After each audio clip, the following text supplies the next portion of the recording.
I don't sing for anyone in particular. Still, if someone stops to listen, I hope it provides a moment of peace all the same.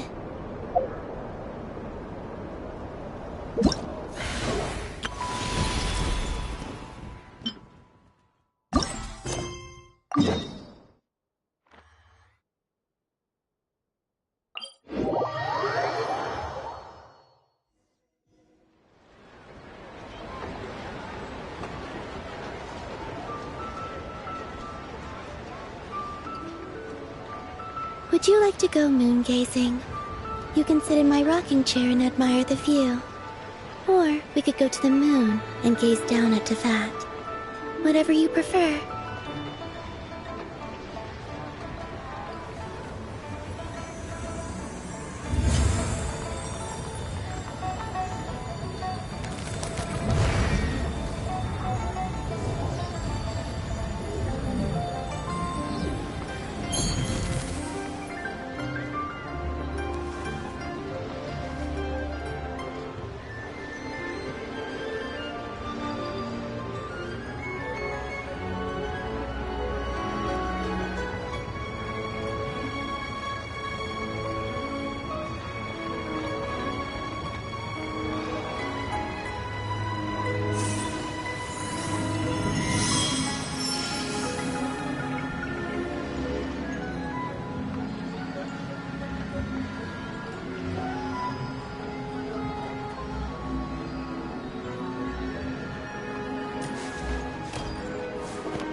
Split the bamboo in the morning, dry it till night.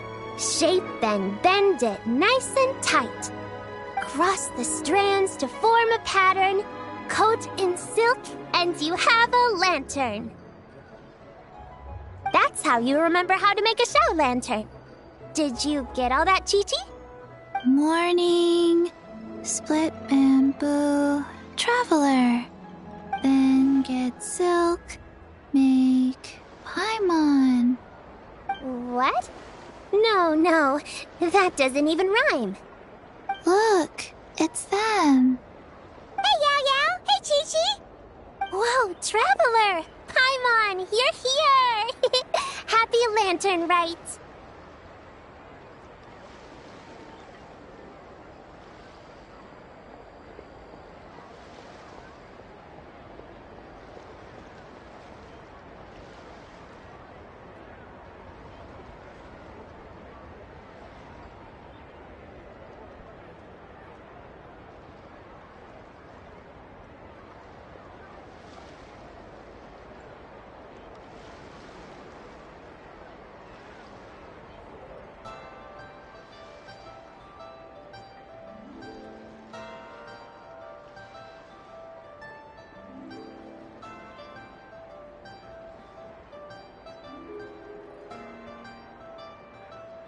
What you up to?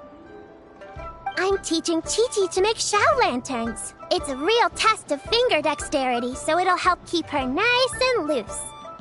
Yes, I do finger exercises to be a nimble zombie. Wanna try too, you two?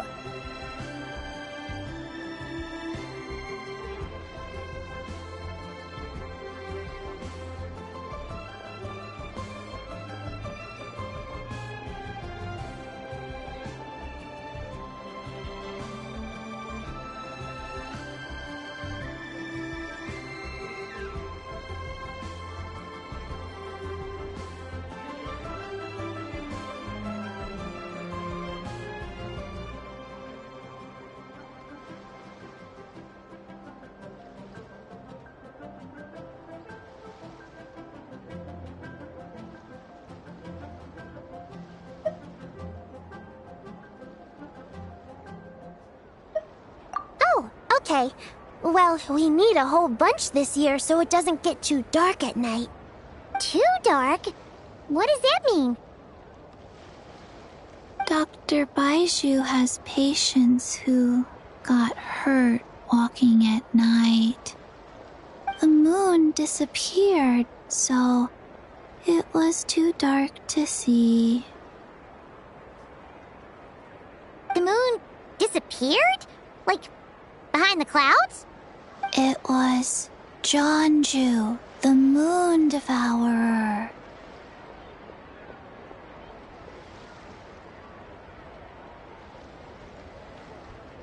Changshan told me about it, but now I forgot. It's an old myth from Chenyu Vale about a giant toad in the sky that eats the moon. What? The moon gets eaten? It's just a story. It's not like there's actually a giant toad in the sky. I asked Master about it, and she said myths are just insights into how the people of the past understood the world.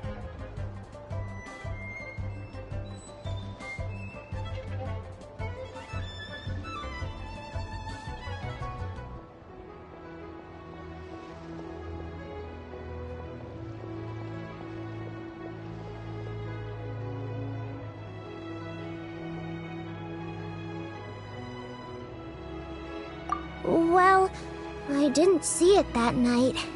But I've checked several nights since, and it's been there same as ever. According to Chi-Chi, though, the Ministry of Civil Affairs sent someone to do some kind of serious investigation. So, I don't know.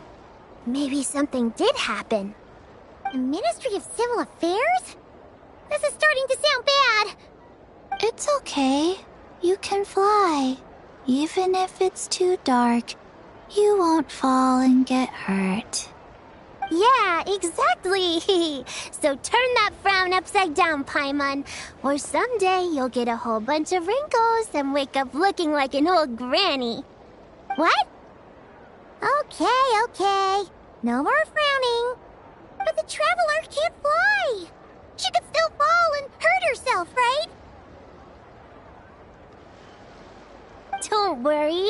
That's what the shout lanterns are for. As long as we make enough, Liyue Harbor will never go dark. Yeah, and there's the giant lantern too. Oh, right! I almost forgot. Look! This year's Grand Lantern commemorates the Adeptus who guards the moon. With her watching over it, the moon will be safe for sure. A white horse? Wait! So that's the White Horse Adeptus? Yeah! Legend has it she used to live on the moon. So if it were ever in danger, I'm sure she wouldn't just stand by and watch. Huh! We've heard of the White Horse Adeptus before, but we never heard the part about her living on the moon. Probably because it's a folk legend from Chenyu Vale, so not a lot of people know about it. But recently, some ancient artifacts were unearthed in Liyue, and the archaeological team even found evidence of ancient people worshipping an Adeptus who lived in a palace on the moon. It's kind of like how we write wishes on Shao lanterns and release them during Lantern Rite. The White Horse Adeptus would descend from the moon in her jade carriage and grant people's wishes. Ooh! When did that happen? She sounds different from the other Adepti in Liyue. It must have been a super long time ago, 'cause even Master barely knows anything about this Adeptus.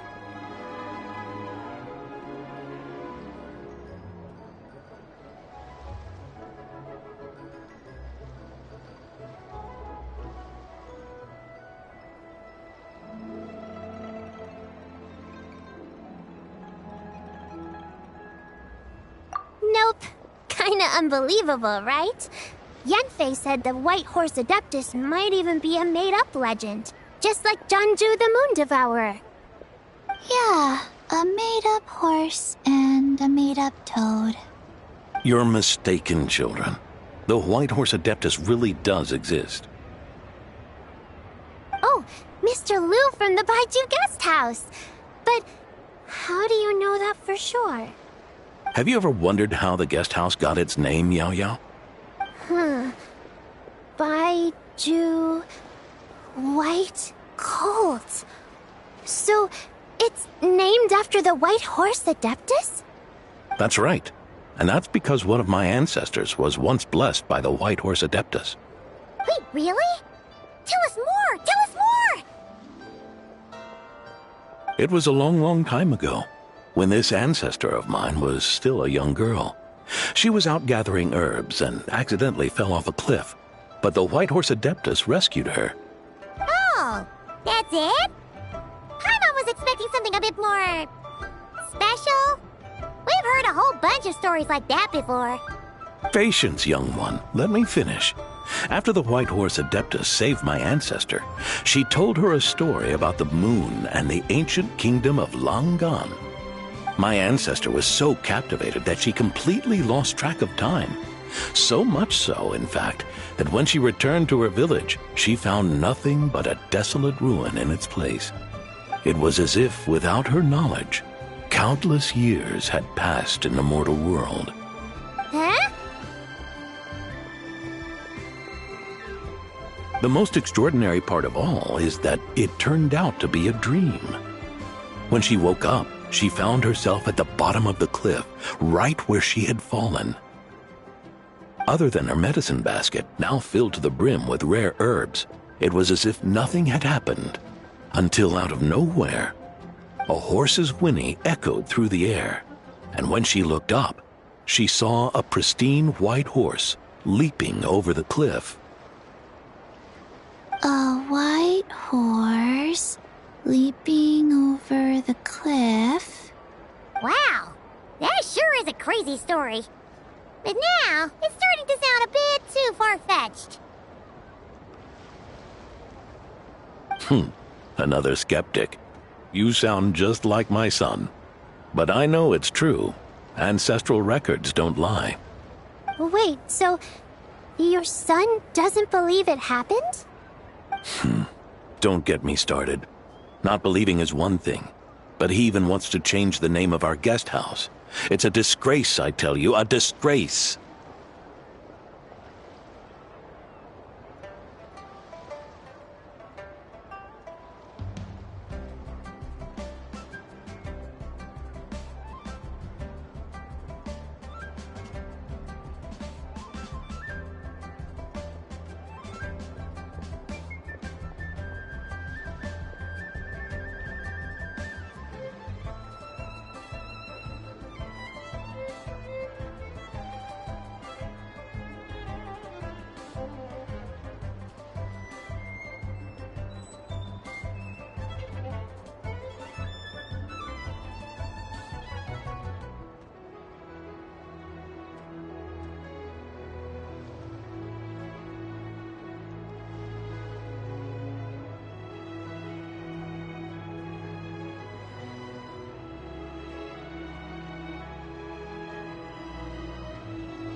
Well, it was getting about time for him to take over the guest house. And what's the first thing he does? Starts going on about how the name doesn't attract enough customers and how we're losing business to Wangshu Inn. Can you believe that? As if Baiju Guest House and Wangshu Inn aren't miles apart from each other. Oh, what about something like the Geo Lord's Rest? Paimon bets that would get people through the doors. Geo Lord's Rest. I like that one. This isn't about getting people through the doors. This is about disrespecting our ancestors. Oh, White Horse Adeptus, my wish is this. Let your divine power be known. Teach my foolish son the error of his ways. Paimon wants to learn more about this Adeptus. Hey, maybe we should ask Zhang Li. Good idea! Mr. Zhang Li is super knowledgeable. He can answer questions even Master has no clue about.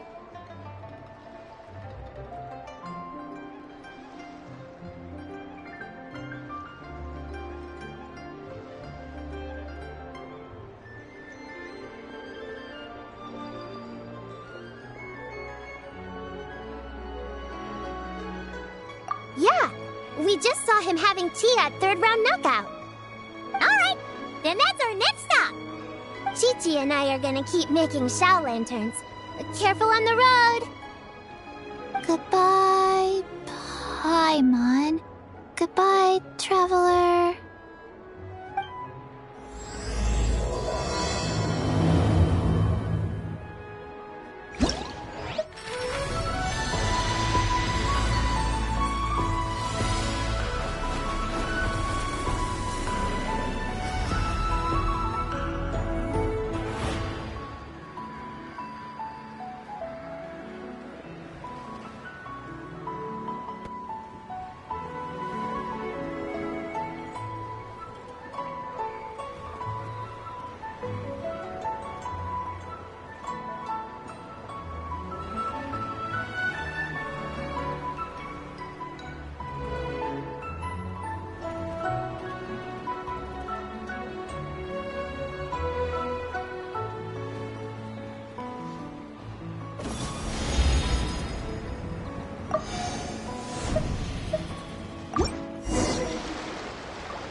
Oh?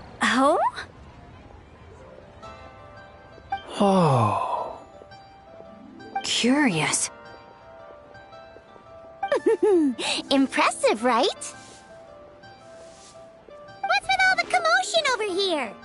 Oh, Traveler and Paimon! Perfect timing! I have something amazing to show you! What is it? Huh? What the? Heart of the Moon is blacked out! Was it really eaten by a giant toad? Huh. I didn't expect you to know the story of Jonju the Moon Devourer, Paimon. Don't underestimate Paimon. She learned a whole bunch of things in Sumeru. But Jonju the Moon Devourer is a Liyue legend. Well, knowledge knows no borders, so... there. You're right about that, Paimon. But this dark circle doesn't look anything like a toad to me. A toad's egg, maybe? But that's about it. Oh, wait, Traveler! You've been in Nodcry, right? The people there worship the moon goddess. So you should know what's going on here.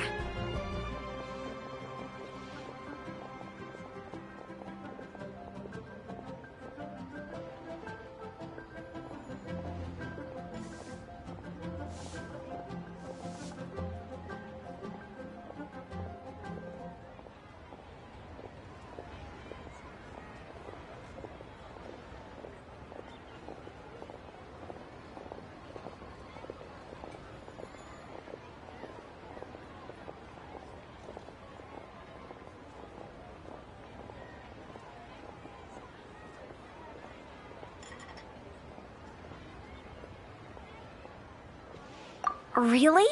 Not even in a place where people worship the moon? Huh.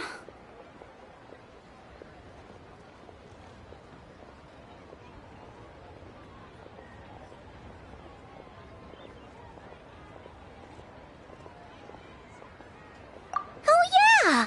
Master told me that the tale of Jianzhu, the Moon Devourer, was how ancient people explained a certain celestial phenomenon. But what is it exactly? Some kind of omen of disaster?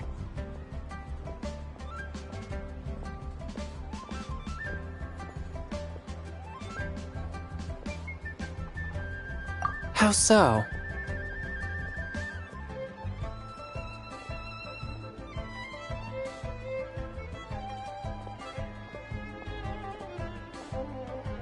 Oh, but in this picture, the moon is being covered from the center. So this can't be a normal eclipse. Then it's still an omen of some impending calamity? We never said that!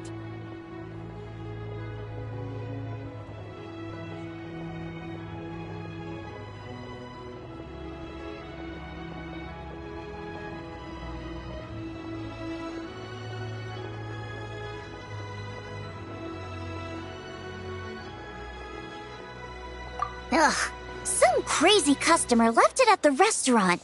Just thinking about it gives me the chills. Attention, everyone! As the auspicious festival season approaches, I have an announcement to make. I, Lu Xiong, am on the verge of becoming one of the most renowned archaeologists in all of Liyue Harbor. No, scratch that, in all of Teyvat. Even though I never trained at a prestigious academy, I've still managed to dig up tons of treasures. And I understand practically a whole dictionary's worth of big words, too. Like my pops always says, no pain, no gain. And I haven't had it easy, that's for sure. So, it's definitely my turn to make a name for myself. What's the deal with her? No idea. Maybe she ate a bad batch of perch stew? What? You don't believe me? I'm telling you, I dug up treasures from the ancient nation of Langan. I even got a picture of Jeonju devouring the moon. Long gone? Jeonju? What is she even talking about? Sounds like she's a few perches short of a stew, if you know what I mean. So what if blackback perch stew is my favorite? Stop talking about me like I'm not here. Whoa, what are you doing? You're just a stupid, ignorant man, and I'm gonna kill you. Young lady, you need to calm down. What? So you're looking down on me now too? How about I take you both out then? How does that sound? This is a place for dining. If you wish to take me out, you'll have to do it elsewhere. Don't act like you're better than me. Do you know who I am? I'm about to be the most famous archaeologist in all of Liyue. No, Teyvat! Show me some respect. It's respect you want? Very well. For the sake of the other customers, we'll do this your way.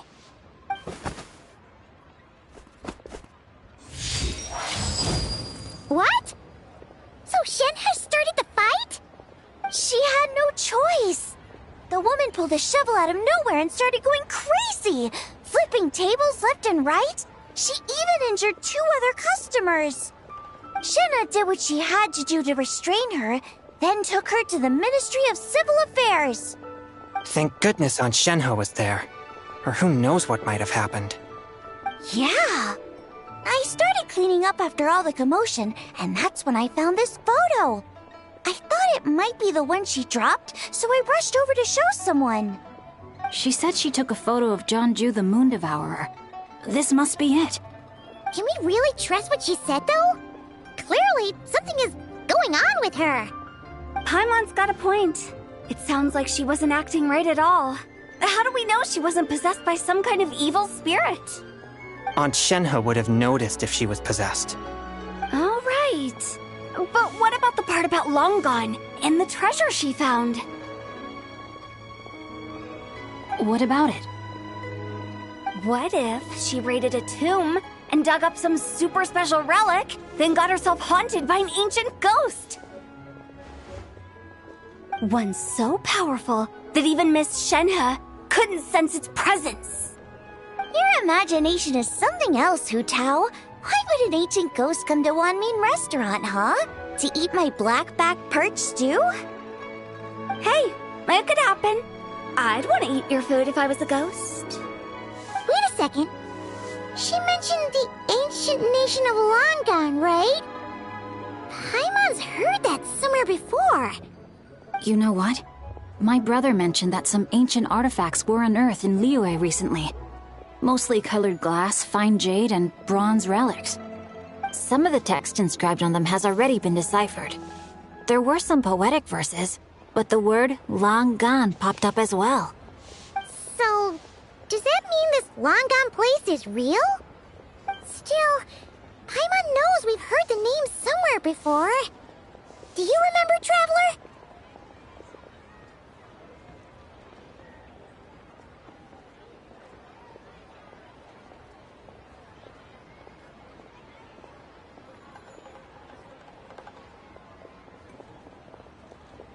Right! His ancestor heard about it from the White Horse Adeptus. The White Horse Adeptus? Oh, so you must have been to see the giant lantern already. Yep. And it turns out that the White Horse Adeptus is super mysterious, too. Even Madame Ping hasn't met her. Wait, I thought she was the gold-eyed Celadon mare of the 8 Adepts. That's just the interpretation you believe in, Hu Tao. There are other theories out there, too. The elders of Qingce Village believe that during the Archon War, a white horse leapt from a clear spring, transforming into an Adeptus who aided Rex Lapis in battle. In Chenyu Vale, some of the tribes take her to be the daughter of time, and trace her deeds to an even earlier era. Yet in other ancient texts, including the relics I just mentioned, she appears as an emissary who listens to mortal wishes, bestowing the blessings of the heavens and moon upon the mortal realm, which is why we write our wishes on Shao lanterns. That's so complicated. So what's the verdict? Which version is the truth? I'm afraid there's no definitive answer to that. You two have been all over Teyvat. Do you have an idea? Nope, sorry. We were actually on our way to ask Zhongli. He knows even more about this kind of stuff than us. Ah, looking for a consultant, huh? He's having tea with Miss Linlong. Shigu Antiques is hosting an exhibition tonight. An exhibition? For what? All those antiques Xingqiu just mentioned. So if you head to the big ship docked in the harbor tonight, I'm sure you'll find him.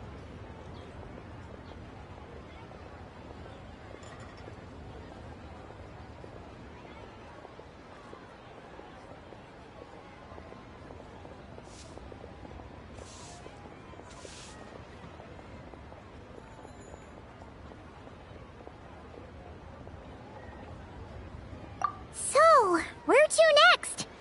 How about we go to the Ministry of Civil Affairs to ask about the White Horse Adeptus? We might be able to find out more about the recent moon situation, too.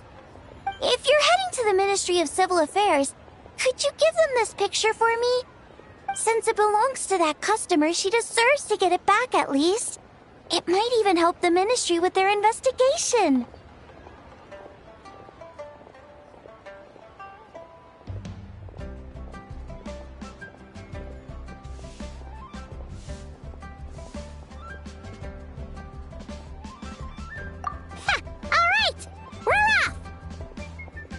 Oh, wait! I almost forgot! Happy Lanternlit! Come have a meal with us when you're free. We'll be there, or we'll be... square.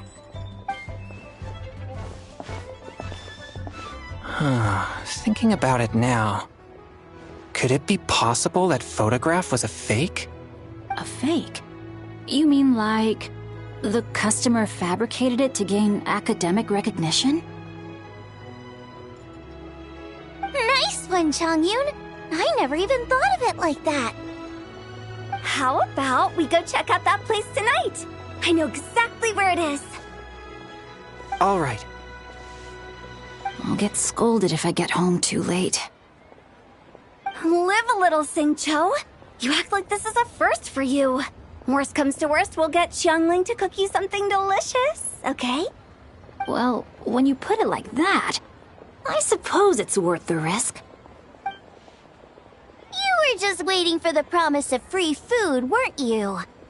Fine. It's a plan, then. We'll meet up tonight.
And your grandfather is of the same opinion, Miss Lanyan? Yes. On Lanternlit, the moon shall go dark. That's what the signs are indicating. Celestial observation isn't Grandpa's strong suit. But he discussed it with several other elders from our clan, and their conclusion was the same. It's consistent with the information we've received from other sources as well. You mean the whole thing? About the legend of Jeonju the Moon Devourer? Happening in real life? Yes, that's one of them. So it's true. I thought it was just a rumor. It's true. But right now, the bigger issue is that all our sources indicate the phenomenon's gonna happen again. I'm not sure this bodes well. Let's remain optimistic for now. We're making progress interpreting the artifacts, and Ganyu is consulting with the Adepti as we speak. Besides, apart from the incident at Wanmin Restaurant, there haven't been any other moon-related disturbances. Ningguang, Keqing, and Lanyan! You're all here! Oh, Traveler! And Paimon! It's been a while. Happy Lanternlit. Yes! Happy Lanternlit. What brings you here, though? I thought you'd be in the harbor enjoying the Shao lanterns. You're certainly not the type to visit Yujing Terrace for no reason. Is there something I can help you with? What? We're not allowed to just drop in on our friends during the festive season? I was only teasing. You're welcome to visit us anytime you wish. Happy Lanternlit.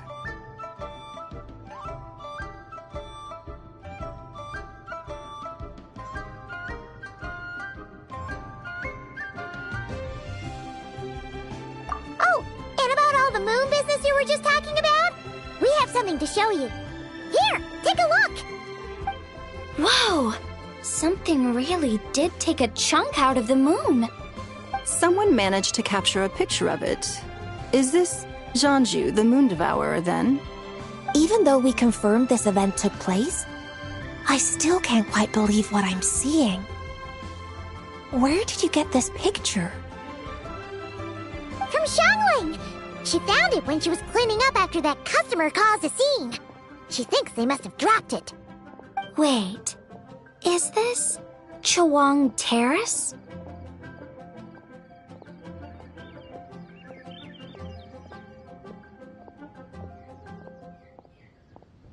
No, it's just where I'm from. It said that Chawang Terrace was where the ancient people of Chenyu Vale communicated with the heavens. And in this picture, the moon happens to be right above Chawang Terrace. I was just surprised, that's all. It's probably just a coincidence. That's interesting because the ancient people of Chenyu Vale migrated there from the chasm area. The chasm? So, that place is involved too? According to our investigation, that customer you just mentioned, Lu Xiangxiang, her father and grandfather are merchants in Liyue Harbor, and her mother and grandmother grow tea in Chaoying Village. A few days ago, she left her home in Chaoying Village to join a civilian archaeological team funded by Hoishan Hall, and ended up excavating some artifacts in the chasm area. These artifacts were then entrusted to Shigu Antiques and are set to be featured in an upcoming exhibition. Then, of course, the incident at Wanmin Restaurant occurred. We suspect something happened during the excavation that left her with quite the shock. And now, it seems like she also went to Chawang Terrace and took that picture of the moon disappearing. The chasm? Chawang Terrace? Things are getting pretty complicated.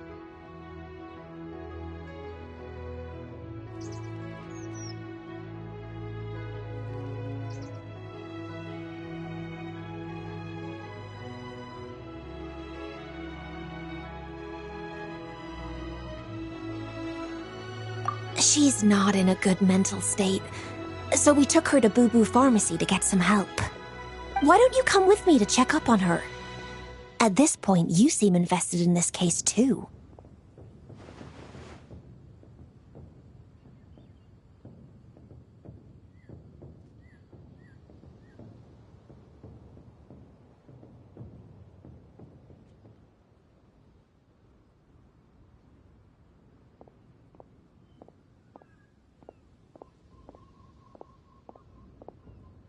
Then let's head there now.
I don't sing for anyone in particular.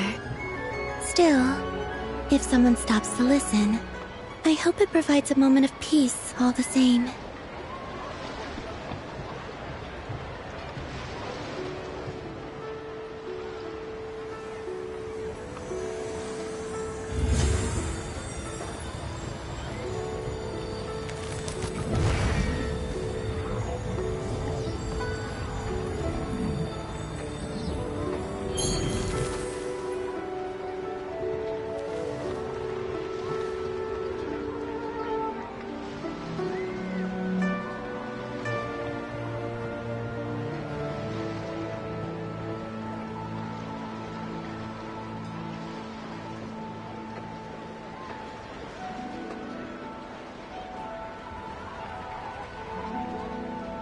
Would you like to go moon gazing? You can sit in my rocking chair and admire the view. Or we could go to the moon and gaze down at Tefat. Whatever you prefer.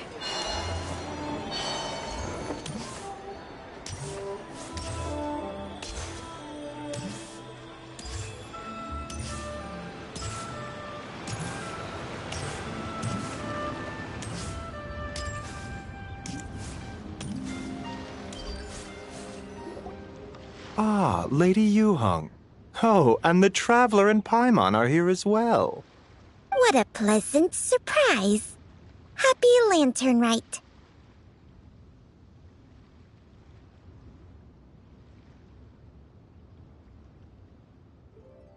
I hope we're not interrupting, Dr. Baiju. Not at all. I assume you're here to see the patient? Unless it's urgent, however, it would be best not to disturb her rest.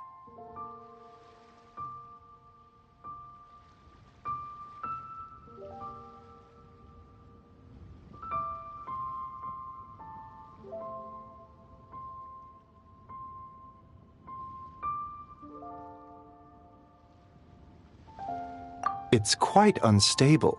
She's even more agitated than when she first arrived.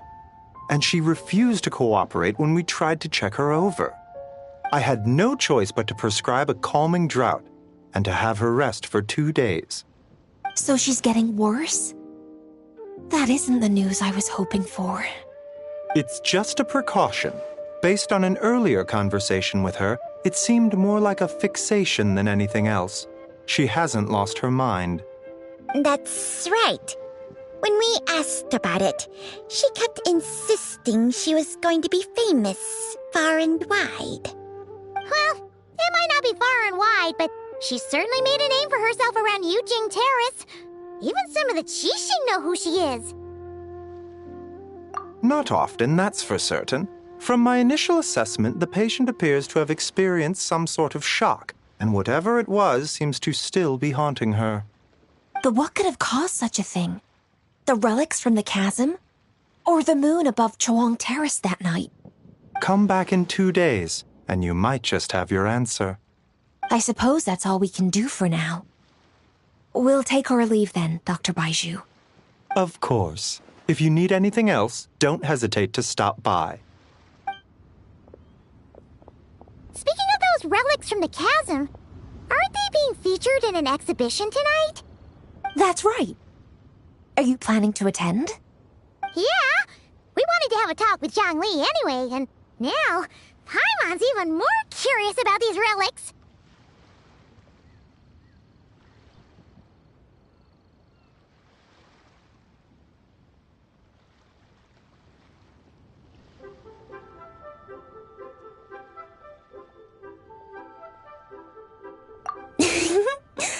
I would, except every item in the exhibition had to be registered with the Ministry of Civil Affairs. So I'm afraid it's been spoiled for me. I reviewed them all myself.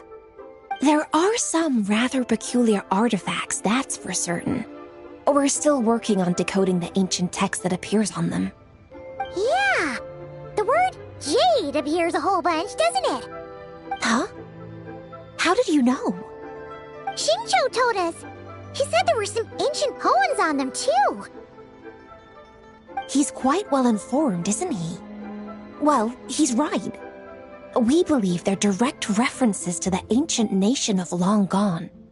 As for the other text, instead of regular poetry, it seems to be more like ceremonial language used to worship the moon and the gods. The moon and the gods? Well, looks like it's almost time for the exhibition. You two should head over.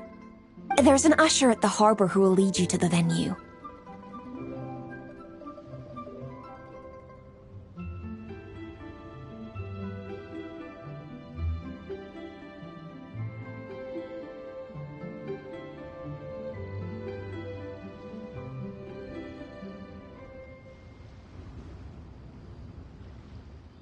Not at all.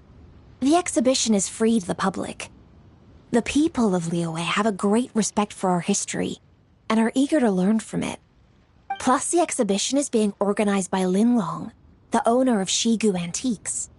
As far as I know, it's been a long-time goal of hers to hold a cultural exhibition of this scale, where people can learn all sorts of information about the past. Yes, we're in for a real treat tonight, then! Yes. Have a great time. There's still more artifact decoding work I need to finish, so we'll have to part ways here. After seeing the picture you brought, there's a few ideas I'd like to follow up on. You're hard at work even during festival season? Huh! You haven't changed one bit, Keqing. I'm simply fulfilling the responsibilities of my position. That's all. All right. I should get going. See you later.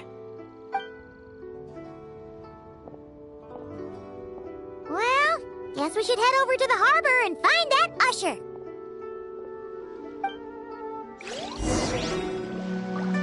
Please, show me your prescription.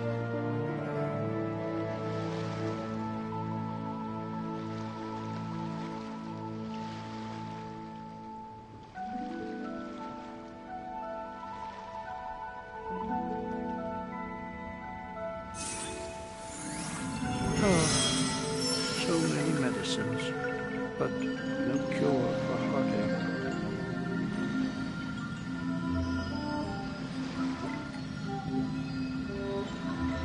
Please, show me your prescription.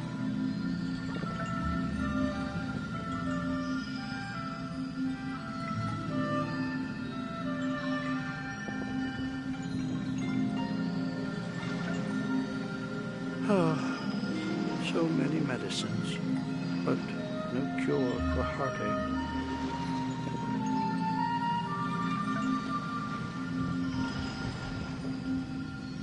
Please, show me your prescription.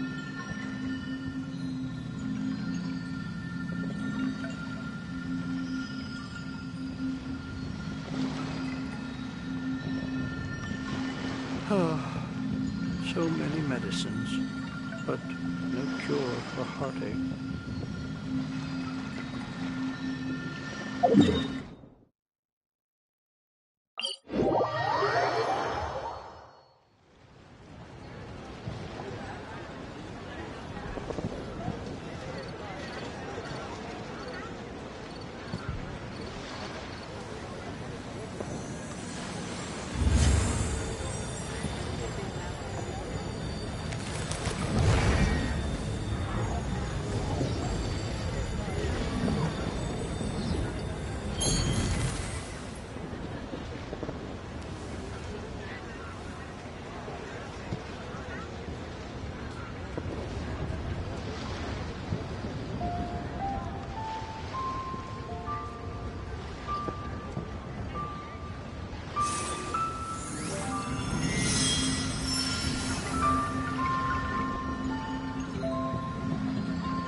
Here for the exhibition?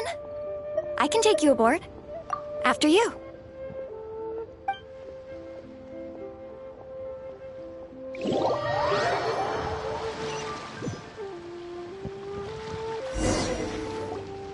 Whoa! Look at all the antiques on this ship! It's almost too much to take in! Greetings. I trust you've been well since last we met? Aha! Speak of the devil! You're right where Hu-Tao said you'd be! Ah, so Director Hu gave me away, did she? Don't act like you're up to some super secret business. We know you just do whatever you feel like. Yo, Traveler! Paimon! What's up? It's been a while, you two. Happy Lanternlit. Beidou! Yunshin! It's great to see you! You're here for the exhibition too? Yes. When I heard these artifacts were from ancient times, I just knew I had to come learn more about them. I mean, what a discovery, right? Yeah, Ningguang pretty much said the same thing. She thought coming here might help culture me up or something. But as you know, I'm more of a fists and punches type of person. I doubt one exhibition is gonna change that. You're too modest, Captain. You're the leader of the Crux fleet. That takes far more skill than just fists and punches. Plus, at the end of the day, you still decided to come, even though you didn't have to listen to Ningguang. Well, she's the Tianquan. If she can't even get an average ship captain like me to do her bidding, how's that gonna look? You sure know how to think from her perspective, huh? I guess I do. Anyway, how's everyone enjoying the exhibition? I heard that if you see something you like, you can negotiate the price with the owner and take it home.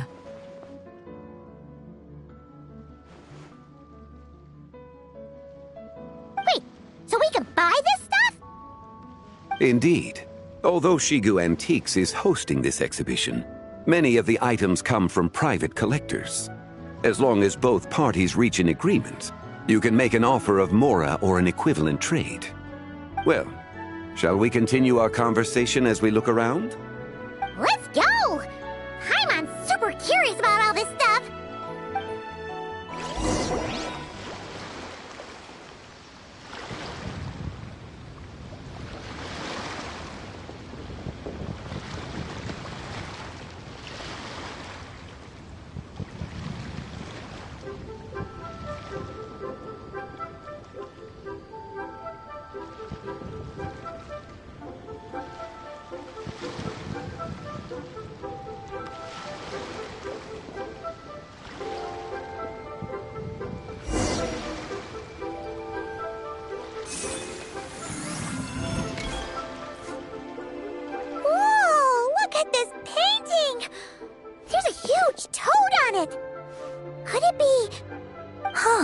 This material is quite unusual.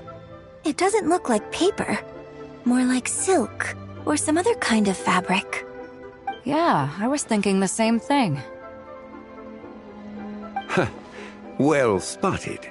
This is a painting of Jianju, the Moon Devourer, made primarily with mulberry silk. Such craftsmanship is rarely seen in modern-day Liyue. Ha! Jianju the Moon Devourer! Paimon knew it! That toad made it super obvious. What's that? A new dish at Wanmin restaurant? No! It's a kind of lunar eclipse. You heard about how the moon disappeared recently, right? Oh, yeah. You're saying a toad did that? That's what the legend says. So, nothing to do with food then. Noted. And the figure next to the toad. Is that the white horse Adeptus? From the stories I've heard, her palace lies on the moon. That would seem to be a logical assumption.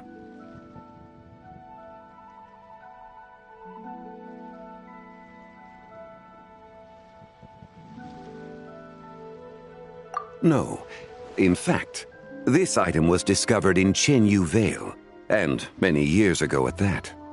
Oh, so it's from Chenyu Vale? Actually, that's not quite right. You see, this painting is primarily comprised of mineral-based pigments, such as cinnabar and azurite, which are usually found within stratified rock. This suggests its place of origin may very well have been the chasm. You could have just started with that. You're as knowledgeable as ever, Mr. Zhongli. I had only ever heard the legend of Zhongju the Moon Devourer, but now seeing it depicted in this painting, I wonder, if I purchased it, perhaps it could serve as inspiration for a new opera. Though I'm not quite sure who the painting belongs to right now. A splendid idea, Miss Yoon. Perhaps in lieu of Mora, you could offer the lyrics to said opera as recompense. The lyrics? But to whom? Why, to me, of course. I am the owner of this painting, after all. Wait, so you're one of the private collectors of the exhibition? No wonder you knew so much about the painting. But lyrics in exchange for a precious antique? My work could never possibly be of equal value. I don't know about that. I'm not much of a scholar, but even I know your operas are in a league of their own. An astute observation, Captain Beto. In my possession, this painting is nothing but a lifeless artifact. In your hands, however, it could be transformed into a new piece of art entirely. Quite the worthy exchange, no? But I'm not sure when I'll be able to finish writing it. It certainly won't be ready this year. Allow me to be equally forthright, Miss Yoon. This silk painting is merely a copy I made of the original work. There is no need for such concern over its value. Huh? So it's a fake? I had no idea you were such a skilled artist, Mr. Zhongli. I pride myself on having some knowledge of antiques, but I didn't notice anything that would point to it being a replica. You never cease to amaze me, Mr. Zhongli. You flatter me. All that said, Miss Yoon, you must accept. Truly, I insist. Huh. He's gone from handing out fake Mora to fake paintings now, huh?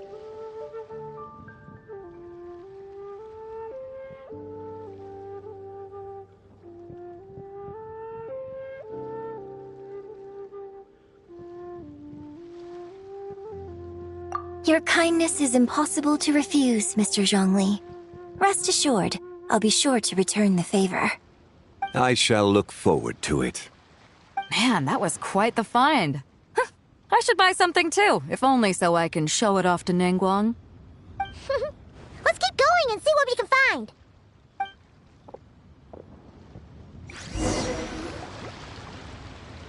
Wow.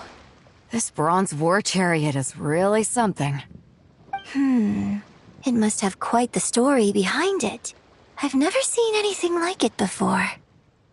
Do you know what this is, Zhongli? Ah. I heard from Miss Linlong that a carriage made of Celadon jade was unearthed in the chasm. A copper canopy, a body adorned with flowing clouds and geometric patterns. Yes, this must be the one. A precious piece indeed. This thing's gotta be thousands of years old, right? Crazy to think people back then were capable of such intricate metalwork.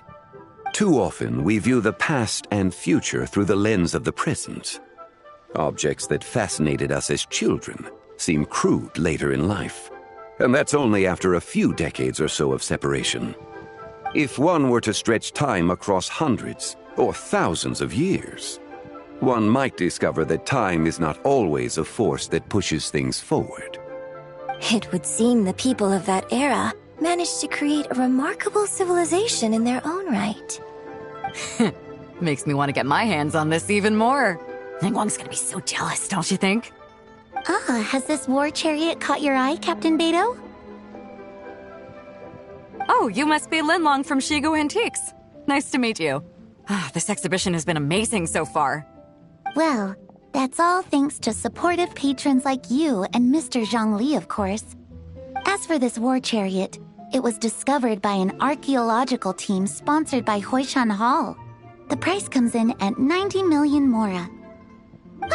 How much? 90 million? Woo, looks like my eyes were a bit too big for my wallet. Quite a bargain. A bargain?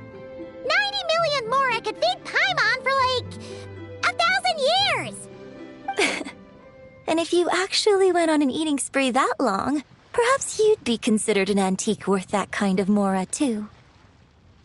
What, 90 million? Nuh-uh! Paimon's worth way more than that! Well, if Mr. Zhongli thinks it's a good deal, I'm sure it's worth it.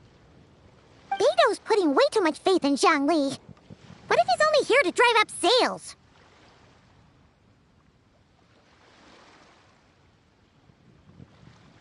I'll take the chariot, Miss Linlong. Someone will come by with the payment. Quite the discerning eye you have, Captain. After the exhibition ends, I'll have someone deliver it to the Alcor. Actually, could you send it straight to Yujing Terrace?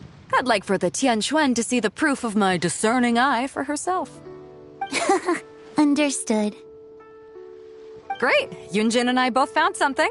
What about you three? Want to keep perusing? And don't worry about the Mora. It's all on me. Nobody's going home empty-handed tonight. I appreciate your kindness, Captain, but I'm afraid I have some private matters to discuss with Miss Linlong. In that case, don't let us keep you, Mr. Zhongli. Right this way. Traveler, Paimon, perhaps you would like to accompany me. What? So you can show us another bargain antique that's so far out of our price range it's not even funny? Other people are always demanding Mr. Zhongli's time, but it's quite rare for him to extend an invitation himself. I wouldn't pass up this opportunity if I were you, Paimon. Yeah, just don't forget to come aboard the Alcor for a drink later.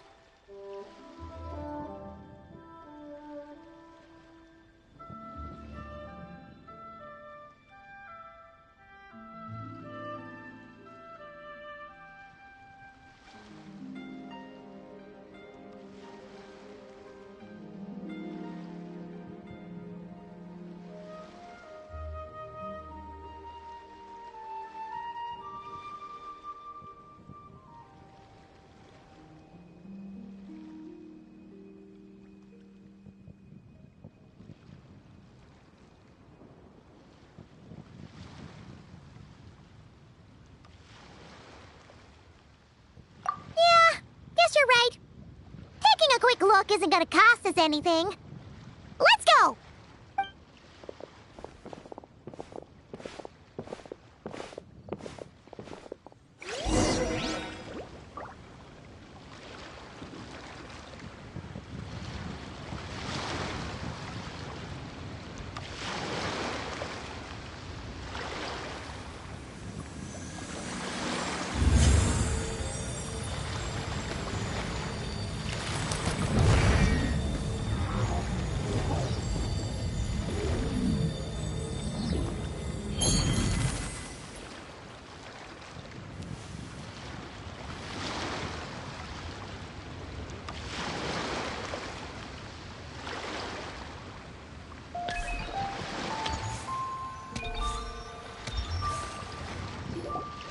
These are all the jade pieces that were found, Mr. Zhongli.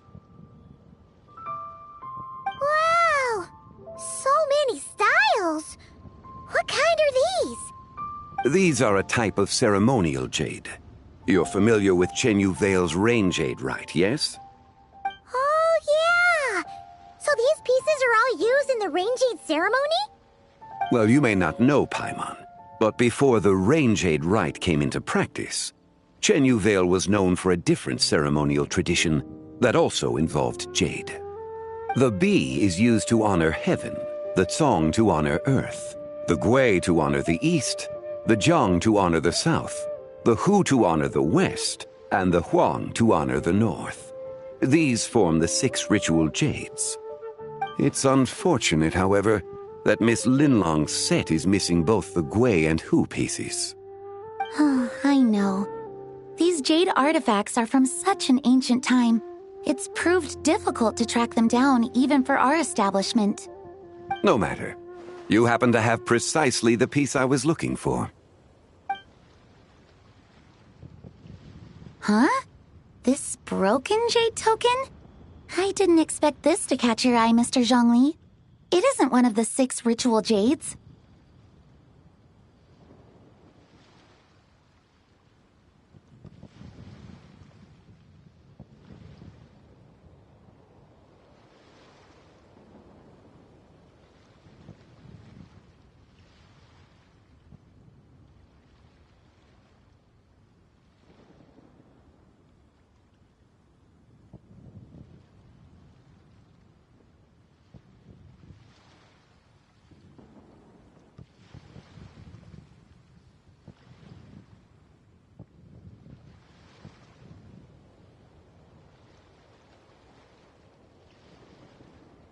An affect belonging to an old acquaintance of mine. An old acquaintance?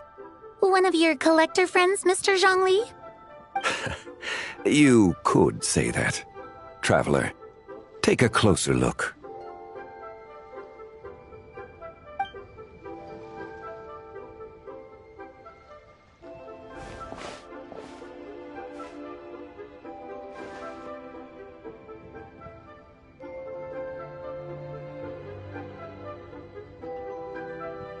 Huh. It doesn't look all that special to Paimon. Just seems like a broken artifact.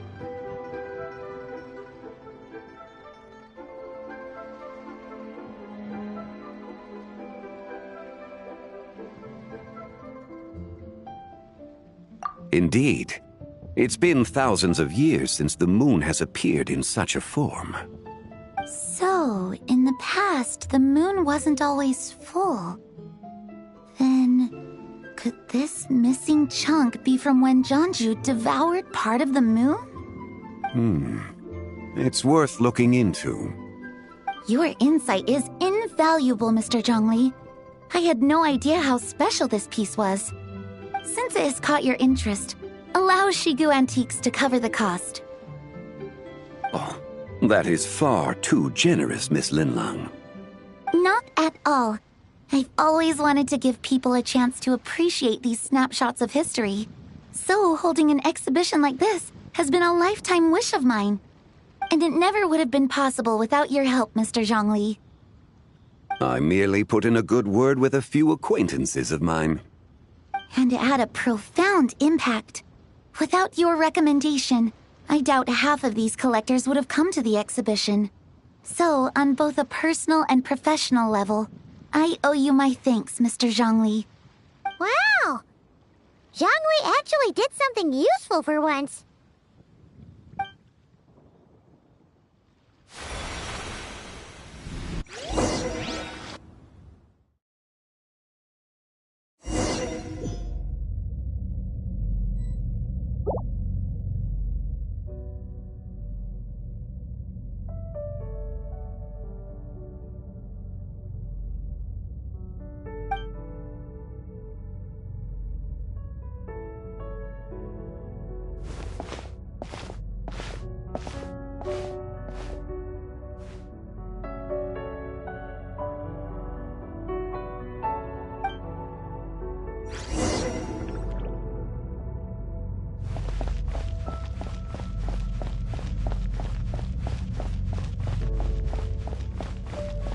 Three, 5, 7.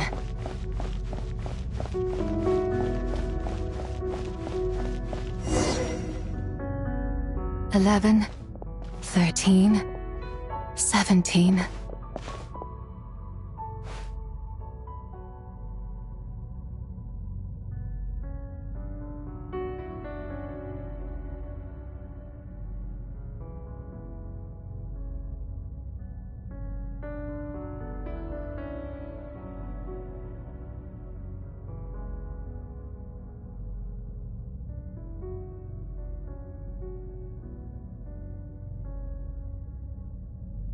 $19, 23, 29.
You also enjoy counting in such a fashion, lost child? The same loneliness as them. It seems to exist in your heart as well.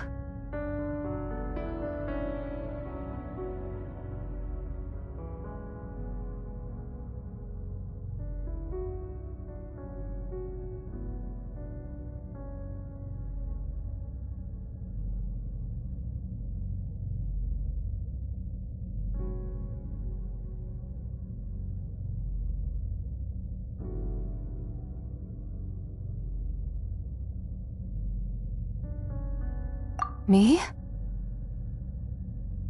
I'm sorry, I don't remember.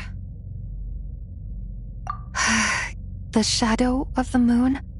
Or a dream of time? I'm sorry, no one has asked me such things before. I've been here for so long. There is much I have forgotten.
I know nothing of your arrival.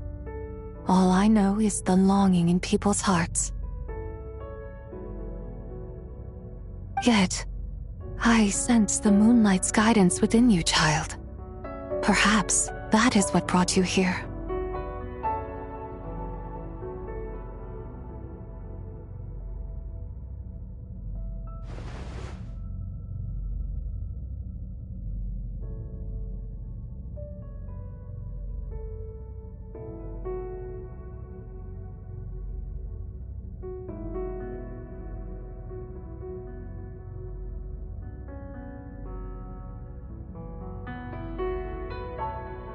You seem confused.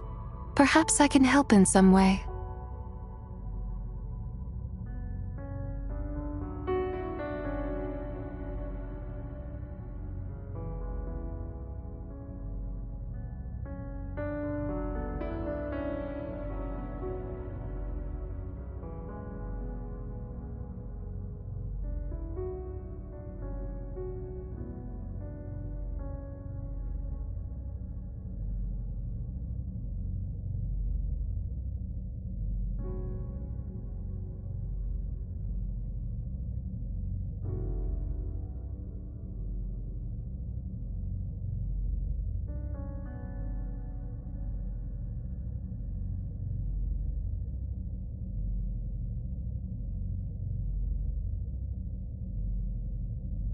The path home is...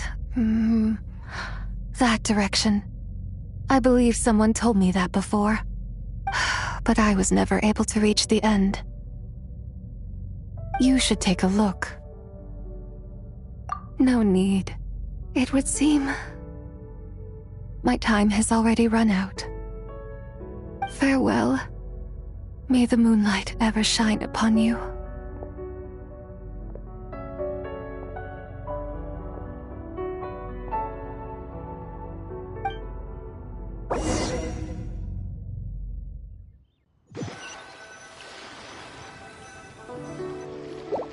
Wow! Zhongli actually did something useful for once.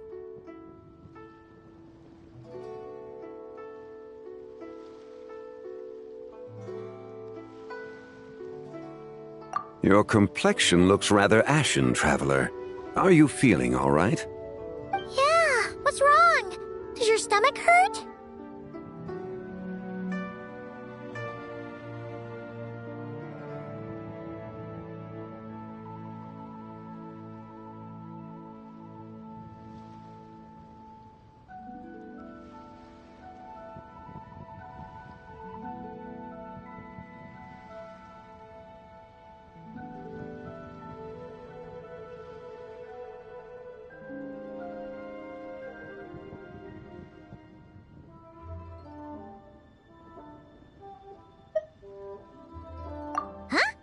What are you talking about? You were right here the whole time. Ah, I see. I'm afraid we must take our leave, Miss Linlong. My friend has taken ill, and I must escort her to get some rest. Of course. Traveler, Paimon, please, come with me. Ah, yes. Regarding the payment for the Jade Token. Charge the expense to the Wangsheng Funeral Parlor if you would.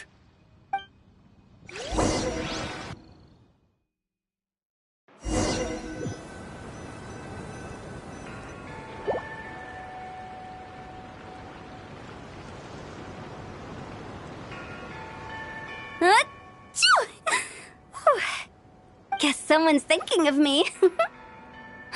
But this late at night? Must be that consultant of yours.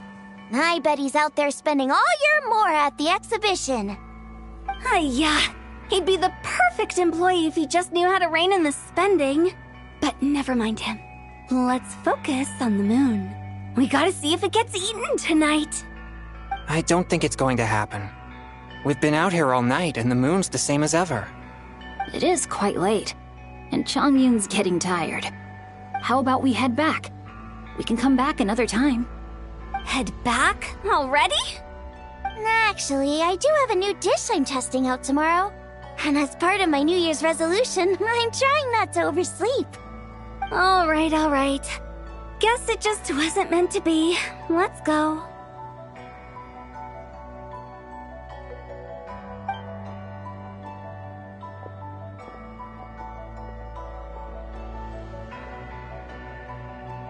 When the sun's out, bathe in sunlight. When the moon's out, bathe in moonlight.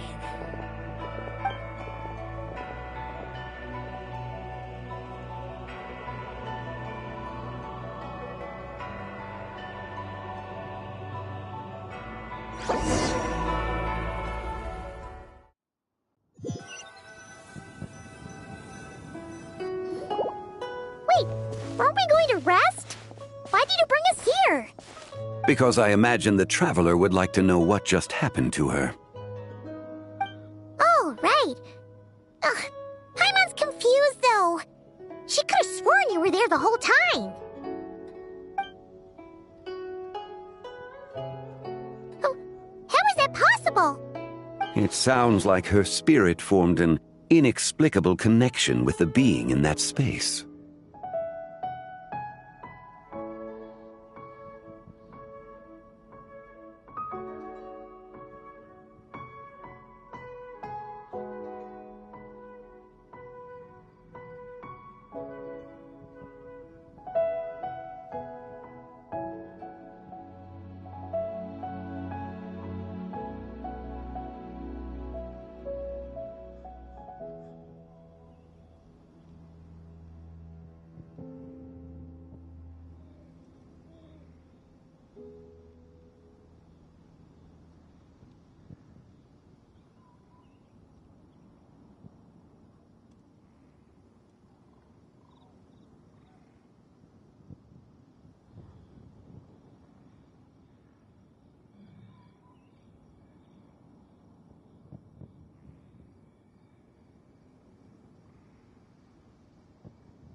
Ah, you suspected from the beginning, didn't you?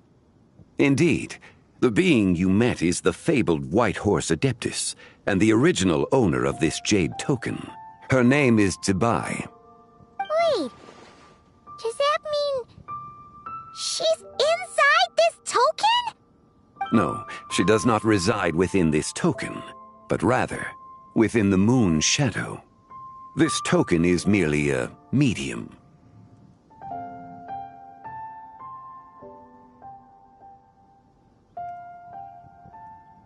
Word has it you accomplished quite the feat in Nodcry. You and your friend brought the Frost Moon back to Tevat. Tell me, did you ever wonder about the other moon? The one that hung in its place for thousands of years? We never really thought about it, but it must have been a fake, right? A fake moon! Indeed, it was false. Its true nature, nothing but a projection of the moon. It also happens to be the prison that confines Zibai to this day. Wait, the White Horse Adeptus is trapped inside that projection? Then we need to rescue her! But the moon in the sky right now is the real one, right? Where did the fake moon go? And why can't Paimon see it? With the return of the true moon, the shadow naturally lost its place in the heavens. Now, it is disintegrating bit by bit. It's a process that comes and goes. When it occurs, it looks like the moon is being obscured by a black shadow. But when it stops, the shadow disappears and becomes invisible to the eye. So, you're saying there's an invisible fake moon blocking the real moon right now?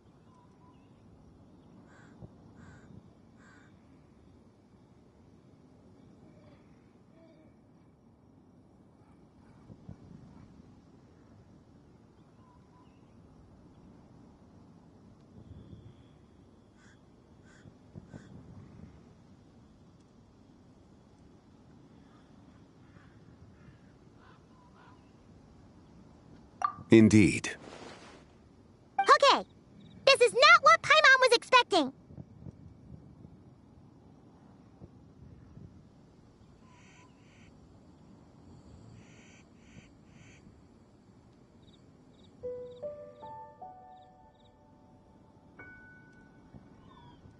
My hypothesis is that people's wishes could be what trigger the periods of disintegration. After all, when you experienced that episode just now, it was precisely when Miss Linlong spoke of her own wish. Wait, is that because the White Horse Adeptus answers people's wishes? The legend must be true then. So, that means the more wishes we make, the faster the fake moon will disintegrate, right? Then it won't be long before the White Horse Adeptus is free! Quite the contrary. After countless years trapped inside, the two have merged into one. When the moon shadow is gone, Zibai will cease to exist in this world. Oh no! So, by bringing the moon back, we actually hurt the White Horse Adeptus? Do not burden yourself with such thoughts. Because of your actions, a promising opportunity has presented itself to us. Let us not forget, what is crumbling is also precisely that which imprisons her.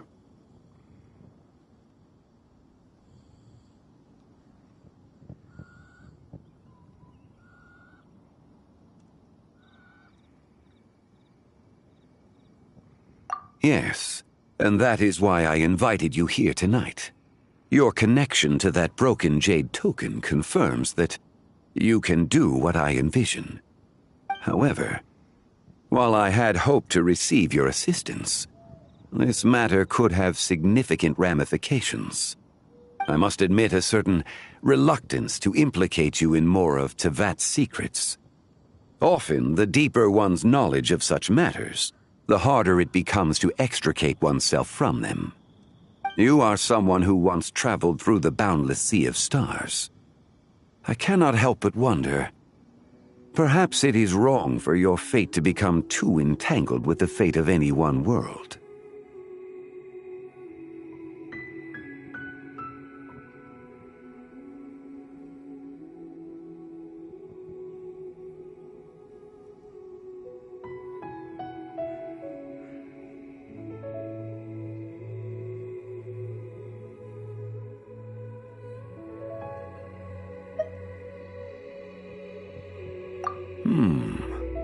Such is your conviction, then. Since journeying beyond Liyue, you have had ample time to reflect on these matters, it would seem.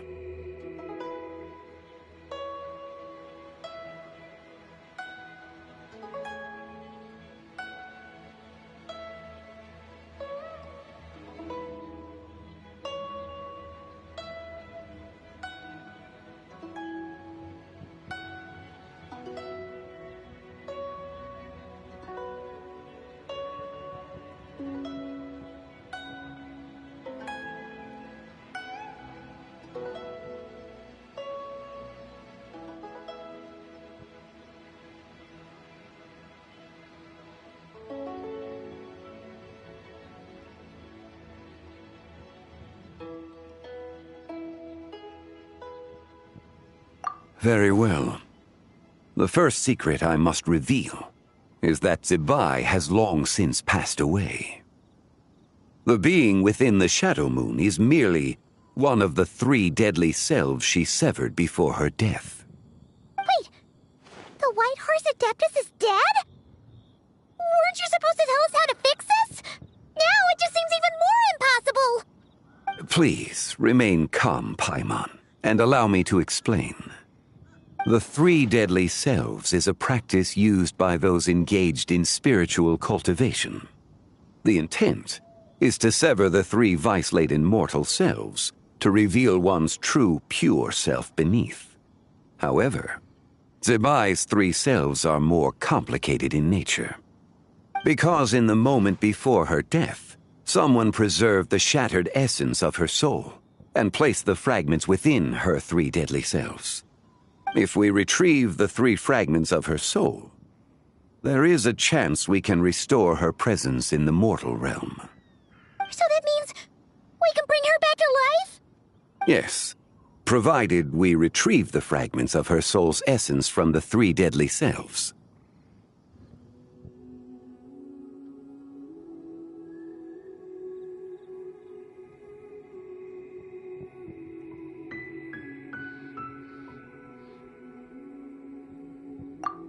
Indeed, the being you encountered was Zibai's first deadly self, Ziju. After Zibai's death, she ascended to the heavens and became one with the Shadow Moon. The essence that resides within her is a heavenly soul, also known as Taiguang. Thus, this self is the closest to Zibai's true nature.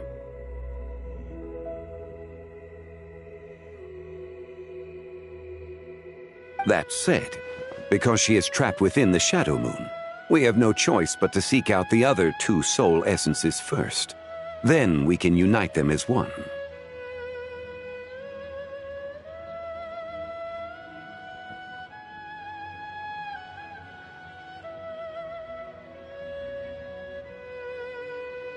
Her second deadly self is called Ziju. After Zibai's death, she fell into a slumber deep beneath the earth in what is now known as the Chasm. The essence within her is the Earth Soul, also known as Shuangling. She is the self that inherited most of Zibai's memories and wisdom. The Chasm? So, do we have to go there to find her? That won't be necessary. I sensed her presence on the jade carriage from earlier, the one at the exhibition. It's possible the return of the Frost Moon awakened her, and she emerged from the chasm alongside that batch of ancient artifacts. Wait!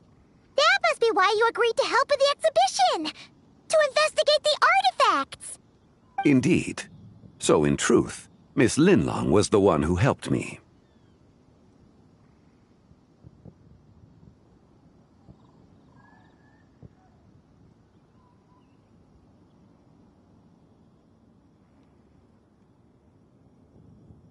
The third deadly self is Zichao. The essence within her is the human soul, also known as Yojing, Zibai's shade. Thus she is the most free-spirited among the 3. She lent me her aid during the Archon War, 1,000 years ago. But later, as her powers waned, she retreated into the mountains. I imagine finding Zichao should prove the most troublesome, so I shall take it upon myself to track her down. deadly self, right? But where do we even start? Locating her should not prove difficult. In life, Zibai was fond of mortals, and as the self who inherited most of her memories and wisdom, Ziju should be the same. It's possible she has possessed someone, and is meandering the bustling streets of Liyue Harbor as we speak. Possess someone? Wait! Are you thinking what Paimon's thinking, Traveler?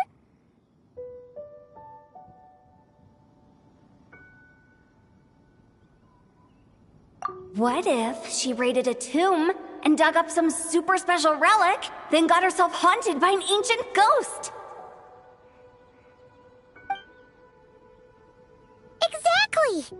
Lu Xiangxiang! It seems you have a lead in mind already. She'd still be at Boo Boo Pharmacy. She was super agitated when she first got there, so Baishu gave her some calming medicine and told us to come back in 2 days. Do you think it could be her, Zhengli? It's quite possible. The deadly selves are impure beings that can easily influence mortal minds.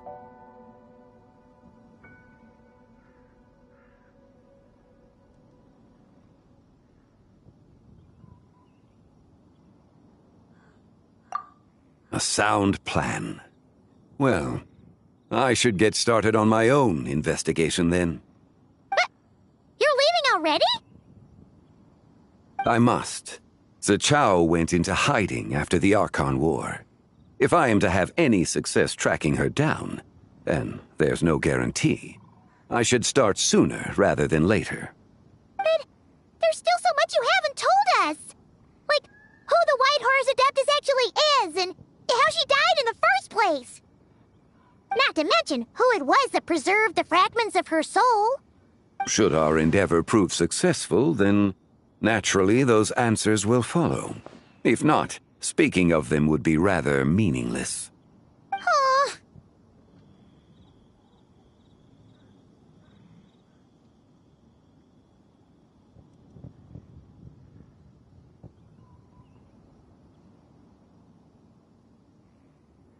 It would seem that this is a question you are unwilling to set aside. Very well. I shall tell you. It was the Avatar of Time.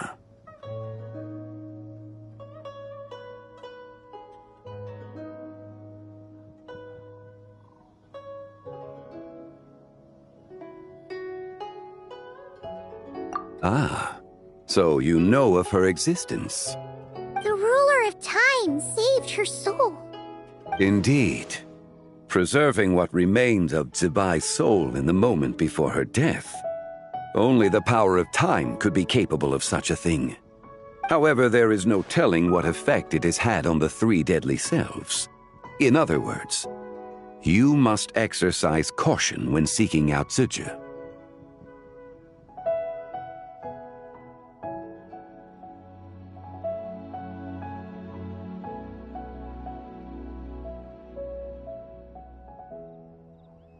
On the night of Lanternlit, countless Shao lanterns, and the wishes written upon them, will be released into the sky. I estimate that this event will trigger the Shadow Moon's collapse. When that happens, the cage that confines the first deadly self will open. That is our moment to act, but also the moment where all could be lost.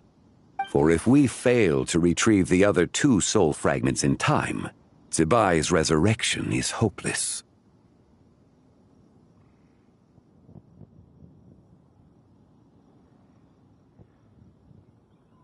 As I mentioned before, the answers to your remaining questions should come in time, providing our efforts bear fruit. Let us hope that all proceeds smoothly in the days to come.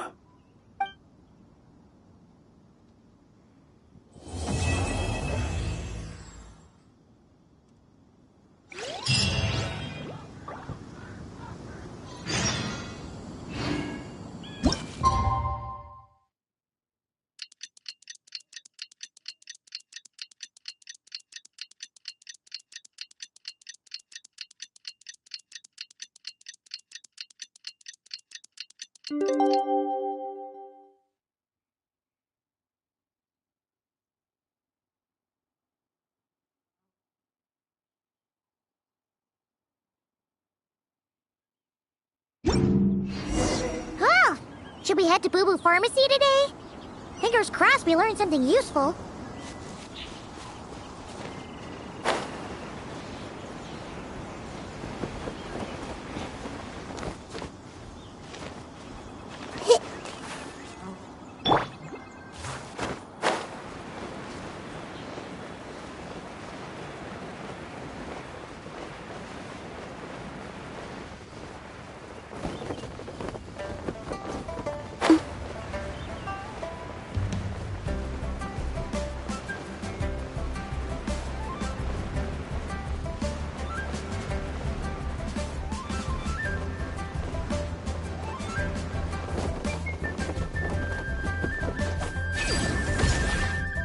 So let me get this straight. The patient disappeared right as you were delivering the medicine. I know it's hard to believe, but that's exactly what happened.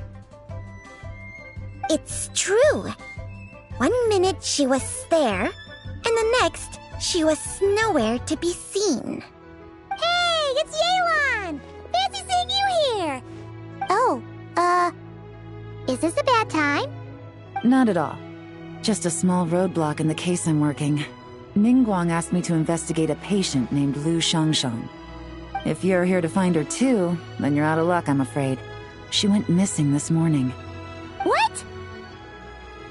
According to Dr. Baiju, the patient vanished right under his nose. But it just seems like that should be impossible. There 1 second and gone the next? Pretty sure Xiao can do something like that. Then you're suggesting this Lu Shangshang is the vigilant Yaksha in disguise? Or some other adeptus? Guess not.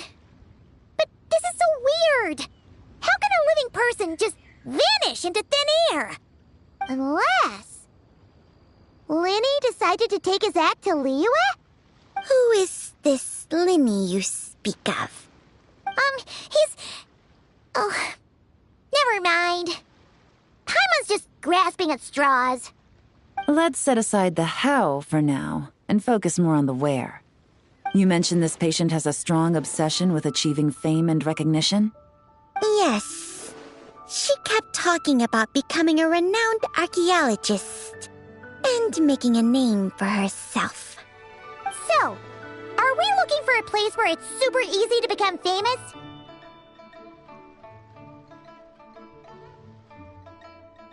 I think we should check out the Xiao Lantern crafting stalls. Because it's easy to become famous by making Xiao lanterns? Not exactly. When the people of Liyue need a solution to a problem, their first thought would be to pray to the gods and the Adepti. If her wish is to become famous, she might write it on a Xiao lantern in the hopes that the fabled White Horse Adeptus might make it come true. That certainly sounds probable. Turns out, the White Horse Adeptus might be a lot closer to home than she thinks.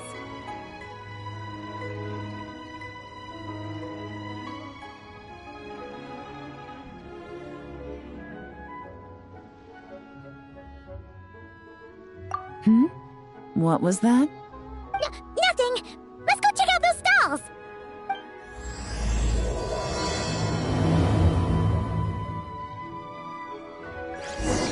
Show me the description what this says.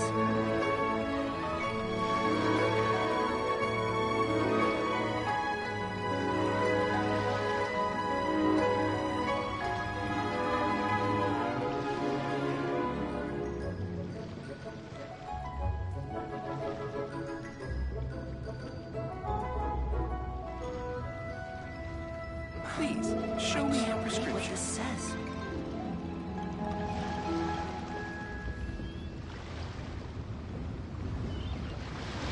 I don't sing for anyone in particular. Still...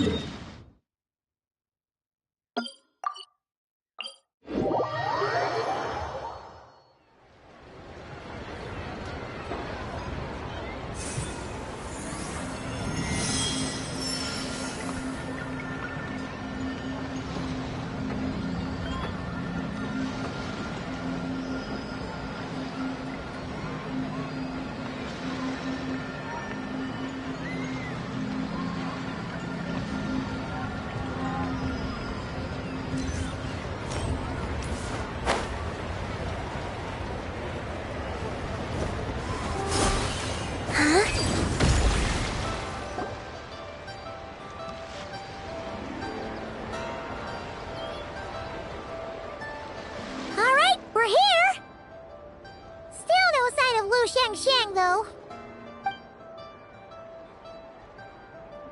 As long as you're patient enough, Paimon, you'll find that hunting down people is no different from hunting boars.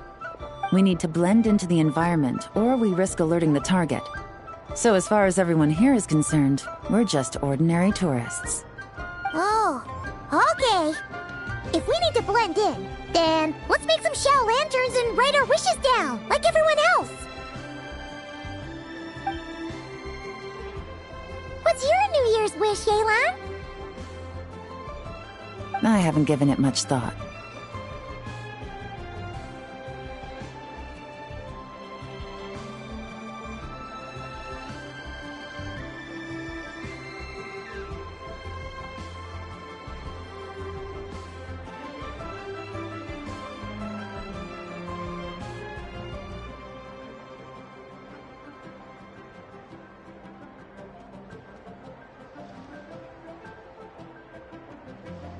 Oh, and it can't be work-related.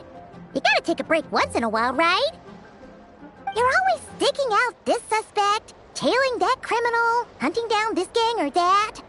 Which is super amazing and all, but it's gotta be exhausting.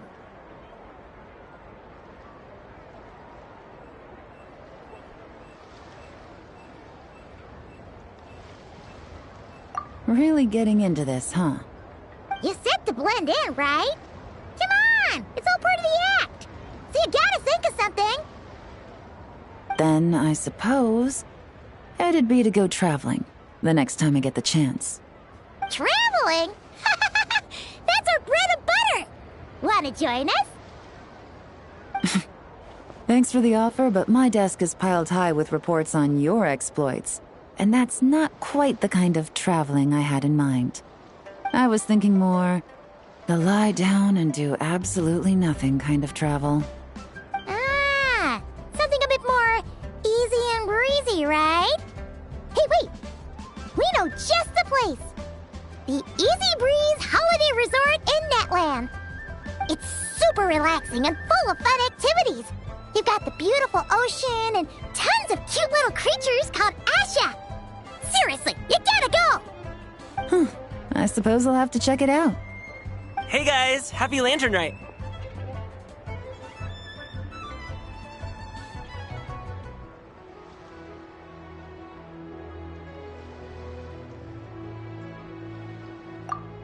What a coincidence! You here to make shell lanterns too? Well, it's that time of year, am I right? Thought I'd join in on the fun. You can't have Lantern Night without making one of these. What you gonna wish for? Aw, man, it's kind of embarrassing, but... whatever. The truth is, the mighty mythical beasts are seriously struggling with recruitment. So, I'm hoping to find a few apprentices and teach them the art of wushu dancing.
Whoa there, Paimon.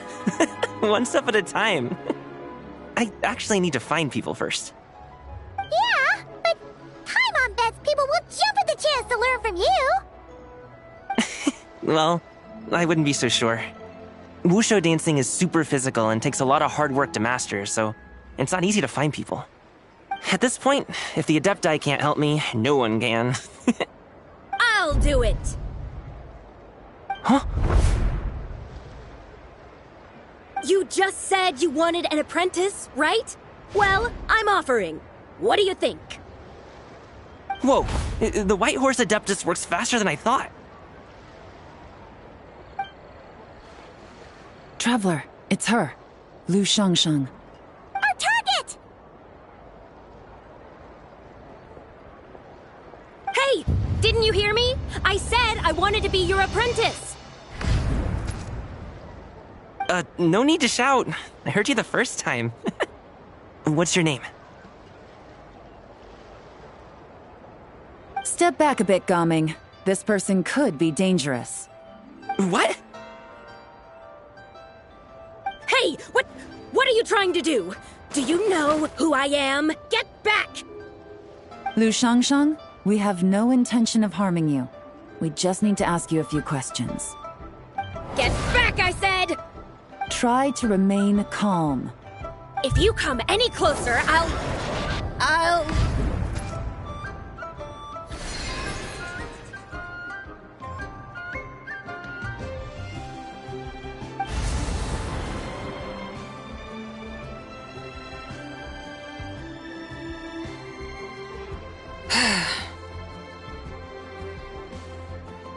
Little wisp of a being. How are you able to see me? So what if I am? Leave at once! You, a mere mortal, whose own life hangs by a thread, would dare reach for the power of life and death?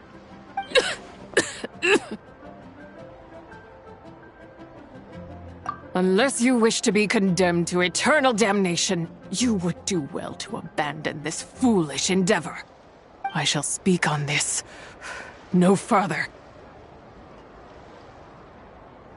Don't come any closer. How did I get here? Who are you people? Playing dumb, are we? Save it. We know you attacked those people at Wanmin Restaurant. What? No, I would never. You must be mistaking me for someone else. You don't remember? Of course not. How could I do such a thing? What about the photo you took near Chuang Terrace? What photo? What's going on? It's like she lost her memory or something. Well, this complicates things. I'll take her back for questioning and let you know what I find. Take her away. But I didn't do anything! I swear! That's weird. She seems so normal now, but she doesn't remember anything. This is just great. An apprentice falls right into my lap and now she's gone! Don't worry, Gaming. This is a special case. I'm sure you'll find one soon. Unless you're gonna pony up and offer a real solution, Paimon, I don't want to hear it. Gaming? What's up with...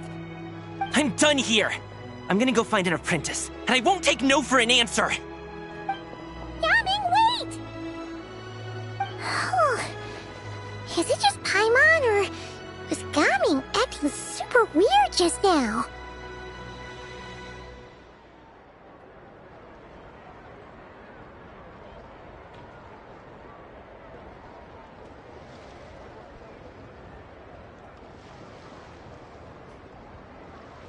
What? How do you know? Whoa! So you saw the second deadly self? And you think she moved from Lu Shangxiang to Gaming?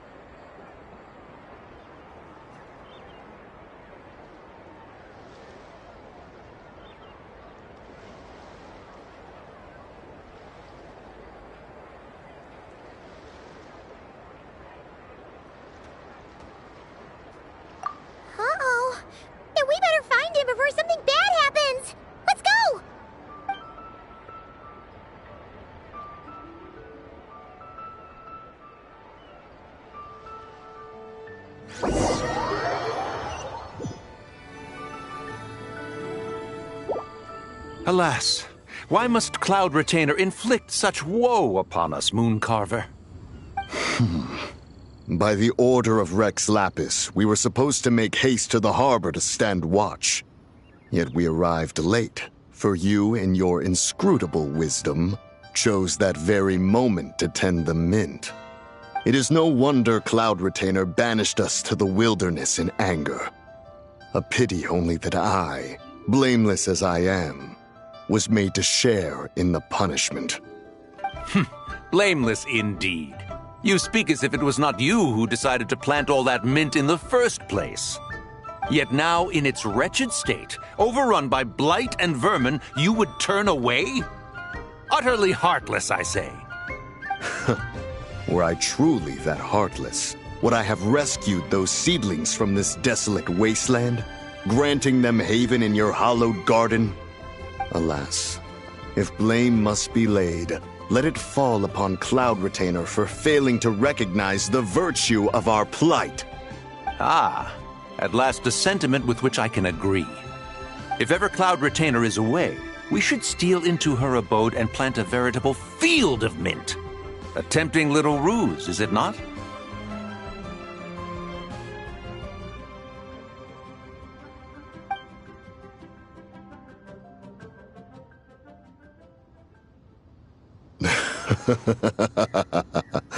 Positively ingenious. Please stop chasing us. Just let us go. Get back here! If you keep running, I'll kill you!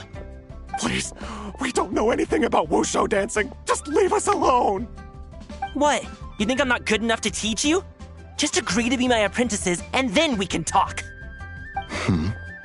That child looks somewhat familiar. Ah, it appears to be the wushu dancer from Liyue Harbor. I have seen him perform on occasion.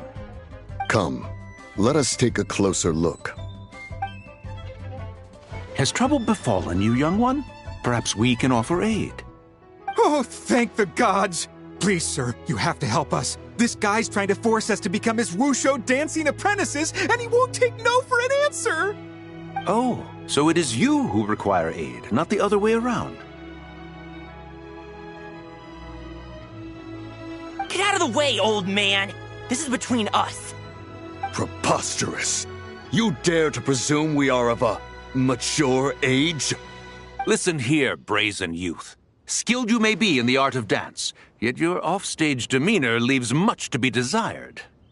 Hold on, Mountain Shaper. Something is amiss. Look closer. Huh. Indeed, he bears the mark of something unclean. It spells trouble. You there, depart at once. Hey!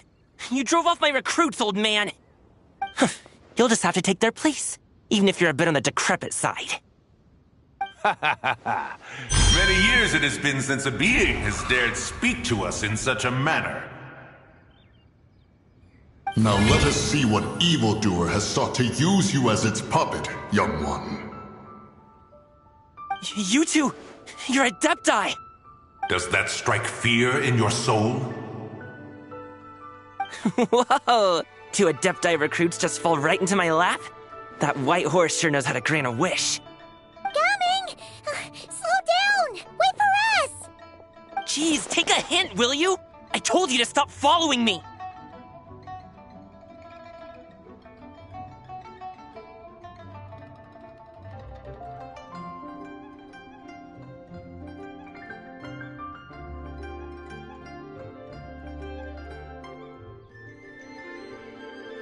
Traveler, Paimon, keep your distance from this youth. Evil has taken a hold of him. We know! It's one of the White Horse Adeptus' deadly selves! She's possessing Gaming! The White Horse Adeptus' deadly selves? Could it be that Rex Lapis called us to Liyue Harbor for this very reason? Hey! What are you two whispering about over there? Who's gonna be first apprentice and who's gonna be second? It doesn't matter. I'm not the kind of Sufu who plays favorites. Insolent spirit! Be gone from this child at once!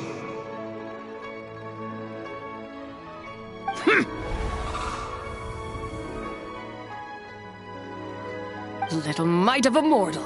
Getting in my way again, I see.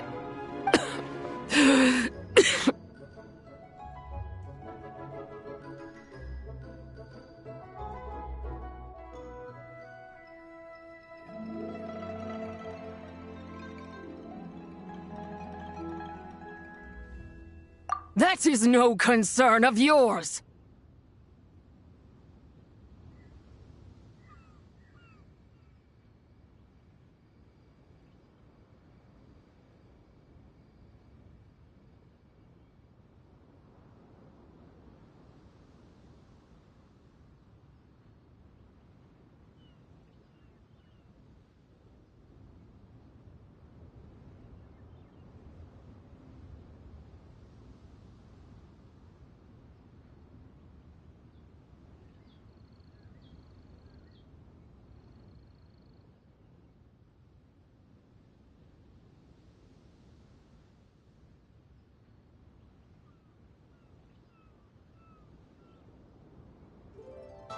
No!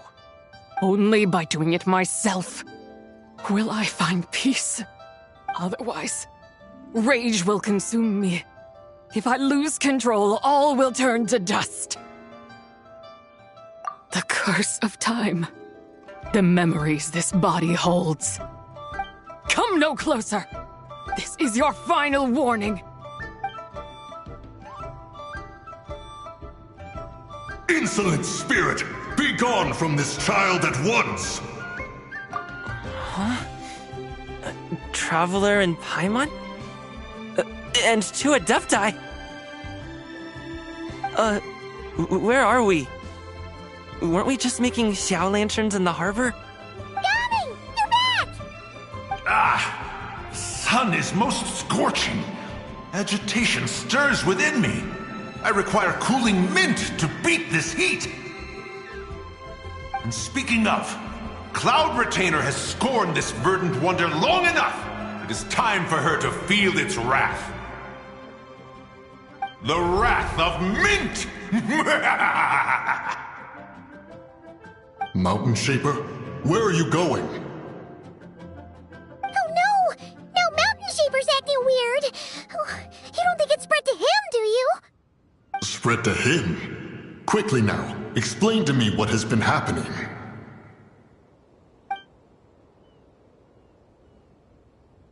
What? Was I really that rude? Jeez, someone get my dad to throw a slipper at me. I'm so... Whoa! You okay, Gaming? He is fine. It is simply exhaustion. But to think Mountain Shaper would succumb to something like this, it is most unexpected. So, what do? We can't just leave Gaming like this, but we can't ignore Mountain Shaper either, right? My cultivation level rivals that of Mountain Shaper. Were I to give chase, Zizha would but flee from his form and take refuge in mine. Seek out Streetward Rambler. Cloud Retainer and the Conqueror of Demons should be with her. I shall take this child back to the harbor and join you post-haste. Whoa! What are all the Adepti doing together? Rex Lapis charged us with keeping watch over Liyue Harbor should danger rear its head. I dare say this is the very crisis he anticipated. Come, we must devise a strategy before confronting Zizha.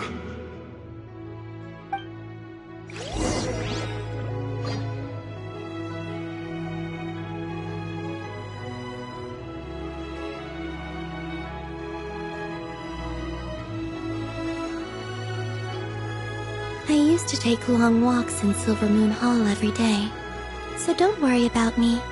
I can keep up.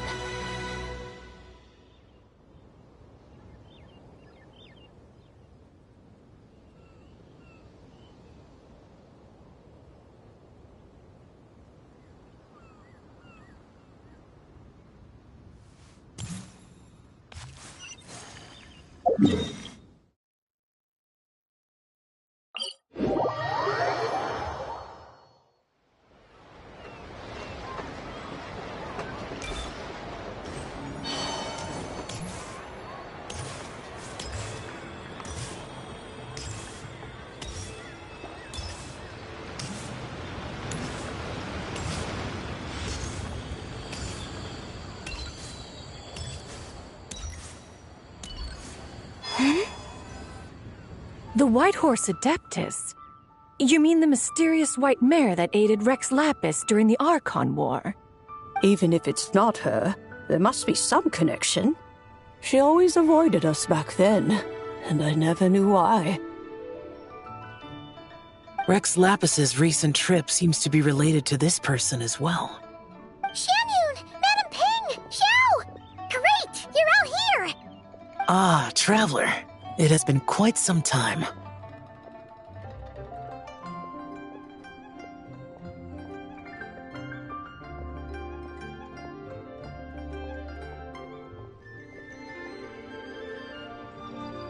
Oh, happy Lanternlit, Paimon. You're as lively as I remember. I trust things have been well. Sorry, Madam Ping. No time to catch up. Something terrible has happened. What is it? Has Mountain Shaper gotten himself into trouble? Mooncarver is here with you, but he is not.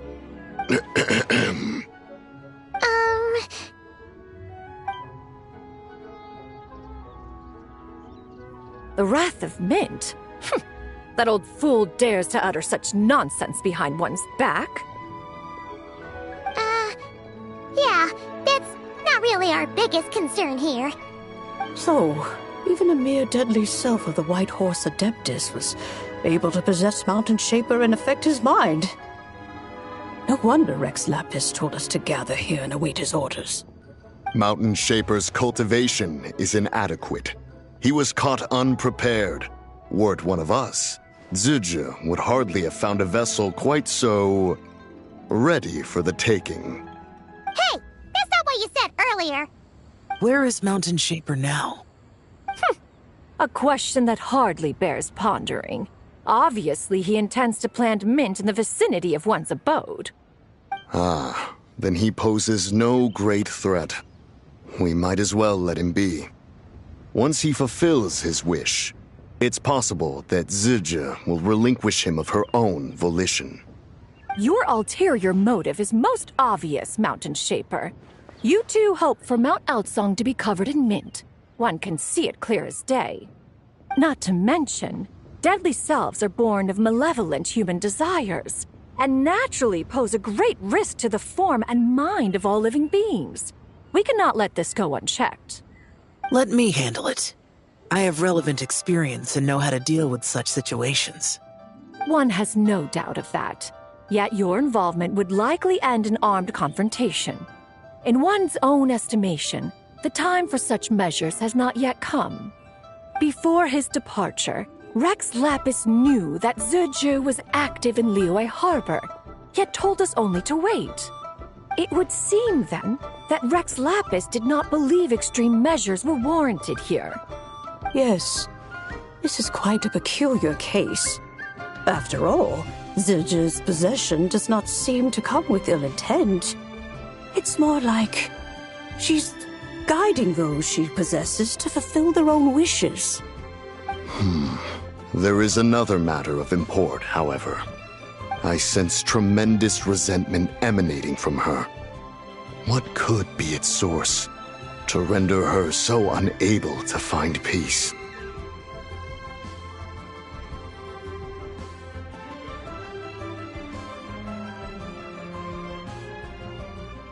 She was talking about the White Horse Adeptus memories, right? From what the Traveler said, it seemed like she was about to explode with rage. But why? With Rex Lapis away, if we wish to understand that which occurred in the past, we shall have to ask her directly. She also mentioned the Curse of Time. What could that be about? Perhaps erosion. Indeed. We are of the same mind. I heard that ancient clans in the mountains once regarded the White Horse Adeptus as the daughter of time. It seems there was some truth to that, after all. The Daughter of Time. Cursed by time? Time does not treat everyone equally. The longer you dwell in this world, the more it takes from you. Then what do we do? One has devised a solution.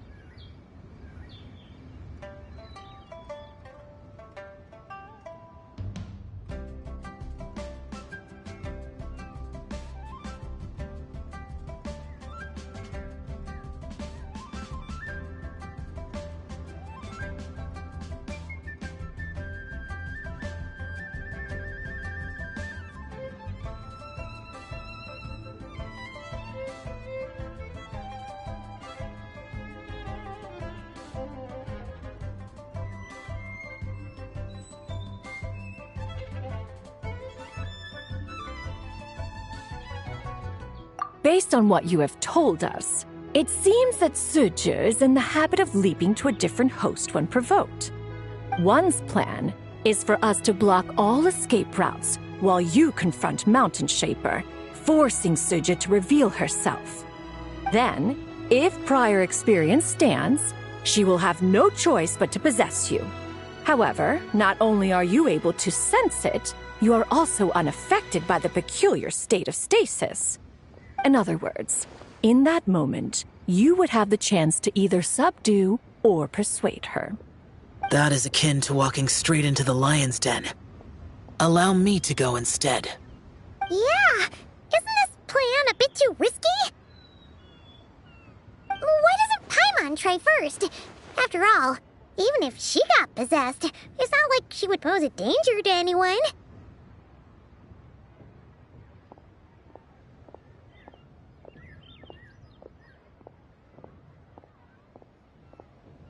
Paimon's wishes aren't all food-related, you know. One would not suggest this course of action if one had any such reservation. Time and again, the traveler has proved immune to Suju's influence. Consider for a moment why that might be.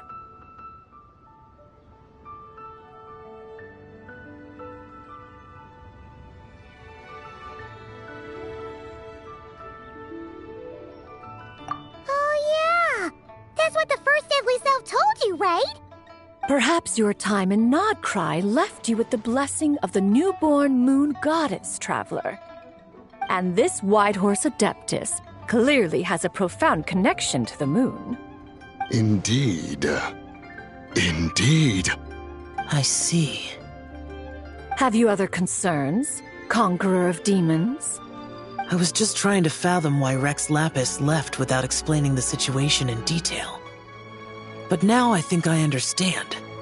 Rex Lapis entrusted this matter to the Traveler, which means in his estimation, the Traveler must be the key to its resolution. So I have no other concern. I trust Rex Lapis, and I trust you.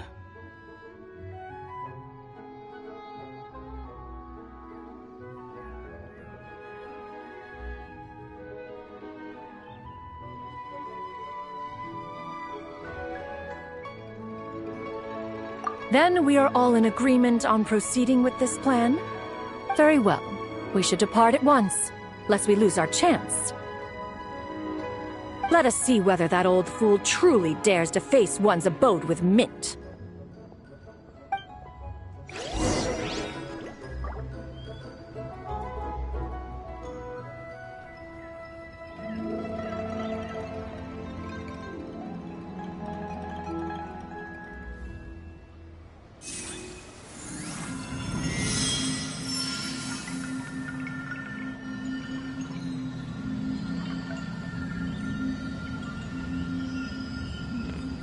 This is a peaceful neighborhood. Be mindful of your personal safety. Everyone hold hands!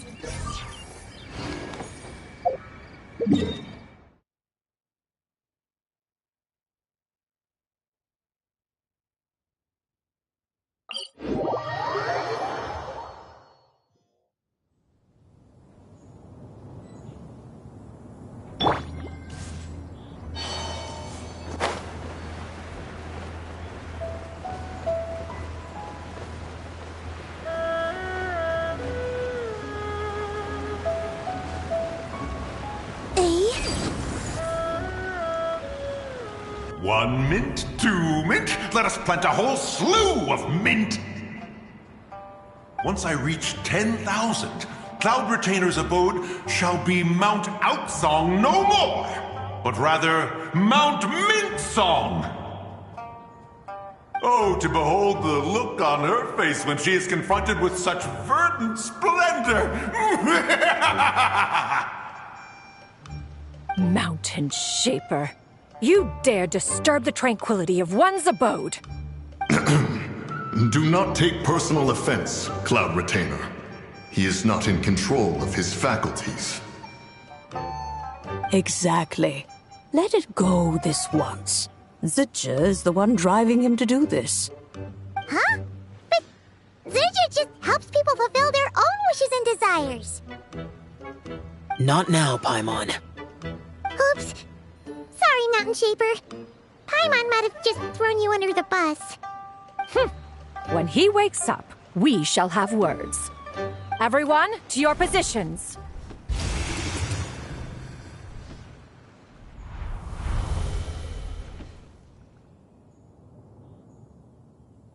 Be careful.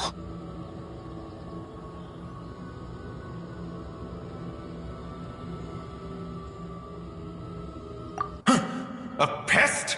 I must catch it! Again!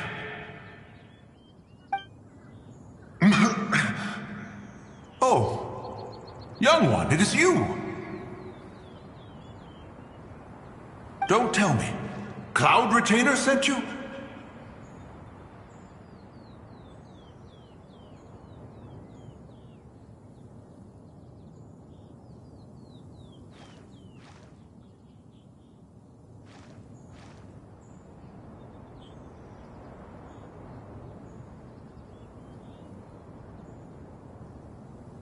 Ha! Such brazen insolence!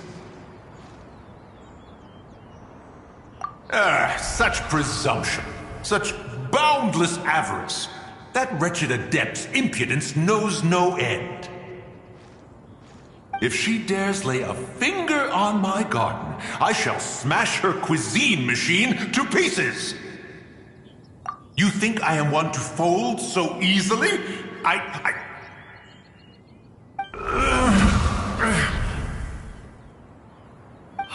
Insolent mortal! Time and again, you interfere in that which is beyond you. You make it exceedingly difficult to contain my rage. You have no conception of that which you seek. It is forbidden! You know nothing of my past. My warning was given. The cost entwined with this is beyond what you can bear. Stubborn mortal! You... Very well. If death is what you seek, who am I not to oblige? Come, let us see the extent of your resolve. Your wish is to behold the curse of time and the memories of this form? Then, let it be granted.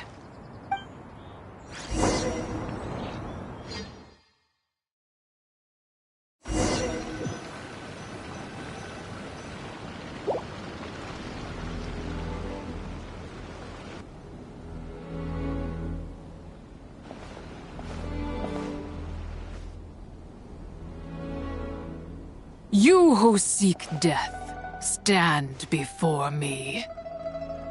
My prison. I was merely a trace of impure energy within Zabai's immortal body. When her soul was shattered, it should have been the end of me. But then, the one who governs time descended from on high and froze the moment of her death. And so, I remain in this world, unable to find release.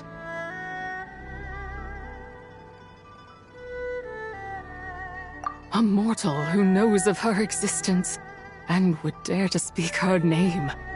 Who are you?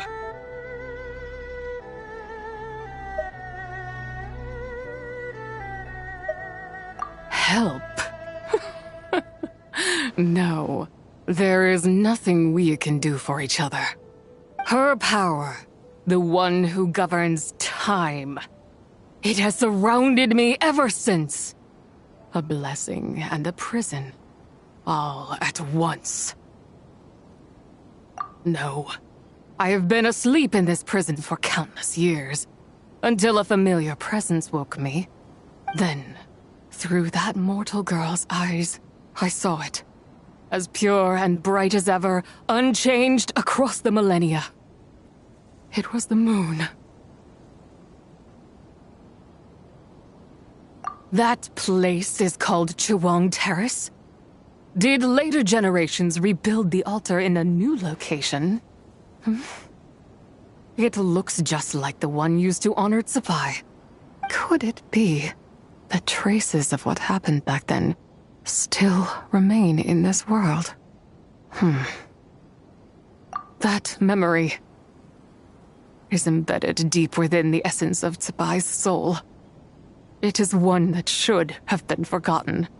Yet, it is precisely that which haunts my every waking moment, fuels my rage, and denies me a modicum of peace. Now you, a mere mortal, come to seek that which is forbidden.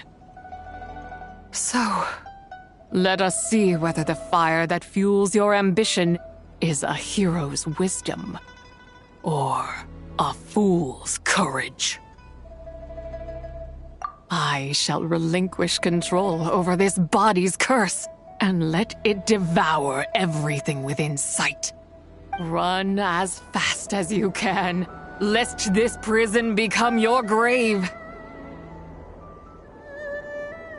Look, it draws near. The river of time, come to sweep all into oblivion. A torrent of tears for the dead and departed. I shall wait for you at the end, mortal. Evade being swept up in its waters, and I will show you everything. Fail, and we shall sink into oblivion together.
I did not expect that you would make it to the end.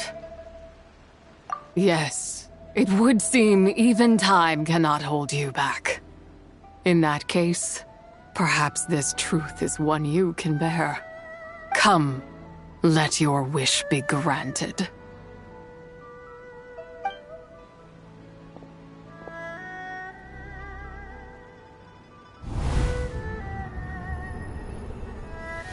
Under moon eternal, in radiant night, a maiden grants silk, soft and light. Under moon iridescent, in night divine, a maiden grants fiber for cloth so fine. Under moon of the frost, in night so great, a maiden grants tools to divine our fate. What are Mom and Dad doing? Shh, just make a wish. The kind Adeptus on the moon is listening.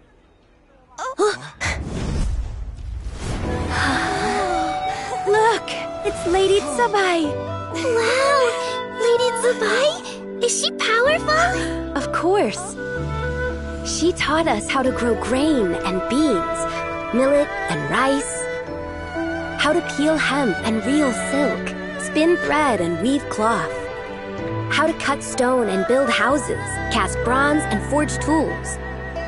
According to Mom and Dad, the Adeptus Zubai is the god of soil and grain, who blesses our land and its crops. Huh? Lady Zubai's leaving. It's all right. We just have to wait till next year. She'll be back.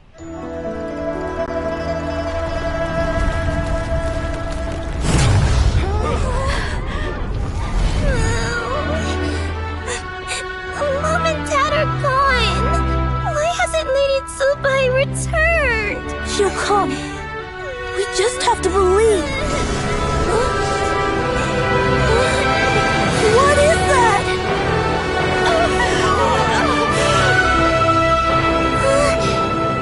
Lady Zubai abandoned us. All places tainted by the abyss need to be purified. That includes Long Gone. And what of its people? You know what will happen. You are but an emissary to the mortal realm. This is Heaven's will. There is no need for guilt, and no place for hope. I wouldn't dare. But the people of Langan honor me, worship me, pray to me. If I do not answer, the guilt will be too much to bear. And if you do, you will meet the same end. Then as their god, I shall die among them.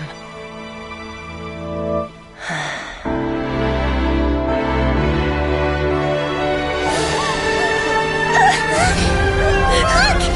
Lady Zubai came to save us! I knew she wouldn't abandon us! Run!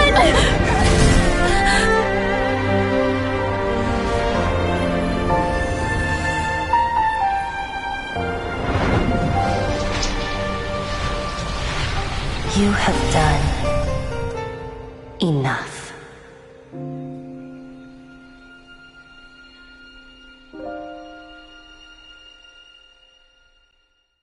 Now you know the truth.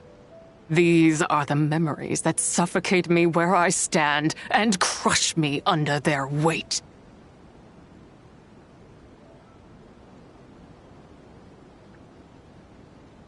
Not just my nation, but the people I loved. Were it within my power, I would ignite a blaze fierce enough to burn a hole through the heavens themselves.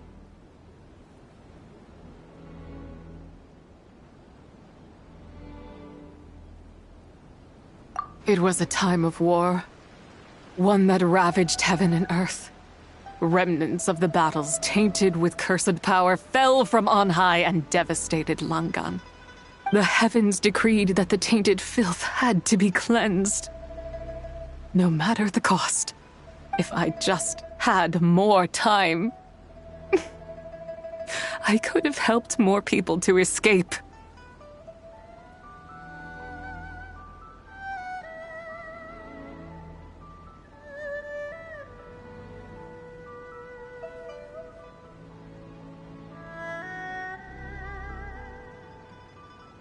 But it wasn't enough! I just needed a bit more, and they all could have survived!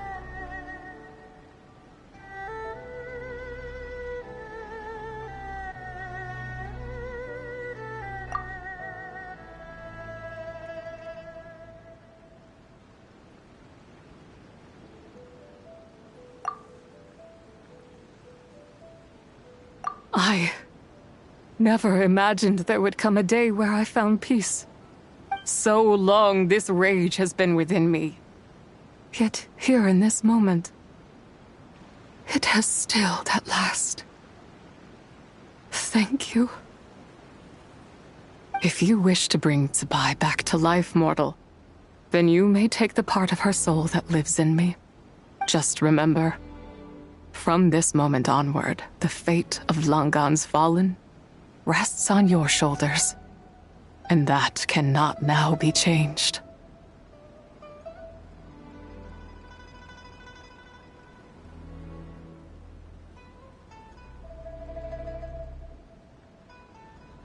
As I said before, I am but a remnant of Zabai's adeptal form, a manifestation of her wrath that was not meant to linger in this world. By taking away this fragment of her soul, you take away my shackles as well. So, let it be done.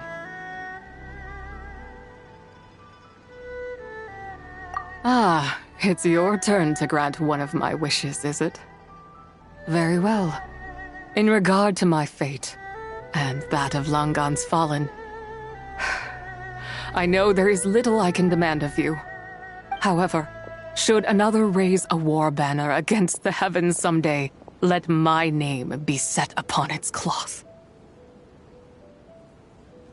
I ask for this, and nothing more. Now, take what you came for. I was a lone moon, shrouded and dimmed in cloud-veiled night. Now darkness breaks, free and unburdened. I reclaim my light.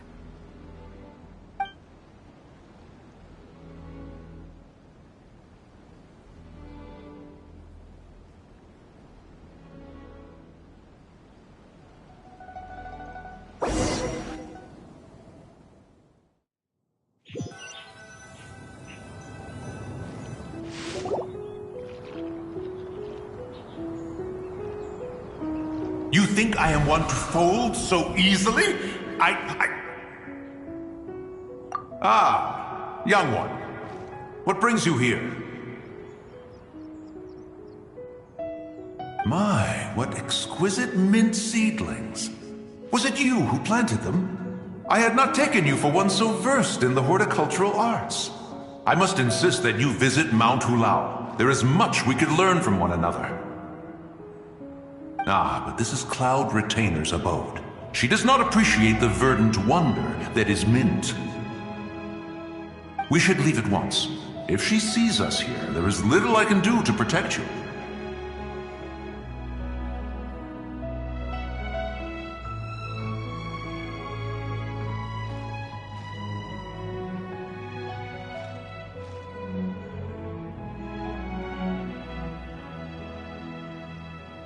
You weren't? Was it Mooncarver then? My, what nerve he has. What?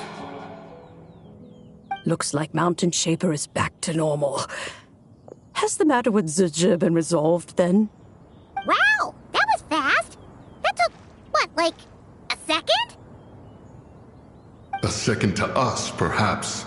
But for the Traveler, I imagine it felt much longer than that. One's plan was most successful then. And you're all right, Traveler. You don't feel strange in any way? Well, sounds like good news all around. I'm glad this matter is resolved. What is this matter you speak of? The possession of that mortal child? The matter of Zizhi may have been resolved, but there is another that is far from over. The mint you planted around my abode.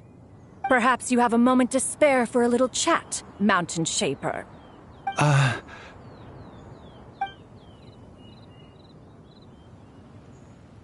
You seem reluctant to talk in detail about what happened with Zizhi.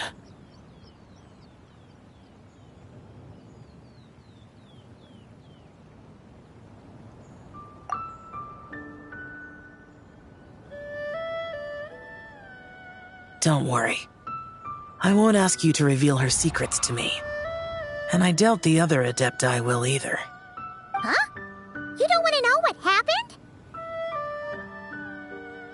The expression on your face. I know it well, Traveler. It's one I've seen Rex Lapis wear on many occasions. Whatever you learned, it must be too heavy to share. But you're okay, right, Traveler? That deadly self didn't hurt you, did she?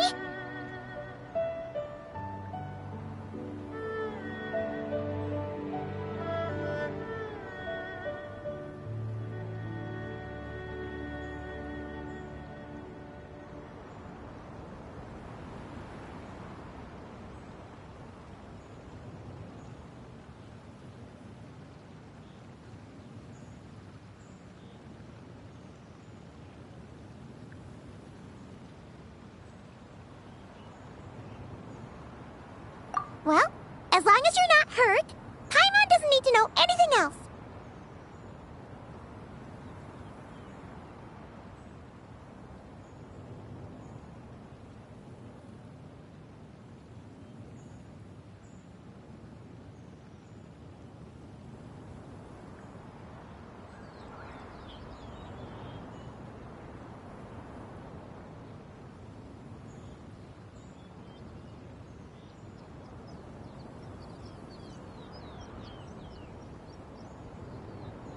Even so, I hope you feel like you can entrust me with it.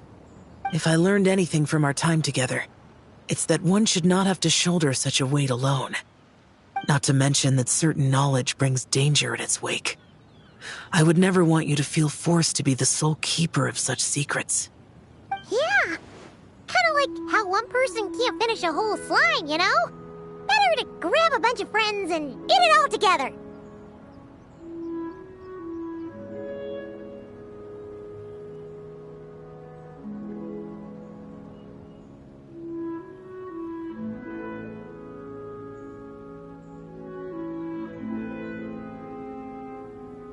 Exactly! Wait, no! Paimon's just saying we've got loads of friends who'll be more than willing to lend an ear.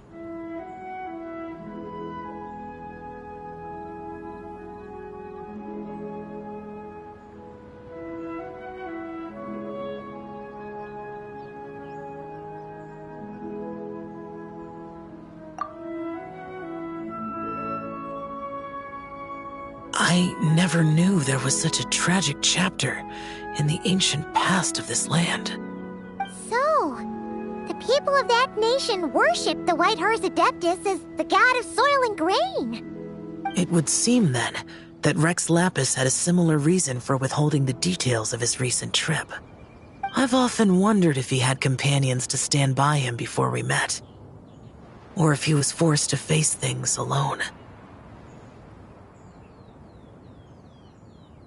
Regardless, Lanternlit takes place in 2 days. Let's meet back up again there. If there's no news of Rex Lapis by then, we'll have to come up with a plan.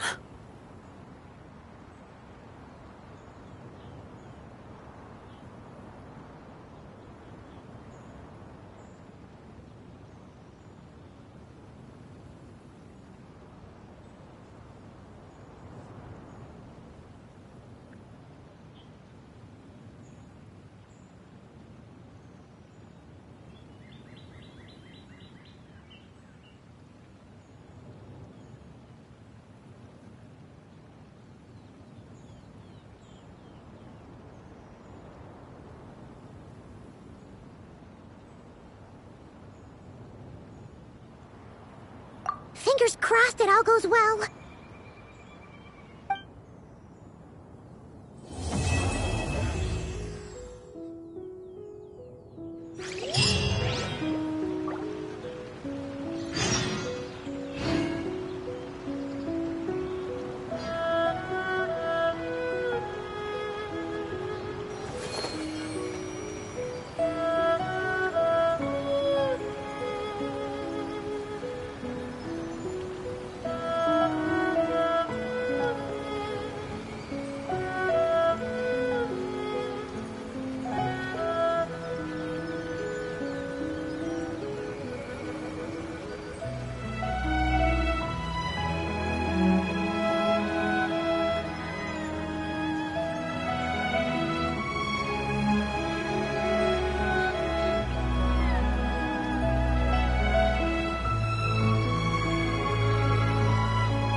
Time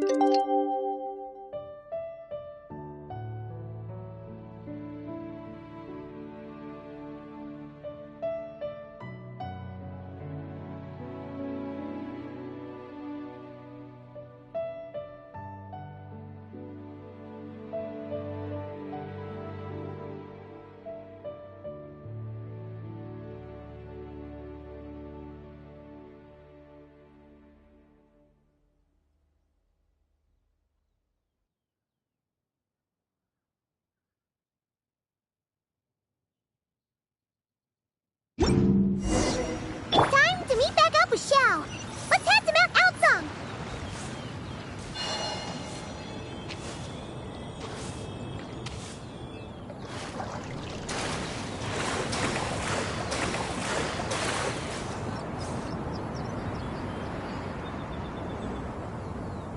Xiao, Cloud Retainer, Madam Ping, we're here. Any news on Zhongli? Wait, are we missing 2 Adepti? Well, Shenyun banned Mountain Shaper from Mount Outsong for 3 days. Oh, then what about Mooncarver? The scheme to plant mint in one's abode was one those 2 fools devised together? And when it comes to punishment, one does not discriminate. His banishment ends in 3 days as well. Wow, that's pretty harsh, Cloud Retainer. Let's get down to business. We have news of Rex Lapis. Huh? Isn't that...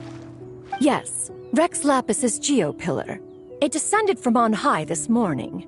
He must have sent it for a reason, but it does not respond to our touch. So, what does it mean? Is he in trouble?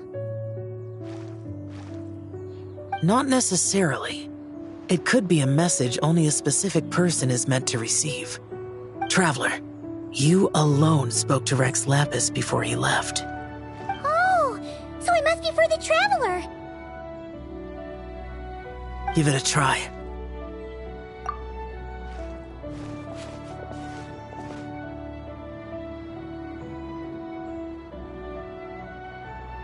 Come to the spring on Mount Qingze.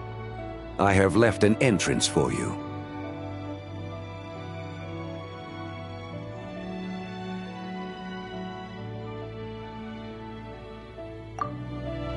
Well?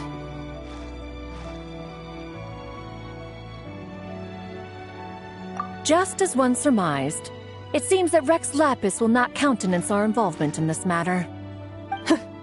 That would not surprise me in the slightest. He's always had a soft spot for the Traveler, after all. But be that as it may, we have served Rex Lapis for millennia now. In other words, I'm sure this has nothing to do with favoritism. He's probably just trying to protect us. That's right. So you mustn't let your guard down, even if Rex Lapis is by your side.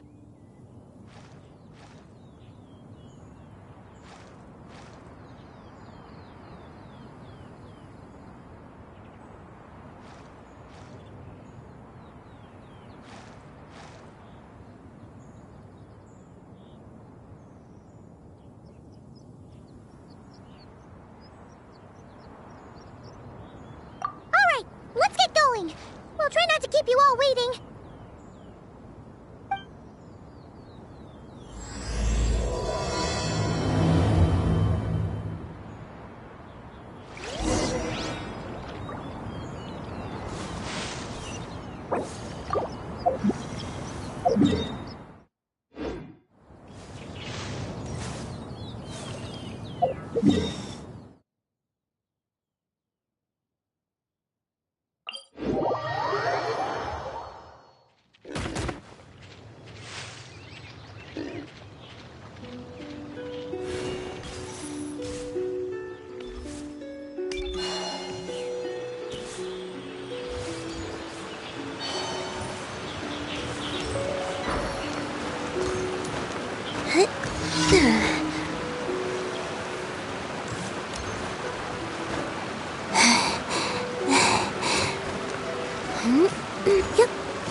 Keep your eyes peeled.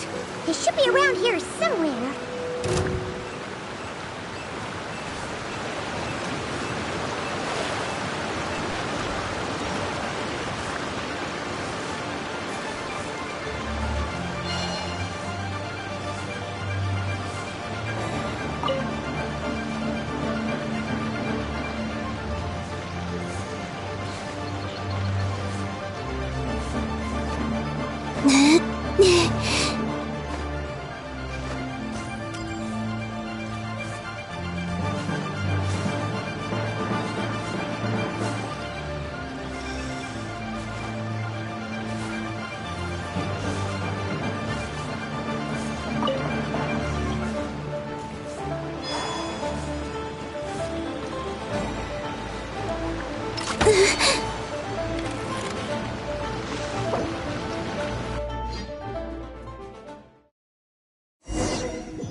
Who could have imagined that the once mighty Geo Archon might end up so, sitting on a humble stool in the woods, quietly weaving moon lanterns? You really do look like an old man now. This is a Shao lantern, not a moon lantern. In ages past, when the gods waged war and the world was in turmoil, these lanterns were lit to guide fallen warriors back to their homes. Had you tarried in the mortal realm for but a little while longer, you might have become quite accustomed to them. Even so, it bears such a striking resemblance to the moon lanterns they used to offer up to the heavens. Could this truly be mere coincidence? Perhaps in some sense it is, yet in another, it isn't. For instance, who is to say that some of Langan's magnificent jade did not become part of the very foundations upon which Liyue Harbor now stands? It is conceivable that this ritual was transmitted in such a manner too. Now, let's not let ourselves get carried away. For all its splendor, do not forget that, in the end, even Langan could not escape its heaven-sent fate. Alas, it is just a pity that the little creatures of this world may never again lift their eyes to the moon, even should misfortune befall them. But you, Geolord, now that you rule this realm, why take the trouble, not to mention the risk, to visit one who bears such profound guilt as I? Are you not afraid that you might be sullied by the curse of time that was laid upon me? There is no risk to speak of. At least, not in comparison to that which you took when you defied the heavens all that time ago. As I have stated, time and again, it was not I who defied the heavens. Geolord, the ancient affairs of Langan have nothing to do with me, for I am but one of her deadly selves, severed before her demise. My name is not Zebai, but Zichao. Surely you did not take us for one and the same, solely on the basis that we may all assume the form of white horses? Sorry to break it to you, but you seem to have found yourself the wrong white horse. Anyway, do tell me, what urgent matter brings you here? Very well, then. I have come to ask for Zebai's shade. Oh? So, the Geolord has set his sights upon Zebai's human soul. And what is it that you intend to do with it? The world outside is changing. With the new moon's birth, the confines of the shadow moon are gradually disintegrating. In other words, the heavenly soul is set to return. Consequently, strange phenomena have manifested within Langan's former domain, leading to the earthly soul's reappearance as well. The last of the trio, the human soul, is in your possession. Most intriguing. My intention is to gather all three together, so that an old friend may finally make her return. I must admit, it seems that some remarkable affairs are coming to pass in the outside world. Yet there is one thing you seem to have overlooked, Lord of Geo. Back in the day, it was you that freed me from that painting. And afterwards, I took up arms in your name. Together we first subdued Chenyu Vale, then brought peace to Mount Qingse. It was for this cause that the contract between us was made. But now that the debt has been repaid, what cause have you to expect my aid? Zibai and I have long been friends. Given not only that you were manifested from a corrupt desire within her divine form, but that you also possess a fragment of her soul, how can you purport to be the wrong White Horse? I think you'll find that we are now as separate and distinct as any two beings ever were. What once shone with radiant purity has long become dust. What you see is no longer what it was. Oh, great Lord of Geo. Should this still be unclear to you, I bid you take your leave. It seems that the fault lies in my own lack of consideration. As you wish. I shall let this matter rest. Wait! One moment, if you will. Should this not be your opportunity to propose a new contract? The part where you make me an offer I simply couldn't refuse? Even those puny mortals know how to haggle when striking their bargains. Should you, the famed god of contracts, not likewise strive for success through negotiation? Come now, enough with the posturing. It's time to name your price. Very well. I had, in truth, prepared a new contract for your consideration. I knew you would not come before me unprepared. Yet, you should know that I want for nothing, for I live in the mountains, carefree and untroubled. Occasionally, I even find sport in teasing the mortals who stumble into my presence. Then why persist in telling them those ancient stories? I speak of what transpired before the sky collapsed and the earth sank into itself. That is merely my way of passing the time. And what of it? Would any believe, much less remember, the ramblings of a mountain hermit? Those tales have long since spread throughout the mortal realm. Who? Should my words prove insufficient, I invite you to see the world for yourself. To this end, I have found you a pair of trusty guides. The Lanternlit is presently underway in Liyue, and should prove quite intriguing for you. So this, then, is the contract you have prepared for me? Indeed it is.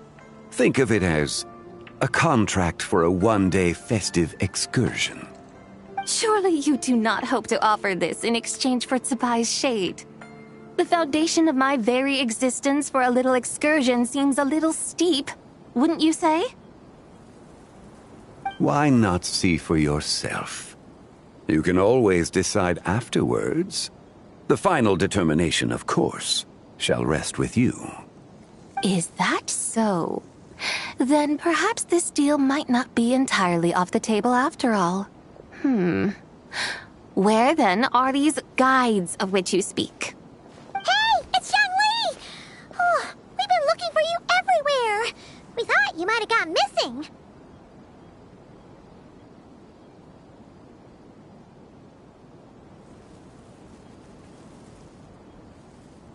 You're here. So these are my guides. Well, well. They certainly look the part, I'll give you that. Guides?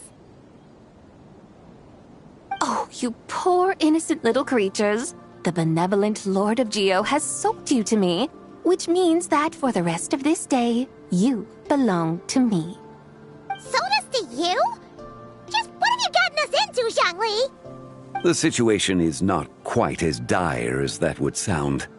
I ask only that you accompany my Adeptus friend on a tour of Liyue.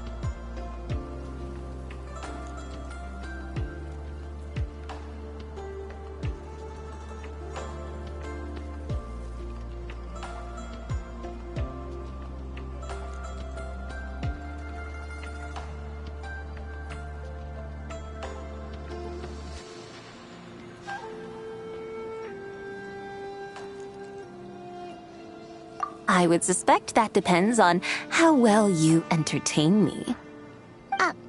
Entertain you?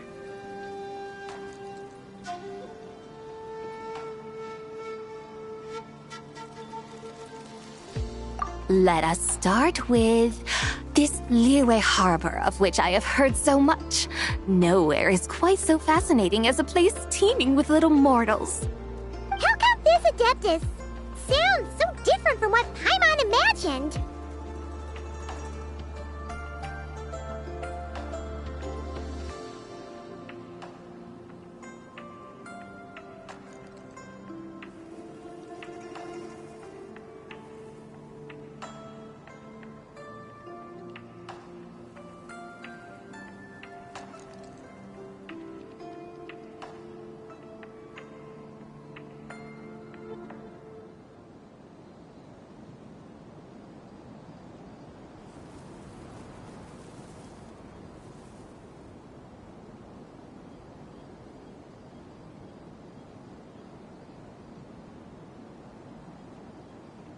Okay, we'll take care of it.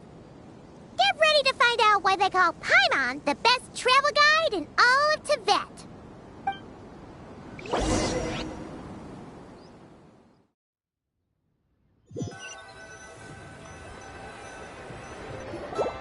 Look! We've arrived at Liyue Harbor. Not only is it Tibet's busiest port, it's also the beating heart of Liyue. So, dear Madam Adeptus, where would you like to go first? With humble fare and wine to sip, in comfort clothed and soul at ease, one eats, and all the heart's ills cease. So we're heading straight for the good stuff? Well, you're in luck, because Paimon's an expert when it comes to food. There are two main cooking styles in Liyue. Li cuisine, which is all about mountain delicacies, and Yue cuisine, which is centered on seafood. The most famous restaurants are Liuli Pavilion and Shinyue Kiosk. Oh, now Paimon's starting to drool. Yes, our only option is to go try them both. 2 meals, back to back. Both sound like excellent options to me. Are these the kind of establishments that most people might visit on a regular basis? Not exactly. Both Li cuisine and Yue cuisine are known for their pricey ingredients. Definitely not what you'd call the budget options.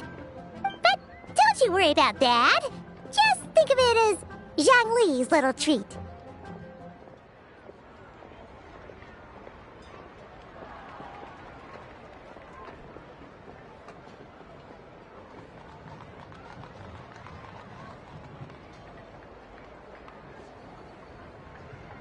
Come on! Aren't you supposed to be pals with Hu Tao?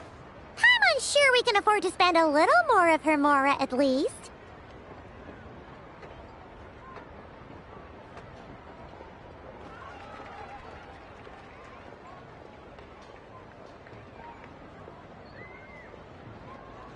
Hey! All Paimon wants is to provide our Adeptus with the best possible experience here.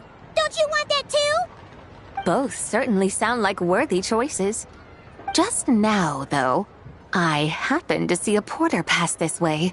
Where might individuals like him go to eat? A hungry porter, huh? Oh! Paimon knows just the place!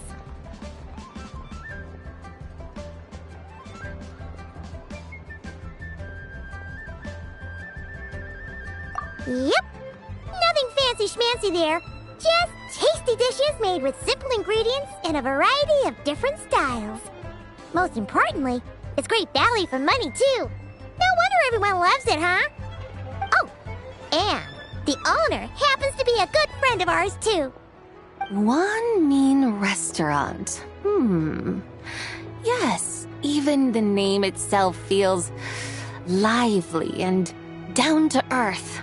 All right, let's make it our first stop. Yippee! That's a great choice, too. Alrighty, let's head over there right away. Paimon can't wait to dig in. Wamin Restaurant, here we come.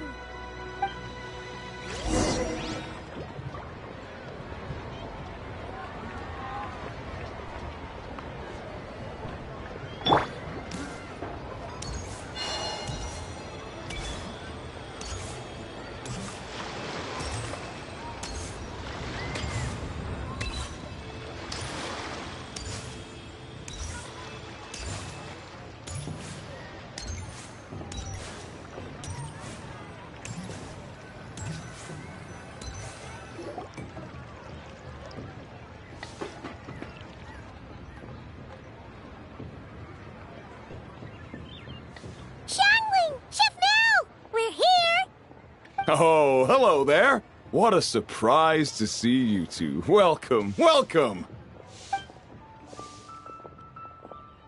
Hey there, Traveler and Paimon. We're a little busy today, so grab a table while you still can. But I don't think I've met this lady before. Is she a new friend?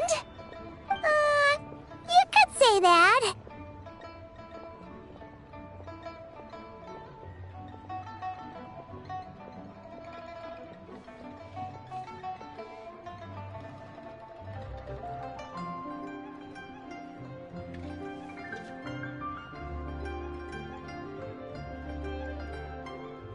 Oh, I see.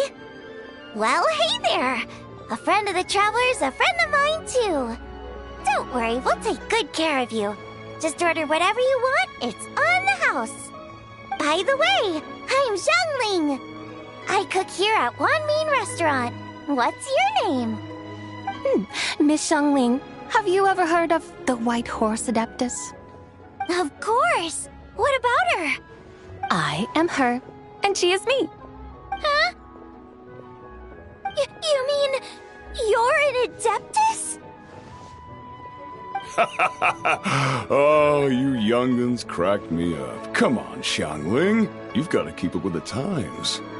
Haven't you heard of cosplay? It's like a role-playing game where you dress up as famous characters and pretend to be them. Seriously, it's all the rage, and it looks like this young lady is quite the expert.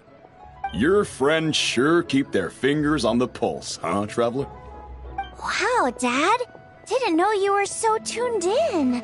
But how come I haven't heard about it?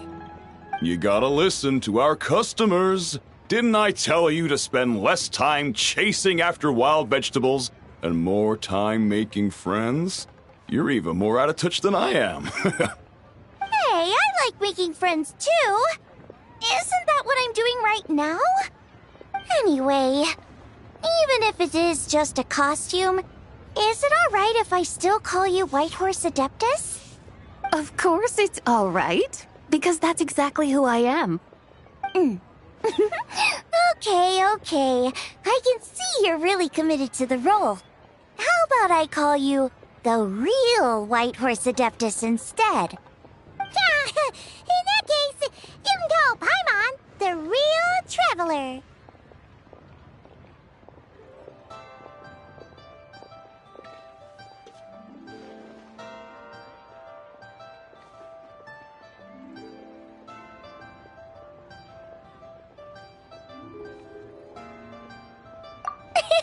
Yeah, right. You could have at least switched outfits.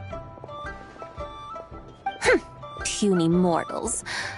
Nevertheless, I suppose it might be amusing to indulge in your little charade for a while at least. All right, go grab yourselves a table. I'll come take your order in a bit.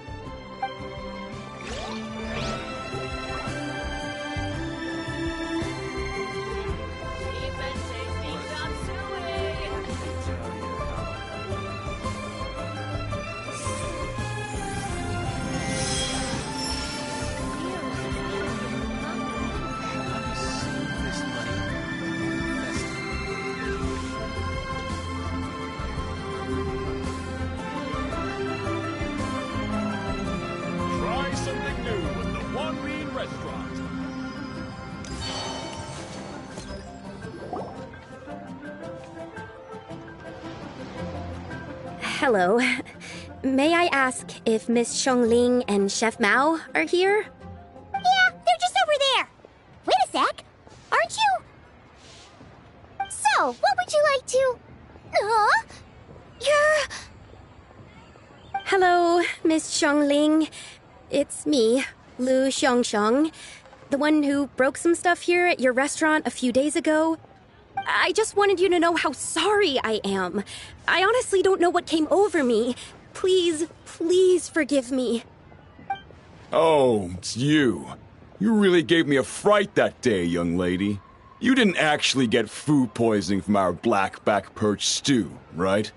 Come on, Dad. She's come to say sorry. It's all right, Miss Lu. You must have been feeling a bit off that day. You're looking so much better now, though. Why don't you grab a table, too? This one's on the house. No, I couldn't possibly. Hey, it's totally okay. We all feel under the weather sometimes, especially when we're away from home. Go on, find yourself a... yikes. Looks like all the tables are taken. Wanna come sit with us? We've got an extra seat over here.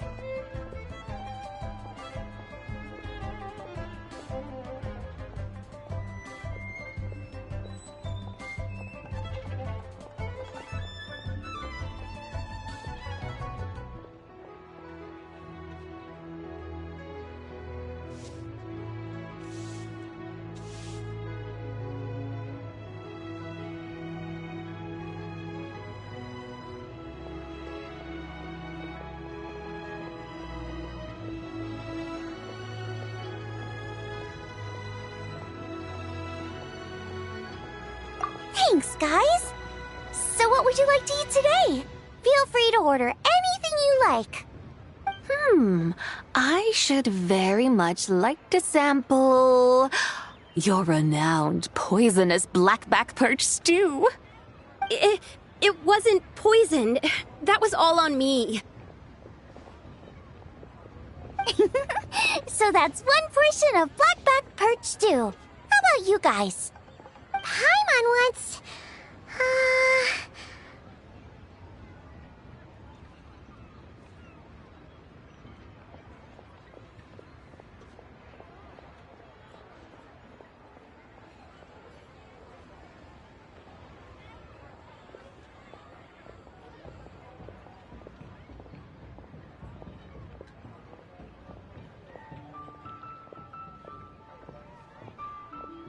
Sure thing! Looks like Paimon's having trouble making up her mind. Anyway, I guarantee you'll love it. Let me think. Well, since the blackback perch stew is on the spicier side, I guess it makes sense to balance it out with a serving of stir-fried shrimp. And since it's Lanternlit season, you better try out the triple-layered consomme and come and get it too! Those are our seasonal specialties.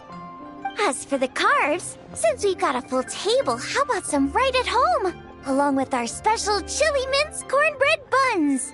Trust me, you won't be disappointed. Then for dessert, I'll whip you up some Lucky Snow Delight. I just came up with it a few days ago, and I can't wait for you to try it. Wow! Sounds like quite the feast!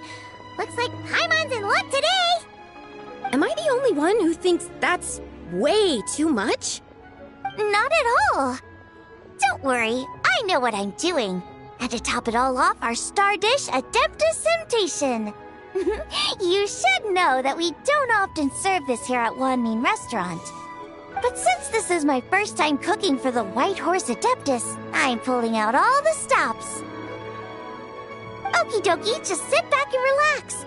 I'll have your dishes out in no time. Hold on. Did I just hear Miss Xiangling mention the White Horse Adeptus? You did indeed. And you're looking right at her. That's a joke, by the way. She's cosplaying. Oh, I see. Phew, almost believed you there for a moment. Tell me, little one, what business might you have with the White Horse Adeptus? It's a long story. Basically, a while back, I took part in an archaeological dig over at the chasm. While we were there, we discovered a number of relics. Our findings show that they date back to the era of Long Gone, an ancient nation whose people are said to have been the ancestors of some of the modern-day inhabitants of Chenyu Vale. And why might such matters concern the White Horse Adeptus? Because some of those relics not only seem to contain textual references to her, but even depictions of what she looked like. There have long been legends claiming that the White Horse Adeptus was a deity of that era, but there are plenty of other theories out there too. If I could just locate some more detailed records, I'm sure we'd be able to find out so much more. So you're into history? Well, to tell you the truth, I actually joined the archaeological team by sheer accident. But once I'd started down this path, I knew that I wanted to make something of myself. Recently, though, things seem to have taken a turn for the worse. Still can't believe I caused such a mess and even ended up hurting someone. Oh, so you're considering becoming a martial artist now instead? No, I mean, they weren't seriously hurt. It was just a few scratches, and they let it go after my mother compensated them.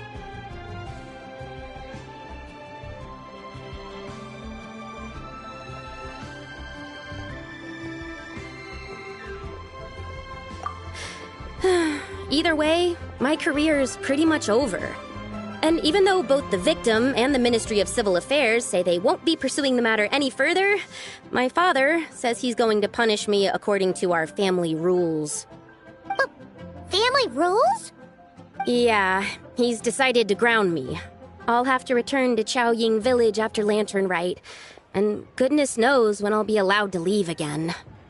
Wow, that's harsh. Sounds like the kind of thing only rich, super traditional parents would do. We're not exactly rich, though.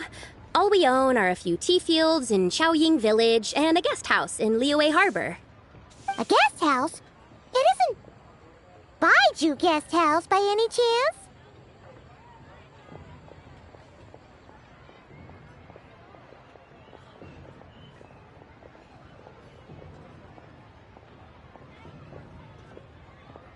Yep, he's my grandfather. So, you've heard of the guest house before? Small world, huh? Come to think of it, didn't Boss Fu mention something about hoping that the White Horse Adeptus would show up and let her divine power be known?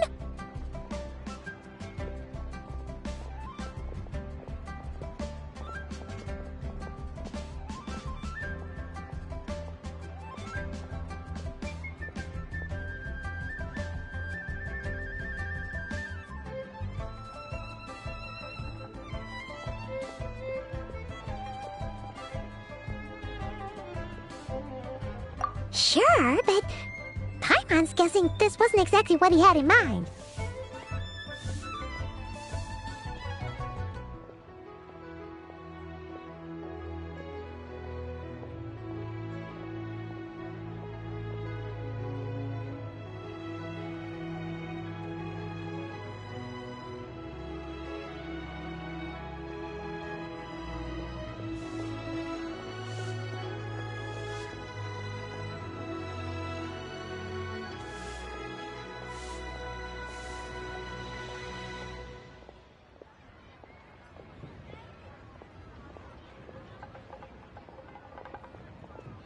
Little one, it sounds to me that your family is rather well off after all. What then drew you to archaeology? Why subject yourself to such unnecessary hardships? Even if I stayed at home, there's no guarantee I'd lead a nice, easy life. Just look at my father. Recently, my grandfather put him in charge of the guest house, and he came up with a bunch of ideas right away, starting with changing its name. That didn't turn out well, though. My grandfather yelled at him for days, even calling him a bad son, and they still haven't let it go. Oh! Paimon thinks we might have heard about that too. Long story short, being dependent on others is never fun. You just end up being completely under their thumb. That's why I want to make it on my own out here, no matter how hard it is. After all, as the saying goes, to rise above others, one must endure the hardest of hardships. What's so funny about that? You poor, innocent little creatures never fail to amuse me. To think you would endure all manner of hardships in your brief time on this mortal plane, and all that merely to rise above others. I would have thought that the wiser path would be to simply roam this world as I do. Huh? Tell me, what is it that you truly delight in? Archaeology? Martial arts? Tea planting? Or perhaps the keeping of a guest house? What I delight in? Yes! Surely there must be something you don't find quite so exhausting. Whatever delights you should not feel like a burden. But do things like that really exist? Of course! Take Miss Xiangling, for instance. I defy you to detect even a hint of hardship on her face when she wields her walking spatula. So, since it seems you are resolved to tread the rocky path, you should strive with all your might to pursue that which brings you delight. You mean, like cosplay? I suppose you might say that. Looks like the White Horse Adeptus is really getting into her role. I think I get what you mean then. Maybe I should have a chat with Miss Xiangling before I head home.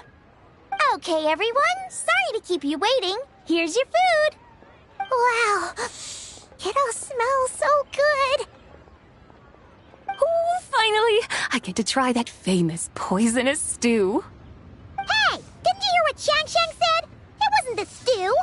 If anyone's to blame, it's that other you. What's up? How fiercely this mortal fare burns upon the tongue!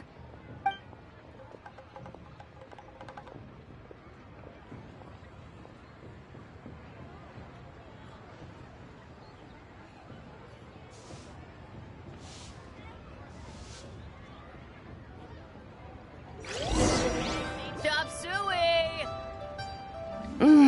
Most satisfying as poisonous stews go.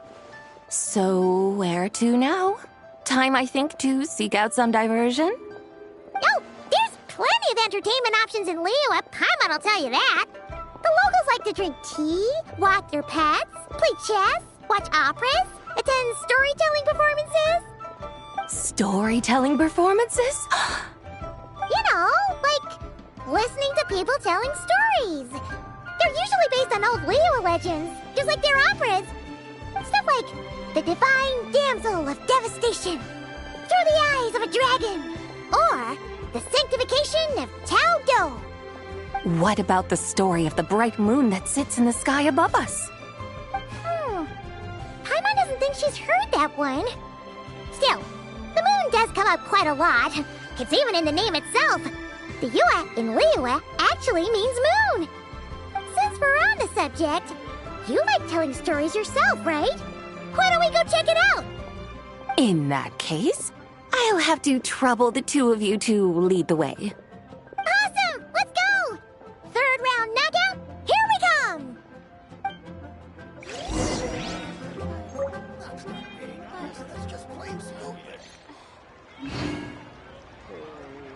Wow. Liyue's really got a lot going. Would you like to go moon gazing? You can sit in my rocking chair and admire the view. Or we could go to the moon and gaze down at Tefat. Whatever you prefer.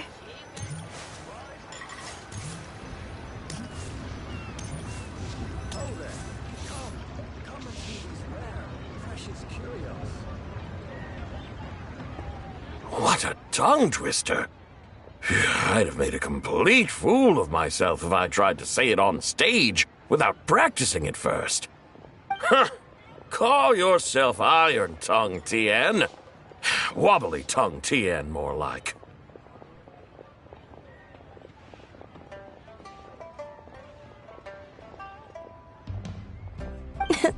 I used to have that problem a lot. But if you just take your time to grasp the meaning and commit it to memory, you'll be able to say it smoothly in no time. You're right, Miss Yoon. I'll give it another try. Hey, Yunjin! Fancy seeing you here! What are you two talking about? Ah, Traveler and Paimon, we meet again. And who, may I ask, is this? You may call me the White Horse Adeptus. The White Horse Adeptus? She's not really an Adeptus.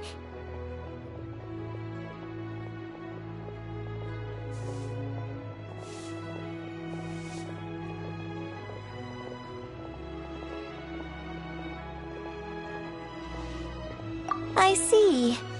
Well, it certainly looks like a lot of fun. Oh, funny you mention it. This type of thing is actually something I'm quite familiar with. Once, to perform Through the Eyes of a Dragon, I decided to imagine that I was Rex Lapis himself. It was the only way to truly inhabit his mindset and understand his resolve to quell those demons. Sounds like you just wanted an excuse to feel all big and powerful. Hey, that's... You just don't understand how inspiration works. You're one to talk. Paimon's traveled all over with the Traveler, and she's seen things that would make your jaw drop. All right, then. Since you claim to be so knowledgeable, why don't you prove it by reciting an ancient poem? An ancient poem? Which one? Ha! See? You mean to tell me you've never even heard of the ancient poem called An Ancient Poem? What kind of a title is that? Quit teasing, Paimon. We only just found out about that ourselves. He's talking about the writing on those ancient relics. When we first saw it, we couldn't figure out what it all meant. So in the meantime, we decided to just refer to it as an ancient poem. However, thanks to the painstaking work of the scholars who were tasked with decoding it, it seems like that's exactly what it was. Or rather, an ode offered in veneration of the moon and the White Horse Adeptus. Oh yeah! Didn't Kuching mention that before? It's got something to do with Longon, right? That is correct. The Ministry of Civil Affairs has issued a notice stating that, although it is true that the moon may disappear tonight, we should be in no danger. In other words, there's nothing to fear. But if you're worried, we can always take a leaf from the Book of the Ancients. By reciting this poem, I mean, and calling for the White Horse Adeptus' aid. If we do that, I'm certain she'll protect our moon and keep us safe. Ooh, seriously? Paimon has to get a look at this.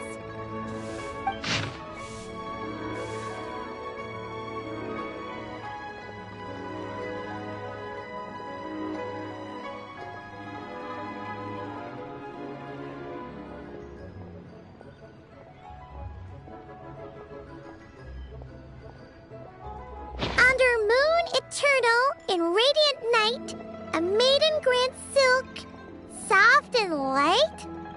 What in Tibet's that supposed to mean? Under moon iridescent, in night divine, blah blah blah, something cloth so fine. Something about fields being plowed, something else about seeds being sown from the earth. Seriously? What is this? The fields are plowed, the seeds are sown, and from the earth, life is grown. Whoa! You did that without even looking! Bravo! Bravo! We have an expert in our midst. Looks like this young lady really does know her role inside out. If I didn't know any better, I'd have taken her for the real deal. That's because I am the real deal. That's the spirit. This is exactly the kind of mindset I was talking about. Behold, mortals, I am none other than the indomitable Rex Lapis himself. Kneel before my godly splendor. Believe me, young lady, I know exactly why you do it. Back in the day, I was just like you. I must say you are rather amusing as mortals go. Miss White Horse Adeptus, it is a great pleasure to make your acquaintance today. I have some questions regarding the poem, and I was wondering, perhaps, if you might be able to shed some light on it? You want me to explain the full meaning of its verses? Your guidance would be much appreciated. Fascinating. Tell me, do all the people of Liyue still express such reverence for the ancient ways? Well, it's true that we hold a deep fondness for our history, but it is hardly our only pursuit. One of my good friends, for instance, is even more devoted to the modern Fontanian art of rock and roll. Exactly! And don't forget, Great practitioners of the role-playing arts walk among us, too. People like me and you, young lady. Yes. So rather than placing too much emphasis on our reverence for the ancient ways, it might be better to say that here in Liyue, 100 passions bloom, each with a voice of its own. I see. Then, I suppose it wouldn't do any harm for me to enlighten you. In truth, it is but a simple poem of blessings. Its meaning is this. As the eternal moon rises in the night sky, a maiden adorned with lustrous jade descends upon the earth. She blesses the kudzu vines and mulberry leaves, so that they may be used to make coarse cloth that is nevertheless soft, light, and comfortable to wear. As the iridescent moon rises in the night sky, a maiden adorned with lustrous jade descends upon the earth. She blesses the kudzu vines and hemp, so that they may be used to make fine, luxurious cloth. As the frost moon rises in the night sky, a maiden adorned with lustrous jade descends upon the earth. She blesses the mugwort and artemisia, so that they may be perfect for divination. So she really did come down from the moon? She shows the people how to use the plow and spade to purge the land of weeds, till the soil, and heap up the earth to make it fertile. Then with the hoe, she teaches them to sow their grain, bestowing the promise of life upon every seed. She blesses the millet and the beans, ensuring that their stalks and vines stretch forth without end. She graces the wheat and the rice, so that their heavy heads are filled with plump, glistening grain. Sounds like she's a real pro at all this farming stuff. The fruits of the field are harvested and brewed into sacred wine for honored guests. This we reverently present to the divine maiden, with every ceremonial step flawlessly observed, so that she may witness the depth of our piety and respect. Oh, divine maiden, how can your graceful presence in the sky not seem like that of a fairy descending from the heavens? Oh, divine maiden, how does your pure and radiant form not resemble the guardian spirit of our land? I send my heart's desire, ascending to the heavens, beseeching you to grant us good fortune and blessings in the coming year. Huh? So, that's what it's supposed to mean? I find myself speechless. Moved beyond the power of words to convey. Oh, young lady, you have shown me the heights to which a true role player might aspire. A truly remarkable performance. I did not anticipate that anyone could unravel this poem with such depth and clarity, and so soon after the Ministry of Civil Affairs noticed, too. I'd even begun to consider myself somewhat versed in the matter, but as they say, there's always someone more knowledgeable out there. Allow me to extend my thanks to you, Miss Whitehorse Adeptus. You are far too humble, young one. I must confess, it is I who have been surprised, not only by you, but also by this Liyue harbor of the present day. Ah, so you're not from Liyue. And what, may I ask, has surprised you about it? Oh, it's nothing really. Just some old memories scattered here and there. Very well, my guides.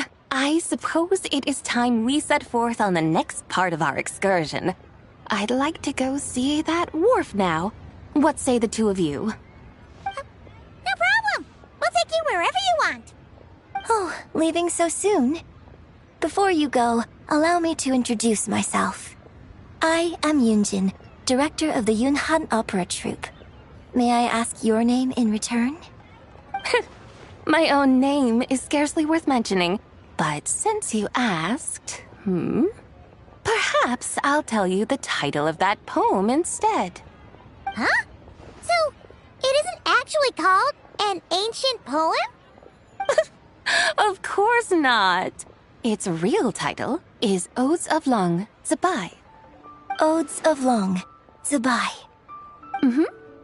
All right then, until we meet again.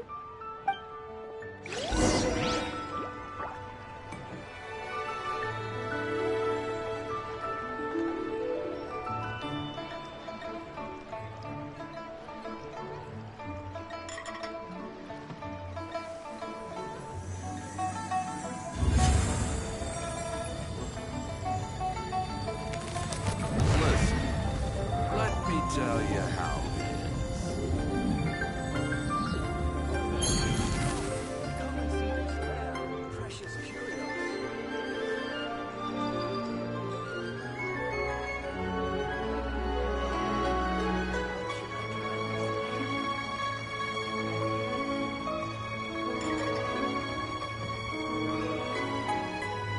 Listen, let me tell you how.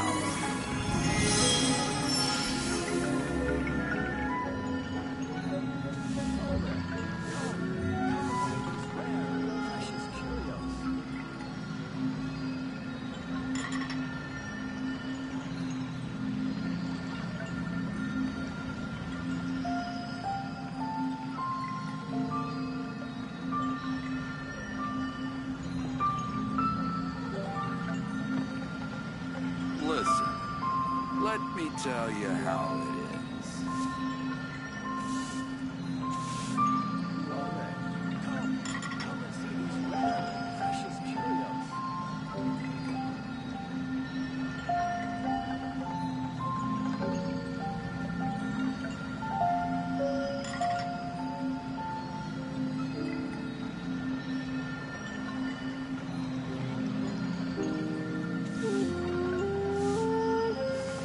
Listen, let me tell you how it is.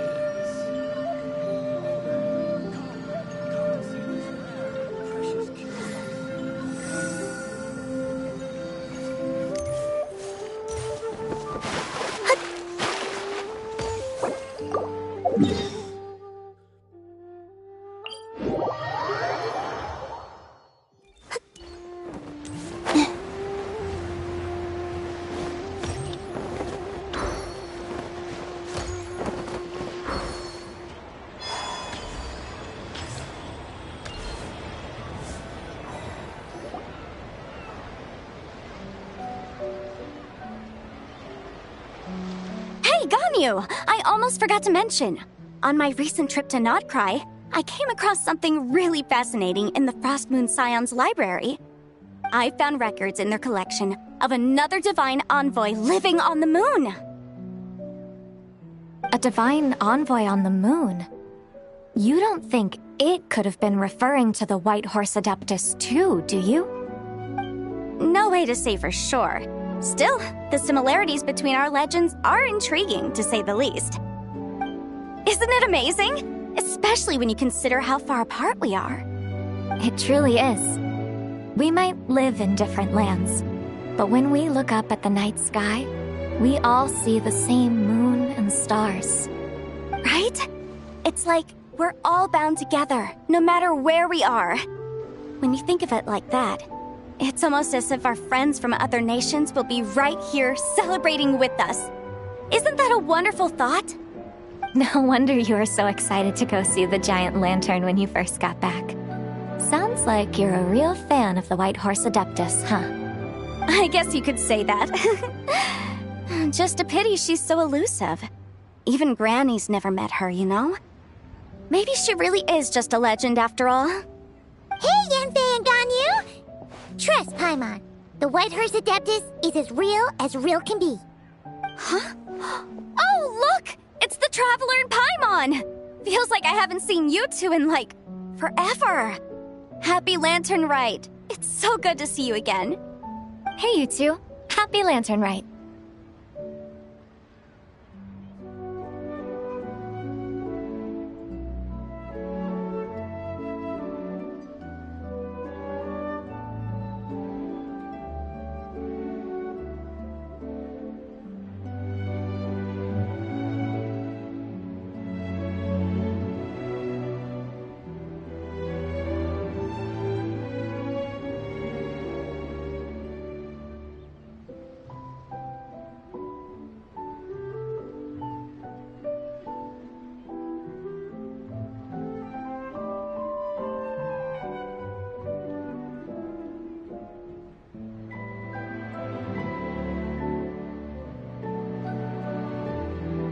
Did I hear you right just now, Paimon? Does that mean you've actually seen the White Horse Adeptus?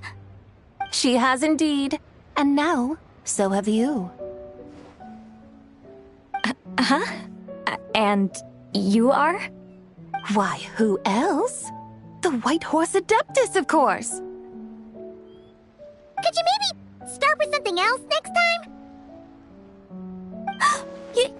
You're the White Horse Adeptus?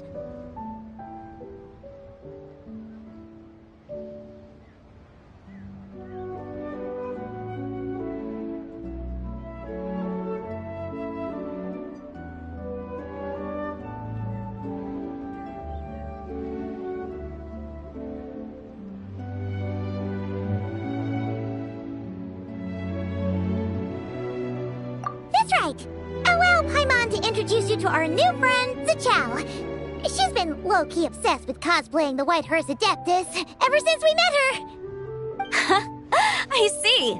Well then, greetings, Miss Zichao. My name is Yanfei, and recently I've been low-key obsessed with learning everything I can about the White Horse Adeptus. I'm sure the two of you will get along like a house on fire. Oh, and by the way, I'm Ganyu. So, Miss Zichao, you must be here to see the giant lantern too, right? A horse-shaped Zhao lantern? Is that what I think it is? That's right! A lantern made to honor the White Horse Adeptus herself. Isn't it gorgeous? Huh? What are you laughing at? Both the lantern and myself. What do you mean? Oh, this lantern truly is an artistic masterpiece. But tell me this, have any of you ever seen a horse before? Come to think of it, Paimon can't remember ever actually seeing one herself. What about you, Traveler?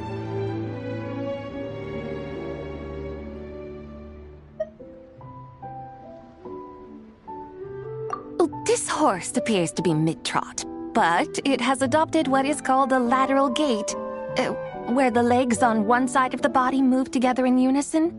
A rather rare sight indeed. Just now, I suddenly pictured myself, I mean, the White Horse Adeptus running the same way. The image was so absurd, I could barely contain my mirth. Oh, really? I never knew that. You learn something every day, huh? Oh, come on! It's basically a giant piece of fan art! Who cares if it's different than the original?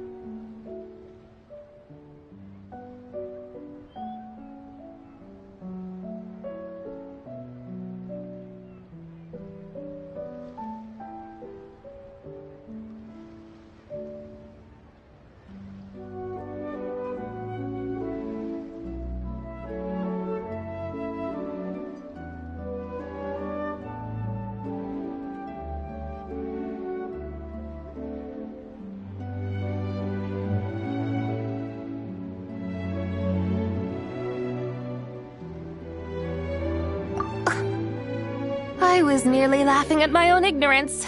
I came here thinking that the White Horse Adeptus's tale had been long forgotten. Yet here I am, gazing upon a lantern made in her honor. Well, you couldn't have been more mistaken. There are so many tales about the White Horse Adeptus, I'm starting to lose count. Just off the top of my head... Just so you know, Yanfei, we've heard it all like a million times before. Aha! But there's one thing I can guarantee that you haven't. Huh? You mean like a new chapter of her stories come to light? Mm-hmm. And I heard it from Ganyu just yesterday. Hey, why don't you share it with the others? Sure, no problem. Where to begin? Do you guys still remember what Liyue's Moon Chase Festival is about? Of course! It's a festival held in honor of the Stove God! That's right. But it took a really long time for the Stove God Festival to become what it is today. In its earliest form, it was actually an adeptal ritual known as the Moon Chase Rite. Paimon remembers Madame Ping mentioning that before, but she never explained exactly what it was. According to Cloud Retainer, the Moon Chase Rite was originally a ritual meant for communicating with the moon. communicating with the moon? But for what purpose? At first, Cloud Retainer wasn't entirely sure either, as it was always Rex Lapis who performed the ritual. Whoa! Rex Lapis did it himself? Must have been a really important ritual. That's right. Unfortunately, despite numerous attempts, they never actually received any response from the moon, which is why they eventually stopped performing it. But then, just yesterday, Kutching took a picture of the moon being obscured by a dark hole to Cloud Retainer and asked if it had anything to do with the Moonchase Rite. The moment Cloud Retainer saw it, it suddenly dawned on her that the rite might have been an attempt to reach the White Horse Adeptus all along. Does that mean Zhongli's been trying to bring back the White Horse Adeptus all this time? So how about that? Bet you never thought there might even be a link between the White Horse Adeptus and the Moonchase Festival.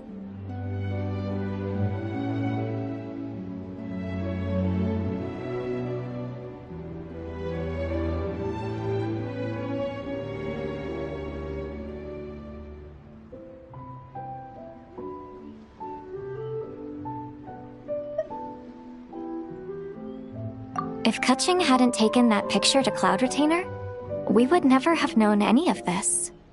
This is probably what Kutching was referring to that day when she mentioned there were some ideas she wanted to follow up on. So, Geo Archon. All this time, you've been striving to awaken her. Huh? What do you mean, awaken? Nothing.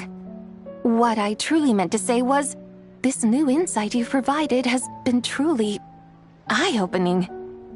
Oh, by the way, my trusty guides, I've been meaning to ask, where in Liyue Harbor might one enjoy an expansive scenic view? Huh? We're off to the next stop already? But Paimon's barely done digesting that lore bomb just now. All the more reason to find the right spot to let it sink in. Oh, so that's what you're up to. A tour of Liyue Harbor?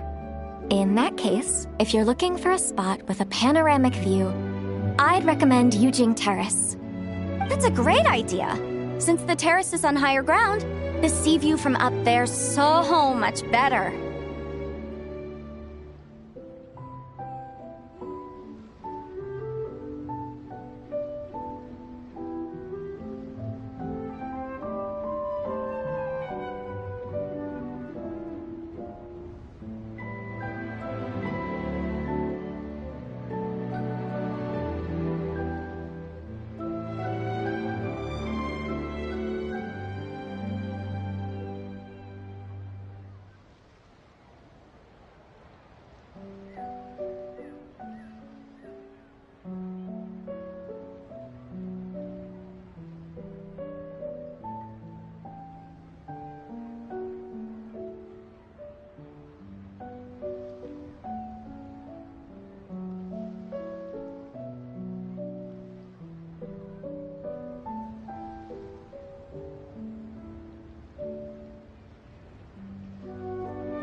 Great! Well, the Lantern Rite's about to start, so we should get back to Granny's now. Hope to see you all at the festival tonight. Oh, you're off too? All right then. See you both soon. See you soon.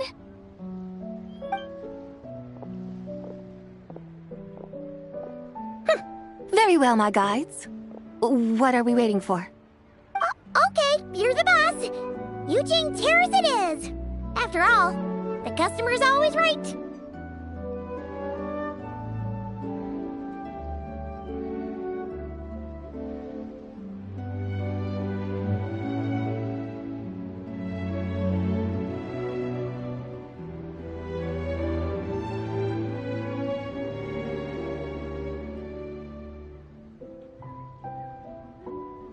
Something else you needed to do?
And what, may I ask, is a photo?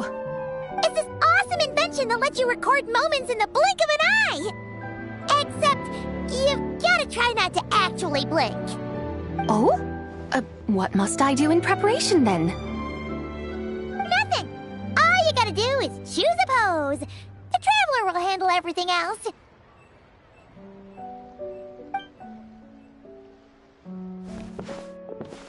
Come on, let's give it a try. Look, we got a great picture. Paimon's gonna call it "The White Horse Adeptus Meets the White Horse Adeptus in Liyue Harbor." Huh. They've even discovered a way to preserve moments in time. Now I truly am curious to witness what else these mortals might accomplish. Very well, let us proceed. Eugene Terrace lies in that direction, does it not? Hey, wait for us!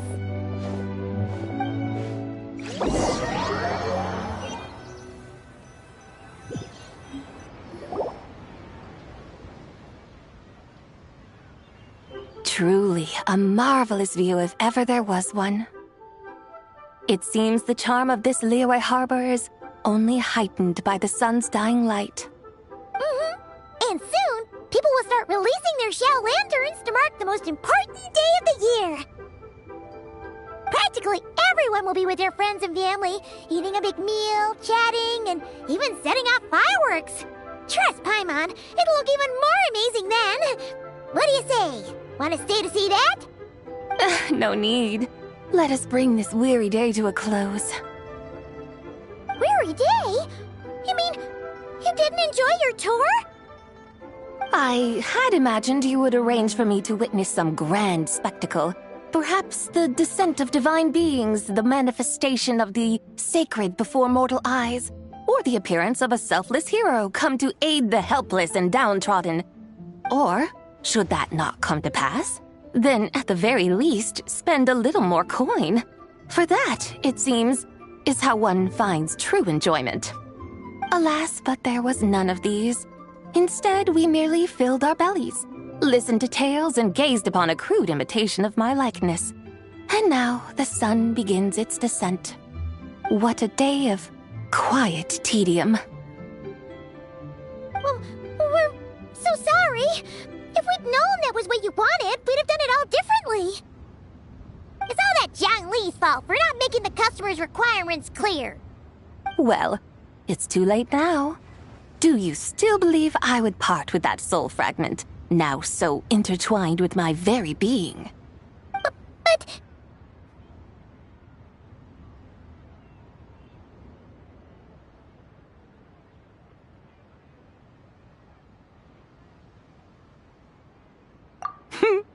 I knew you were the more astute of the pair. Huh? You were just trying to scare Paimon? It seems the realm of the Geo-Archon has a way of making one more stony-faced. So, you were just pulling Paimon's leg? Of course. I was merely engaging in a little banter with the two of you. Long ago, I shared tales with various mortals who chanced upon my mountain abode. Never did I imagine that those stories would endure. It seems I greatly underestimated them. Perhaps, as your Geolord said, a few pieces of ancient Langan's magnificent jade have truly become part of the very foundation of this land. So, you've decided to help us? Again, that goes without saying. I made up my mind some time ago now.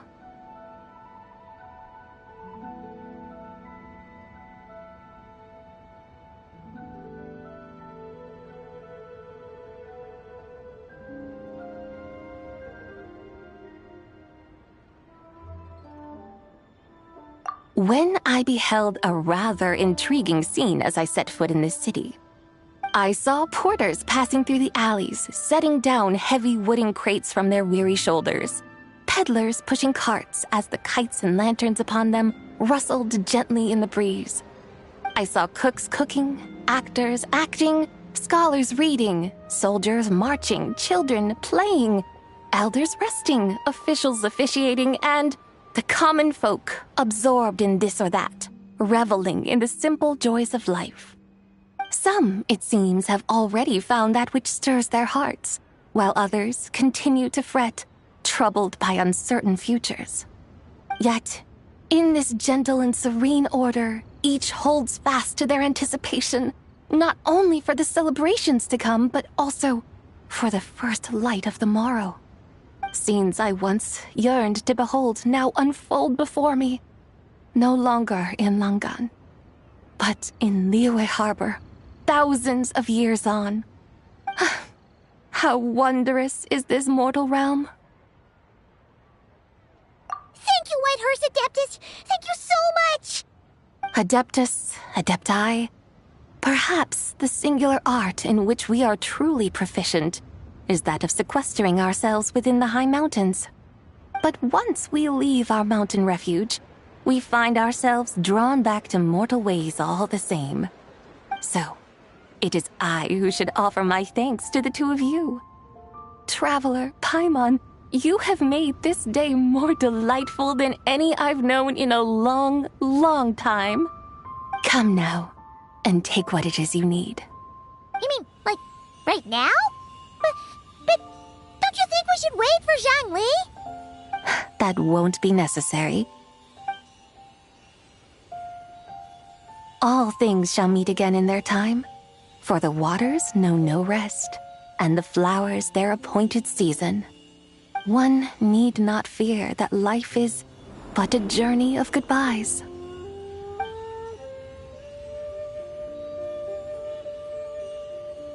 Is she gone?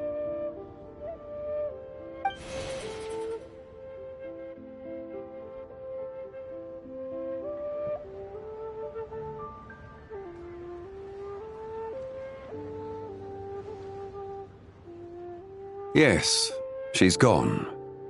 A deadly self is formed from the body's impure vapors, so naturally it cannot survive long in this world. Had it not been sustained by the remnant of Zibai's soul, it would have faded away a long time past. Now that the remnant is gone, it has severed its ties to the mortal world. Zhangli! When did you get here? A while ago. Paimon would have thought you'd at least want to say goodbye. Though mountains endure, the ceaseless waters will, at last, wear away their sharp edges. Thus must I meet the marks wrought upon her by the ruler of time with great caution.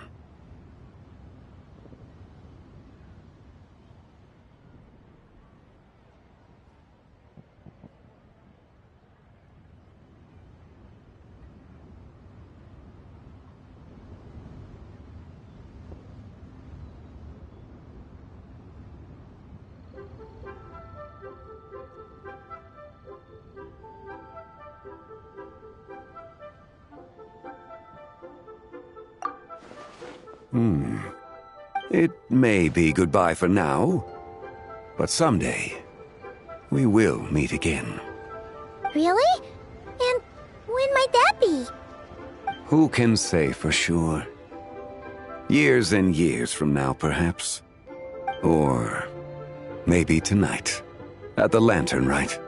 Are you saying that if the White Horse Adeptus were to be resurrected, she'd still have the memories of the 3 deadly selves?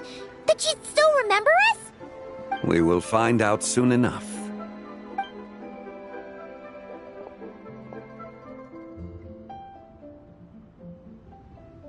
It is time. The rite is about to begin.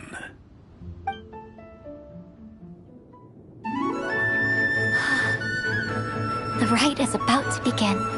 Is the moon really gonna disappear? Got your lanterns ready, everyone? All set. Might be about time to put eyes to the sky. Wouldn't you say, Tianchuan? Look!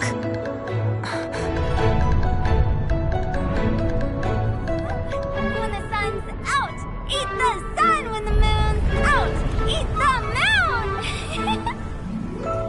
Whoa, is this the lunar eclipse?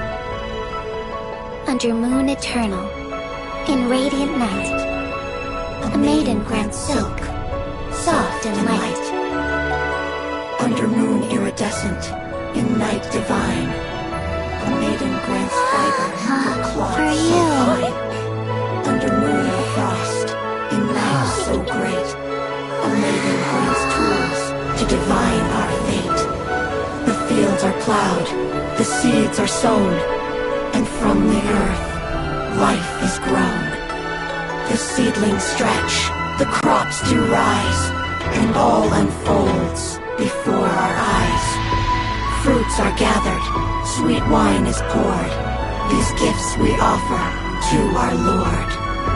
Pure is heaven, so fair and bright, she shines as light in this dark night. And with her does this, wish take flight.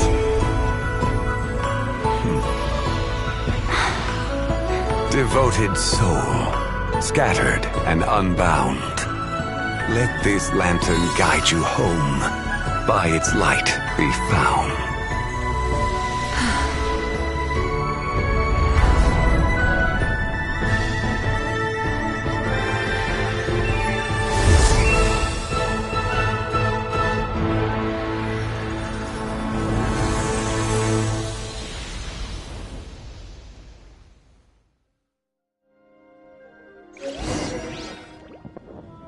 Did we do it? Do we finally get to meet the real White Horse Adeptus?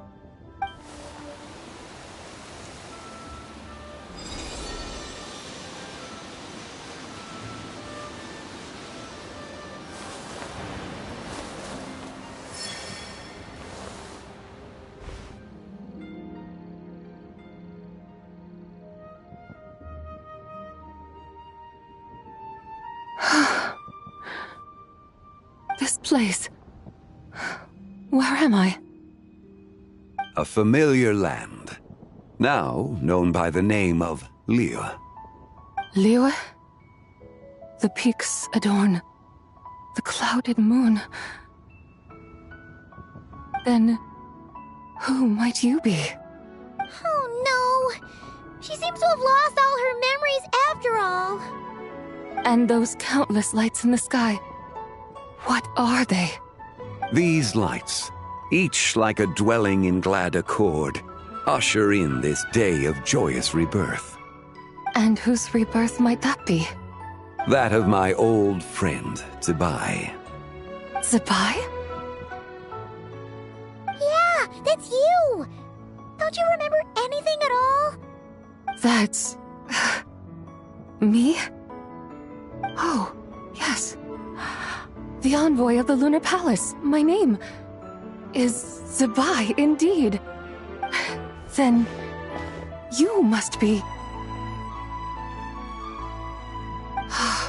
the Lord of Geo, Heaven's Star. Many years have passed since we last saw one another. Zibai, my friend, welcome home. home. But why does this place, this Liyue, feel at once so strange and yet so familiar? Who you are? Who are you? Ah, yes, I remember now. You are that treasure-hunting damsel, the one stricken by the poisonous fish stew. How goes your quest for treasure? You must have achieved both fame and fortune by now, I trust. Hey, you've got it all wrong! You're talking about Lu Xiangxiang. And how many times do we have to tell you? She wasn't poisoned! Sheesh! But I could have sworn... Oh, that's right. You're that impudent blonde youngster who kept meddling in my affairs. And to think you even had the audacity to presume yourselves worthy of being... What was it again? Ah, yes, of being my guides. How very wonderful to see you again, my most faithful and beloved guides. I trust all has been well in my absence? Well, she finally got it right. But that sudden mood swing felt even weirder. It's like her head's packed full of slimes. It is possible that her cells have not yet settled. After all, they've only just been brought back together. It may be some time before she fully recovers. Huh? You mean, kinda like she's still half asleep?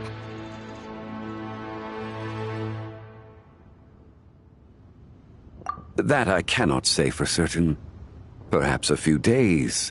Perhaps a few years. A few years? Mortal years are but a poor measure when divine beings tread the realm of dreams. Well, if you say so. Anyway, at least she's whole again, right? That already seems like a pretty good outcome to Paimon. Yes, there is little cause for worry. We need only wait and let time take its course. Say, what are those little creatures over there up to? Celebrating Lanternlit, of course. And those lights up in the sky?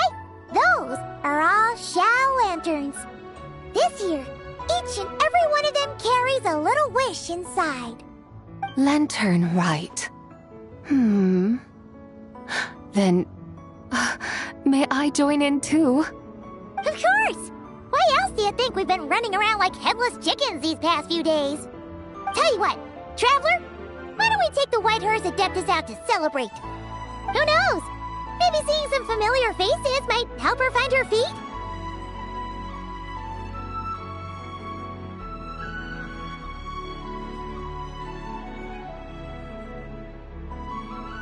Hey, Zhangli! You've got some time on your hands now, right? Why don't you come along with us? By no means a bad idea, Paimon. Oh, and Zabai, before Paimon forgets, when we meet the others later, remember to wish them a happy Lanternlit! Happy... Lanternlit? Happy Lanternlit! Yes, happy Lanternlit indeed. Well then, let's go!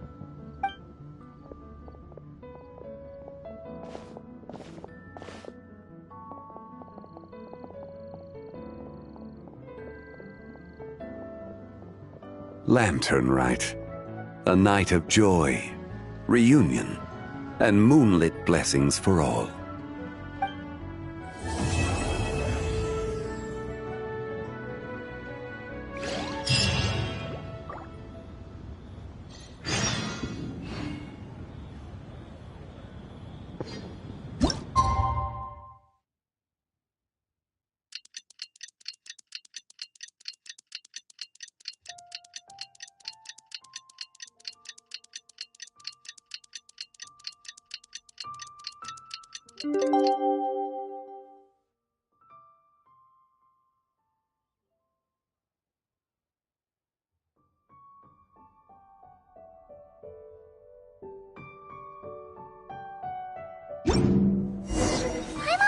How the White Horse Adeptus is getting along.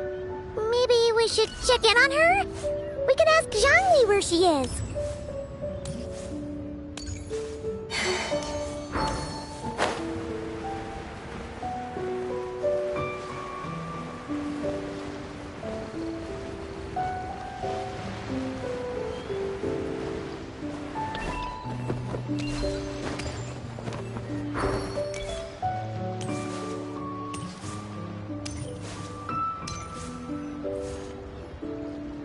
Oh, looks like Zhangli hasn't stopped by for tea today.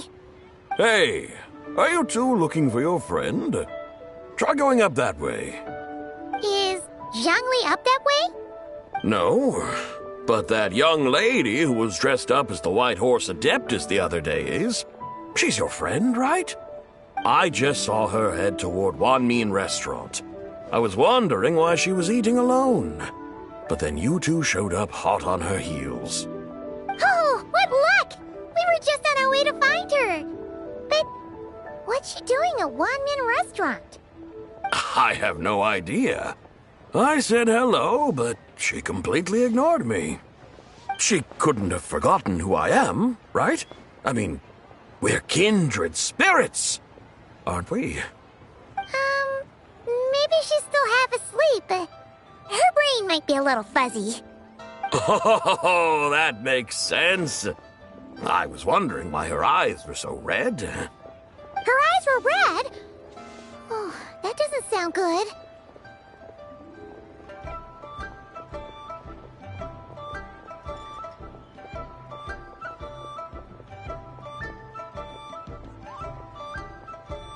You young people, staying up all night because you think you're invincible? Look at your friend. Missing out on sleep so she can pretend to be the White Horse Adeptus. That's where that leaves you, you know. A word to your friend from someone who's older and wiser. She really needs some rest. Paimon won't be so certain about the older and wiser part. Yeah, what was that?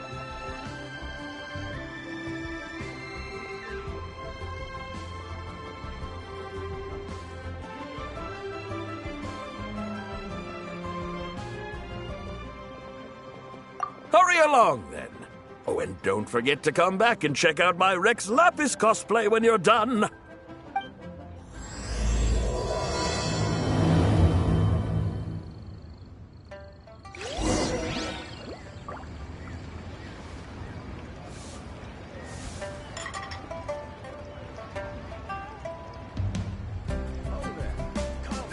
I used to take long walks in Silver Moon Hall every day. So don't worry about me. I can keep up.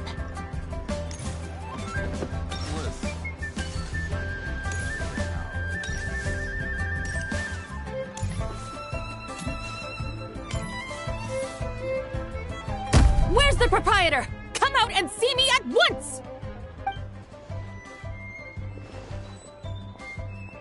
Xiangling and Chef Mao aren't here right now. What can I help you with? And who might you be?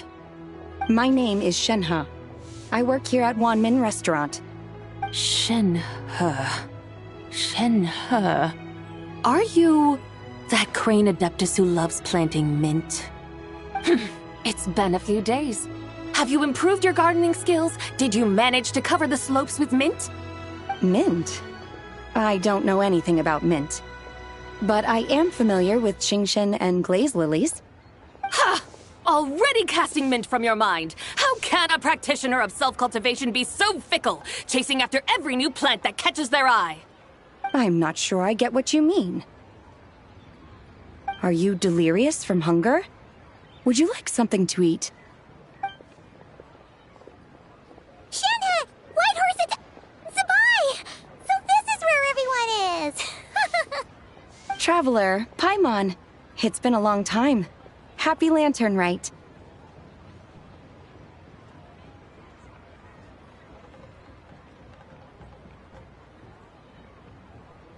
Is this customer a friend of yours?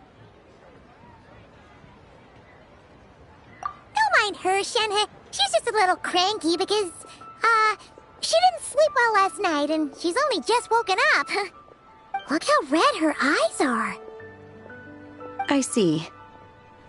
In that case, Miss Zabai, I have a tonic here infused with Xingxin. It's cool and soothing when applied to the eyes. Would you like to try a few drops? Stop right there! Who are you two noisy children? Hey! Have you forgotten about us already?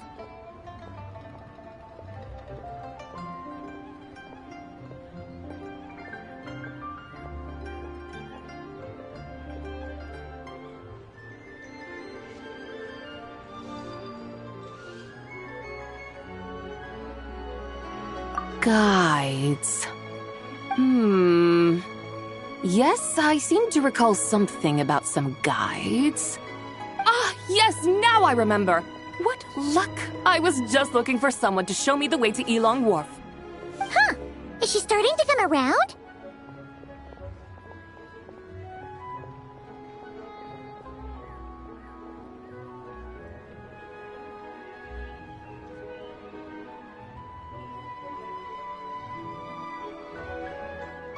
Someone requested my help in purchasing some tea leaves. I was informed they have discounted prices during the festival and that I shall get a good deal there. Tea leaves? This sounds like Zhongli's doing. He sure knows how to get people running errands for him.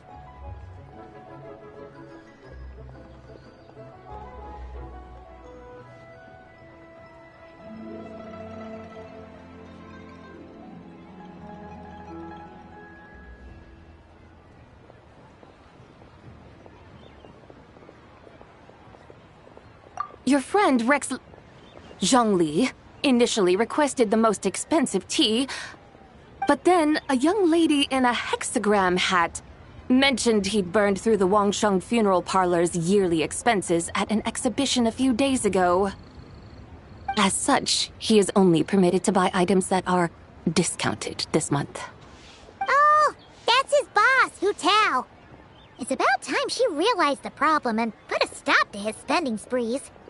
Oh, I see. So that's why you're here. Unfortunately, Wanmin Restaurant doesn't sell tea leaves. If you're truly in need, I could gather some wild tea from the mountain slopes. You don't sell tea leaves? But I remember your boss, Miss Lu, saying that she owns tea fields. You really should get some rest. The person you're talking about isn't the boss of Wanmin Restaurant. She's just like you. She came here to eat. Is that so? Life really is full of surprises. What surprises? Your brain really is as gooey as a pack of slimes. Paimon can't believe Zhongli entrusted you with going all the way to Yilong Wharf and buying tea.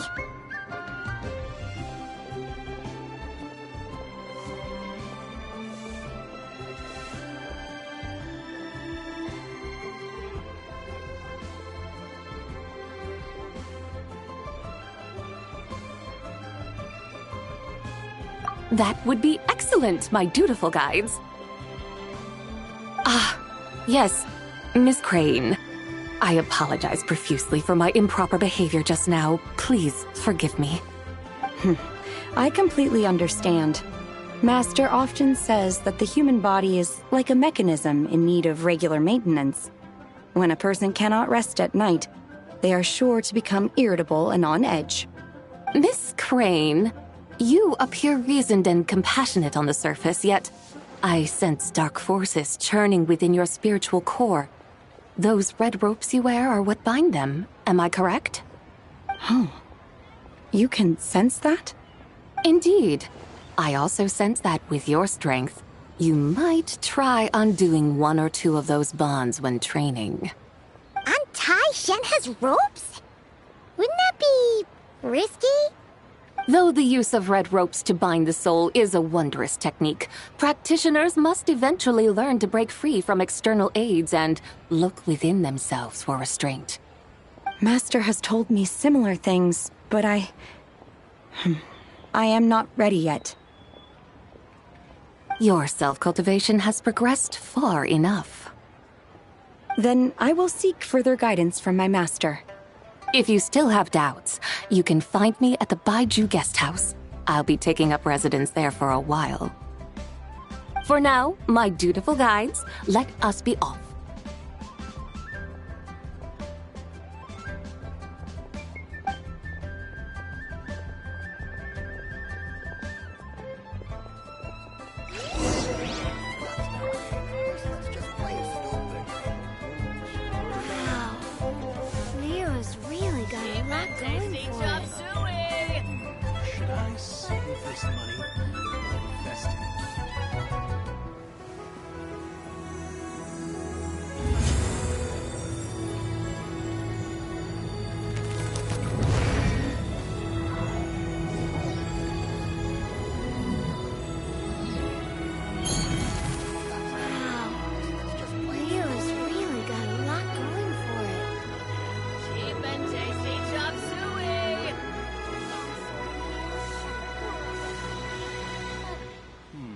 Should I save this money or invest it?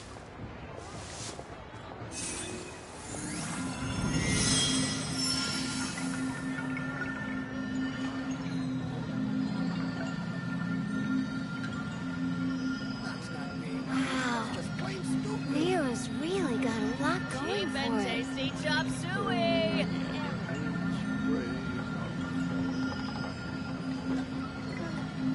Should I save this money or invest it?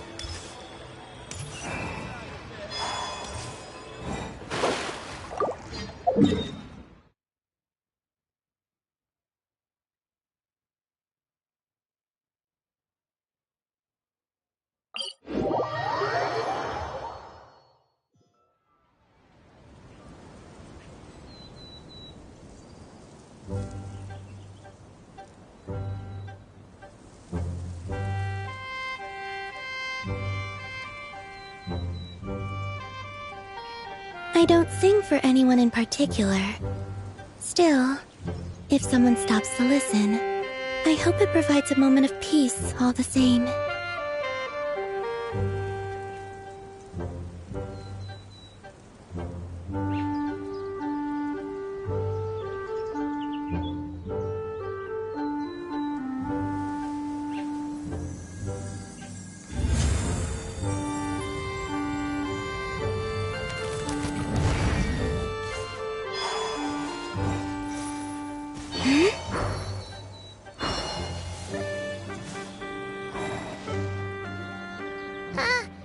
Aren't we going to Yilong Wharf?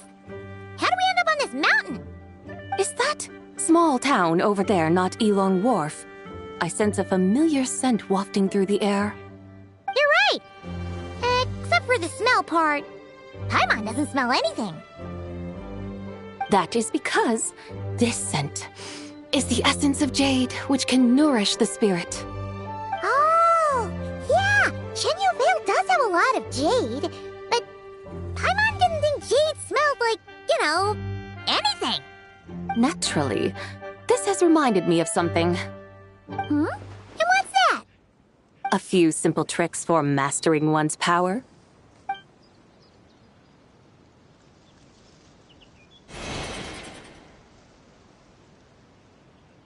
What is that thing? I'm sure you've been to Elong Wharf many times before, but I wonder if you've done so while cruising through the air. You've been such dutiful, dedicated guides, so allow me to offer this fresh experience as recompense. Please step in.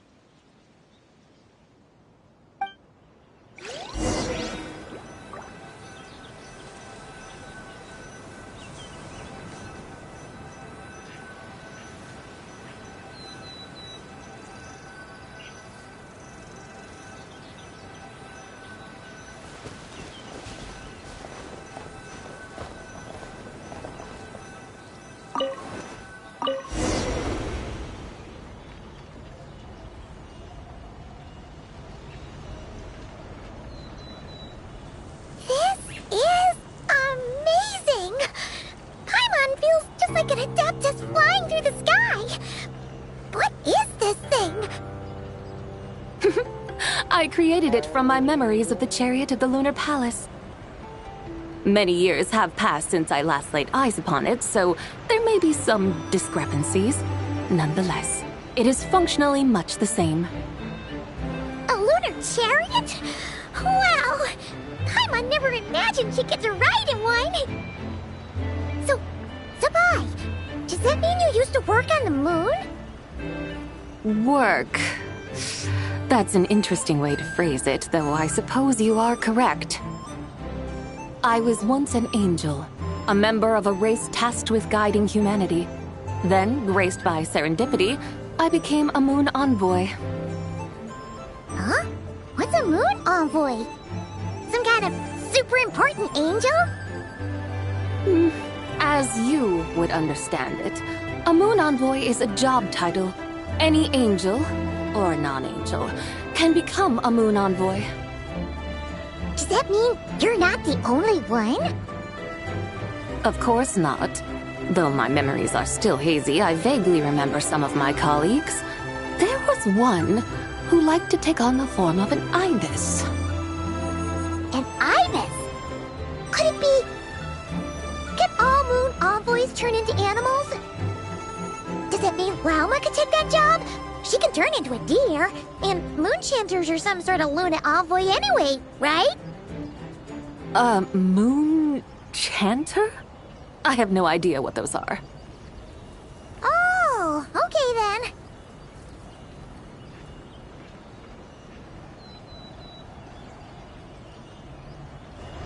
Look! Paimon thinks she saw a tea vendor over there! Very well. Let's take a look.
Welcome, please have a look around.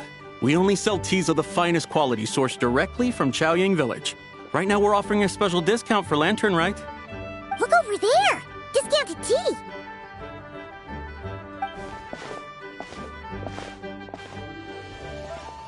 Dear customers, are you looking to purchase some tea leaves? I can see from your bearing that you are no ordinary customers. My humble shop has some exquisite teas that should satisfy your more refined tastes. We're not here for quality. We're looking for a discount. A discount? Well, that's a coincidence. Our Sungla tea is on sale right now. A special festive offer.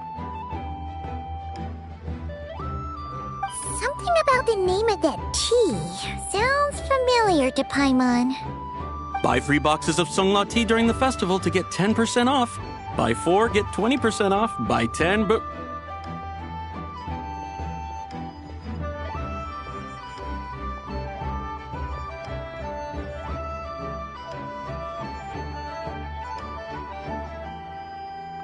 That's right! 10 boxes at half price. Have you been to our shop before by any chance? Oh, Paimon's definitely heard this spiel before. 3, 4, 10, 10, 20, 50. Zabai, what are you muttering about? When purchasing 3, 4, or 10 boxes, the corresponding discounts are 10, 20, and 50%. The intervals between the two sets of numbers are 1 and 6, and 10 and 30. Look! Her eyes turned blue! That's gotta be a first! If the differences between intervals remain equal, the interval after 6 should be 6 plus the difference between 6 and 1, which is 11. Similarly, after 30, the next interval should be 50.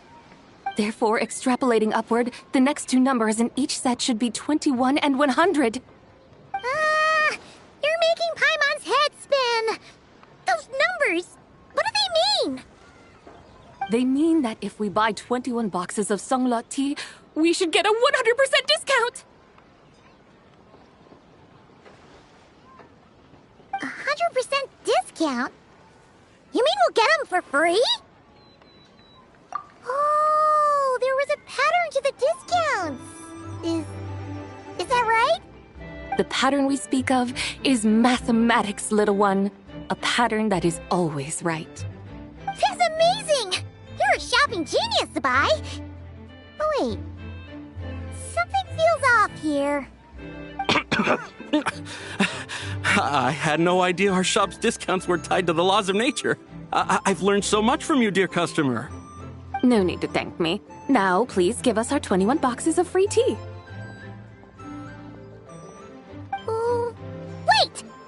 What's the matter?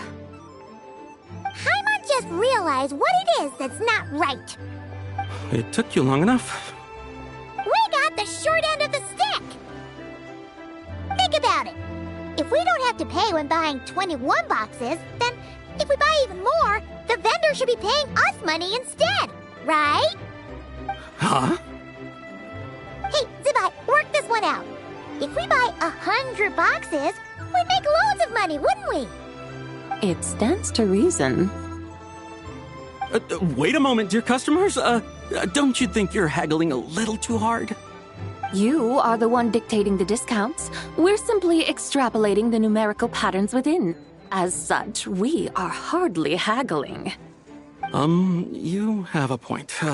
However, that's right.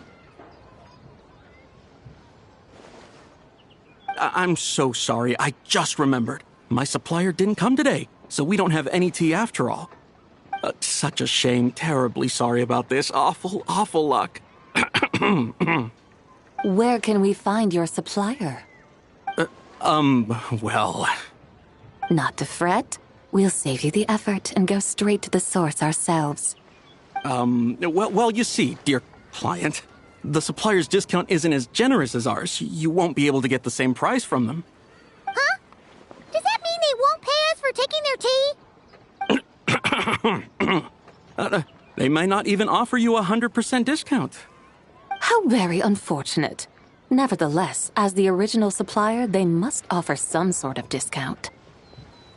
Besides, we're not looking to make money. We just want a good deal. Well, that's great. My suppliers are all tea farmers from Chaoying Village. You can go ask around the village, but please don't say I sent you. Do not worry, we appreciate your generosity.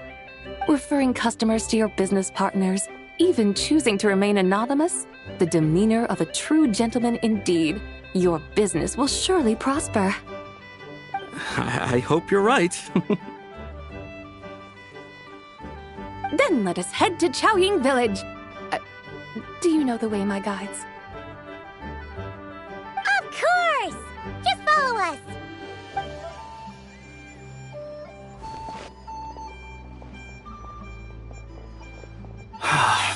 What otherworldly beings were those? Thank the heavens I managed to send them on their way.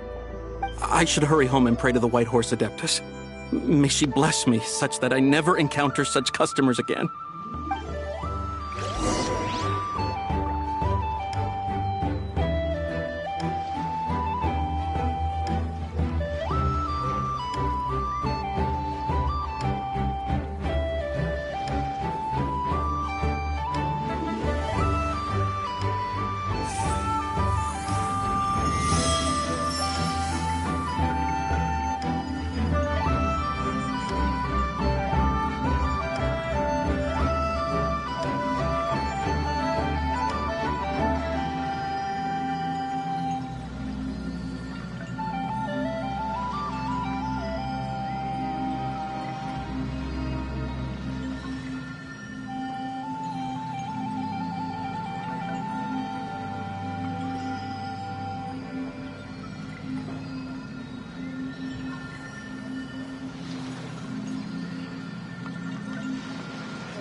that you need done.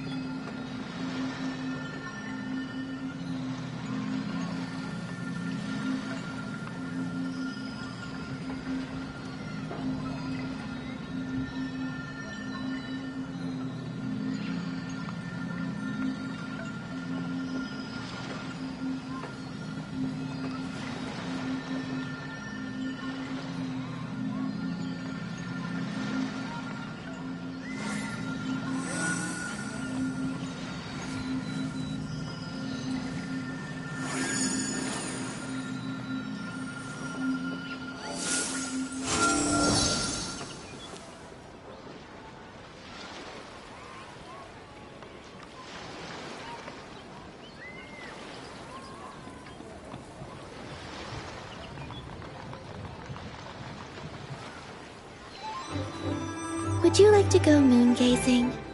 You can sit in my rocking chair and admire the view. Or we could go to the moon and gaze down at Tefat. Whatever you prefer.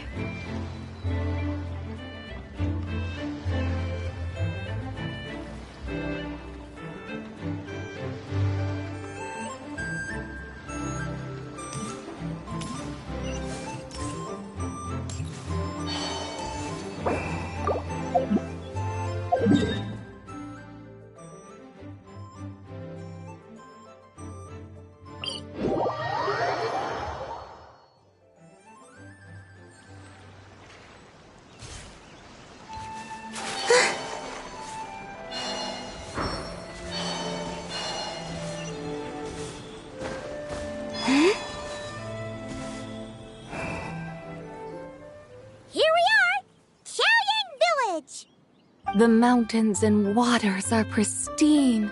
They embody the beauty of heaven and earth. It's a good-looking place, all right. But it's hard to enjoy the scenery when Paimon can't stop thinking about all that tea-buying Mora we're missing out on. Should fate dictate, Mora will find its way to you sooner or later. Well, Morak certainly finds us often enough. He even sought us out in person this Lanternlit. For now, let's look around and see if any tea farmers are selling their crop. We'll be able to see more clearly from up high. Let's take to the sky and enjoy the beautiful scenery while we're at it.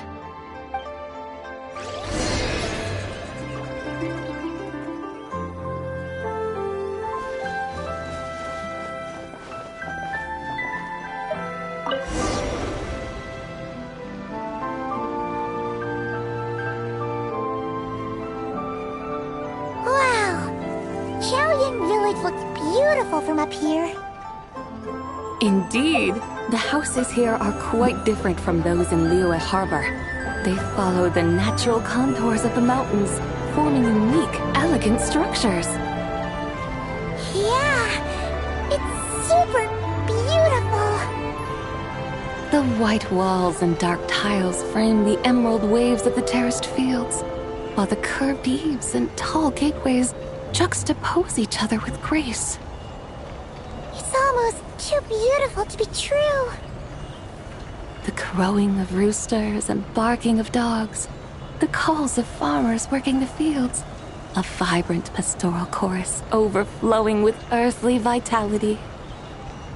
Yeah, it's incredibly beautiful, huh?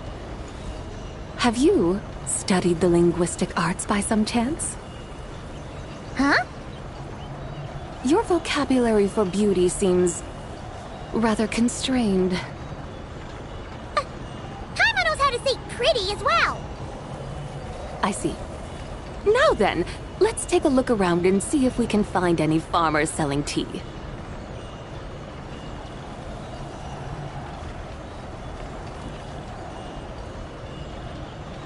Look!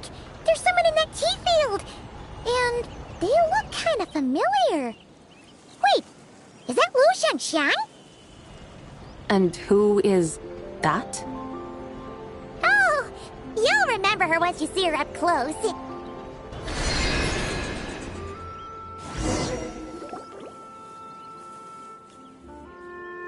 there, Lu Xiangxiang! It really is you! Huh? Paimon, Traveler, and the White Horse Adeptus. Fancy seeing you here. The White Horse Adeptus has a name now. You can call her Zabai. And you are... Wait. I remember now, you're... Don't say anything about food poisoning or fish. You're the young lady who wanted to rise above the rest, are you not? Yes, that's me. But I'm in a bit of a state right now. At best, I can say I've fallen below them. Fallen below them? What happened? Like I said the last time we met, I'm being punished according to family rules. My father, mother, grandfather, grandmother, other grandfather, other grandmother. Oh, that's a lot of family members. Yeah, and on the night of Lanternlit, they held a family meeting to discuss my situation. So, they do care about you. There's no doubt they care. But they think that since I caused all that trouble in Liyue Harbor, it shows I can't be trusted on my own. They decided to ground me. Ground you? Yeah, though they're not confining me to my room. Instead, I have to personally nurture a tea seedling until it grows big enough to be sold at market. Aw, a tiny little tea baby. Do they want you to experience what it's like to be a parent? It's supposed to cultivate my character and temperament. They say this will help me calm down and reflect on my issues. What happened in Liyue Harbor really wasn't your fault. Oh well, at least this punishment doesn't sound too harsh. So, how long will it take for the little tea baby to grow? Actually, I don't know. I've never grown a tea tree before. It usually takes 2 or 3 years. 2 or 3 years? Yes, the tea in this garden requires 2 or 3 years to mature. That long? Sabai, you're not making this up, are you? How do you know so much about growing tea? When the plants thrive and grow, that is the meaning of my name. I can tell at a glance when their season of ripening will come. Do I really have to waste 2 or 3 years here? Why is this happening to me? I'd only just found my direction in life.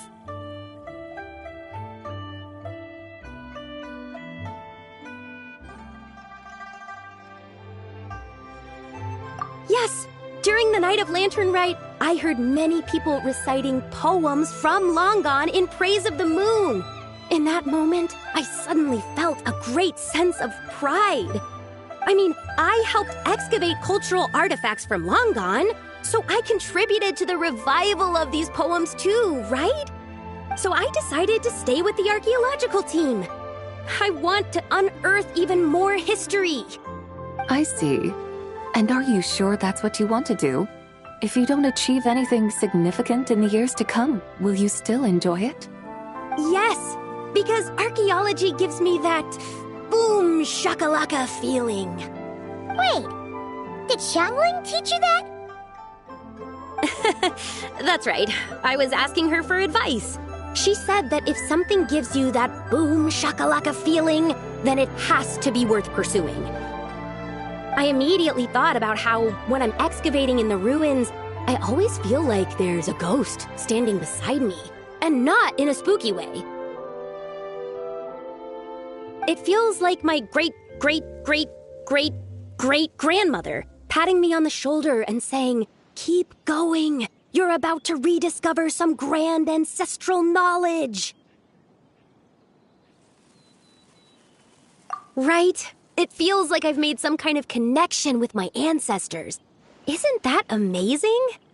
Since you've made up your mind, you should give it your all. And I'd love to, but I'm still grounded. Run away, summon up a little boom shakalaka, and leave the tea garden behind. Flee this village. That might be going a bit far. You don't want to lead others astray, Zabai.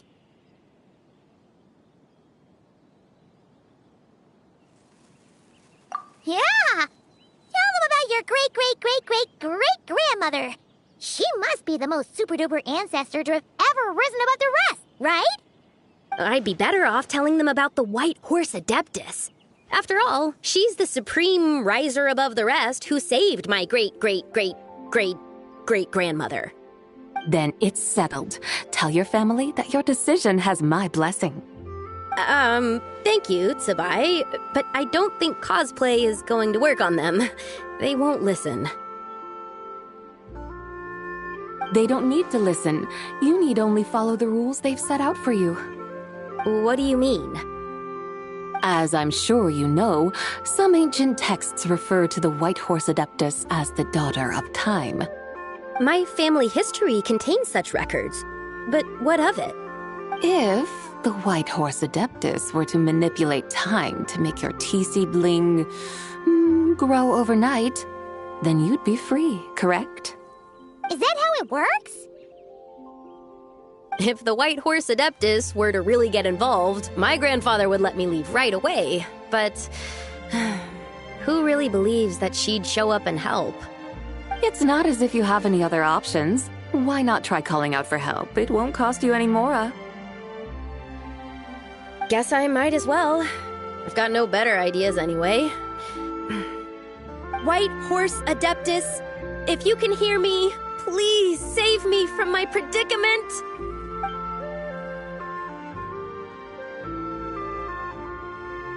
Ugh.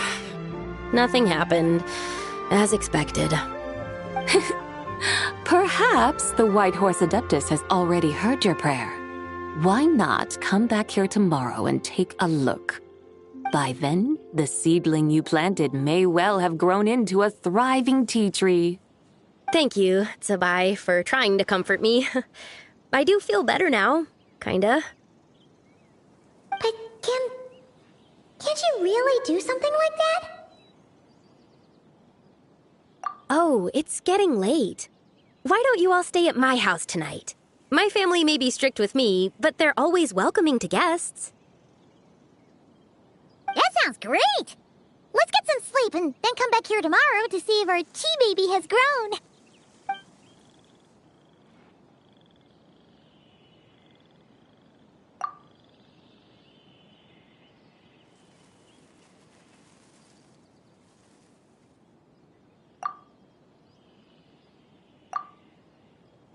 Oh, the tea tree! Whoa! Your tea baby is all grown up!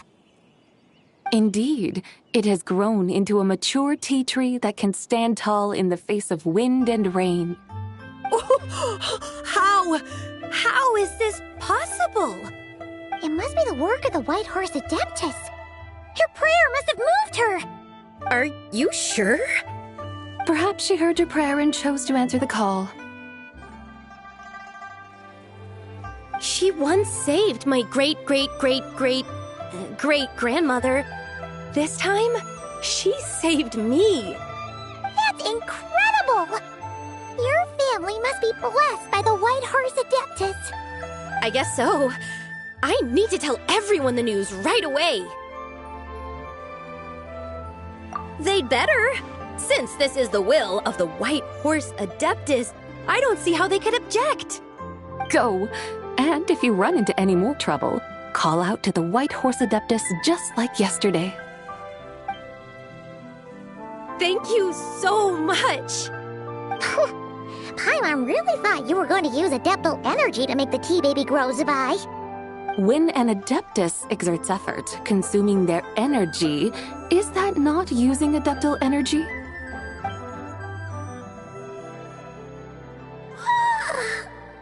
All right.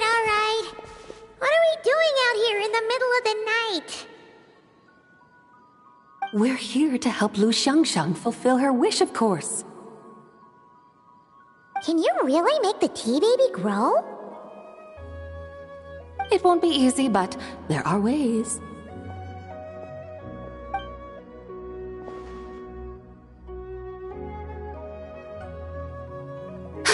There, it's grown. Hey! You just transplanted a tea tree from over there! So, there's a mature tea tree here now, yes? Oh, yeah, but... And am I not the White Horse Adeptus? Well, yeah. Is this tea tree then not a manifestation of the White Horse Adeptus's will? You're not wrong. But again, there's something not quite right about this. Maybe this will become another mystical Adepti tale recorded in their family history. That would be marvelous. Paimon thinks so too. Hey, Traveler! Sabai seems to be doing much better now, don't you think? Oh! Paimon bets that's why Zhongli chose to send her on this errand.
We've already shown her Liyue Harbor, Yulong Wharf, and Xiaoying Village.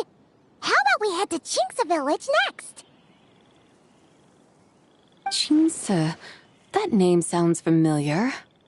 The scenery there is really pretty, too. It's the perfect sightseeing spot. How about we show you around? I must say, I have been mightily impressed by the mountains and waters of Liyue. Please lead the way, my dutiful guides. All right, let's go!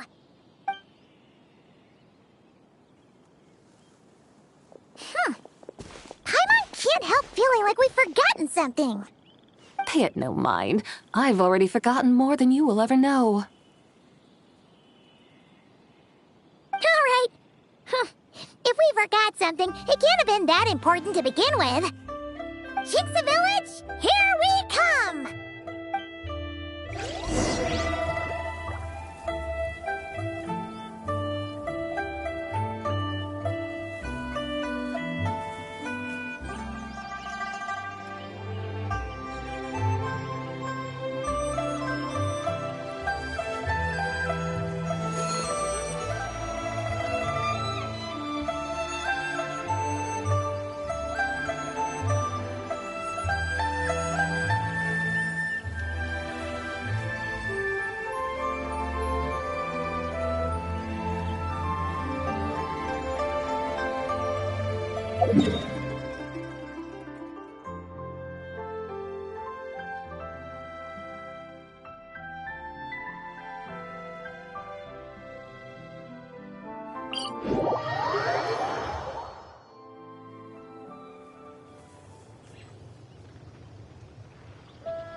We should plant cucumbers.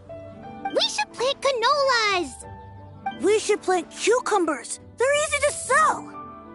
We should plant canolas. The flowers are pretty. What are you arguing about, little ones? We're deciding what to plant in our field once Lanternlit is over. Yeah. Dad gave us a small plot of land to grow our own crops. He said we can keep all the more we get from selling them. We should plant cucumbers, right? Dad plants cucumbers every year. We should plant canolas. We can press the seeds for oil. It smells good and sells for a good price. Ah, an agricultural debate. This should be easy to sort out. Granny, are you a farmer? Could you tell us what to do? Granny? What did you just call me, you rapscallion? Oh no, her eyes are gonna turn red again. It's just, my granny smells really nice, and you smell nice too, so... Sorry. How about we call you Auntie instead? Auntie? Oh, all right. Big Sis Zubai, can you help us decide whether we should grow cucumbers or canolas in our field? You little rascals! Using priceless land like this just for cucumbers and canolas? What a waste of heaven's gifts! Huh? What should we plant instead? With the coming of spring, when all things awaken, the fields should be sown with the 5 grains. What are those? The 5 grains are life's staples, the heart of the people's table. I notice the people here mostly eat rice, so that is where you should begin. Based on the local climate and soil, seedlings planted in mid to late spring should produce mature grain within 2 or 3 months. When autumn comes, you can plant a second crop, with time still to harvest it before the first frost. The rice you harvest can be sold at market or kept in your stores. It's a far better choice than cucumbers or canolas. Oh, but Big Sister Zubai, I like canolas. That's no issue. It is unsuitable for continuous cropping in any case. You can rotate it with rice to maximize your yields. After the second rice harvest, around wintertime will be the perfect opportunity to sow their seeds. And when they mature in mid to late spring, you shall be just in time to sow the first rice crop of the year in turn. This way, your field will sustain balance, rice and canola in a harmonious cycle. Wow! That means we'll have crops to harvest all year round! Wait a minute! If rice and canola take up the whole year, what about my cucumbers? A firefly dares rival the brilliance of the moon? In what twisted universe should cucumbers vie for land with rice? Big Sis Zubai! You're going to hurt Lil Bee's feelings! Auntie hates cucumbers! Stop crying this instant! I meant that cucumbers are simple enough to grow. There's no need to devote a whole field to them. Just find an empty corner of your yard, scatter some cucumber seeds in the earth, and before you know it, you'll have a thriving patch of vines. Cucumbers delight in sunlight and moisture, but they suffer in cold weather. If you wish to plant them this early in the year, you should make sure they're protected from frost. Wow. Is it really that simple? Let's hurry home and get started right away! Are you really in that much of a rush? Well, thanks, Big Sis Zubai, who's fierce but really good at farming.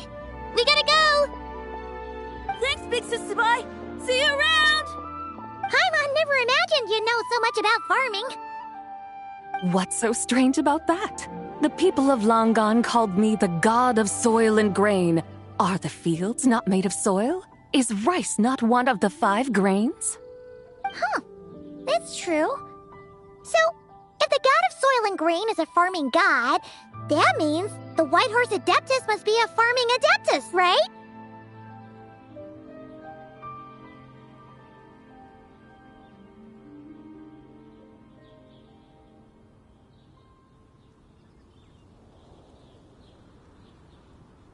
Of course the god of farming is down to earth.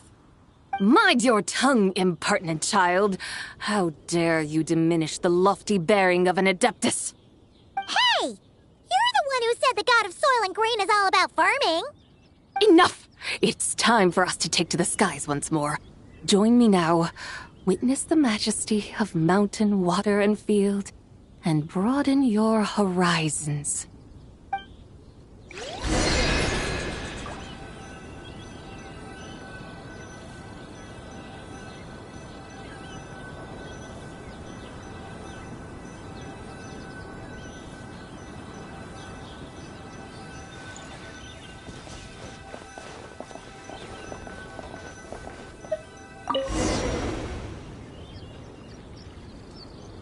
Wow! The terraces look so pretty from up here. The mountains tower like pagodas, the hills coiling at their feet like shells. Layers built upon layers, rising and falling in harmony.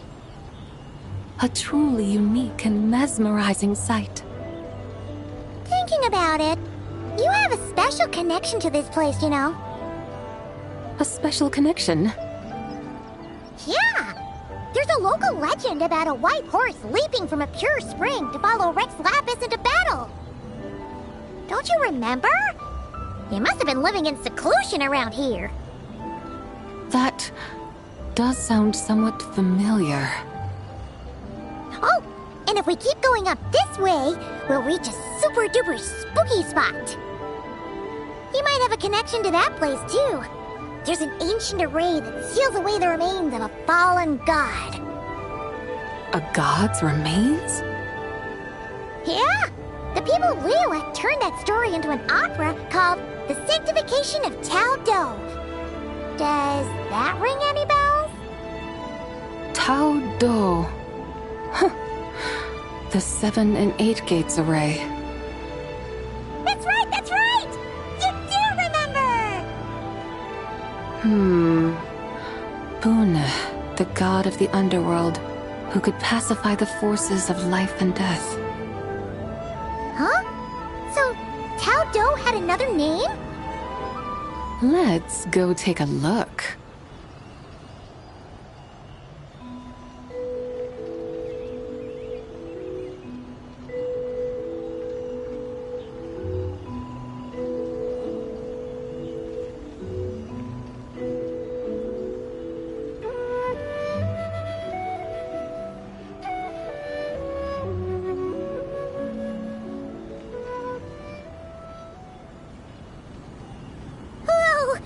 We've arrived at Wulwang Hill.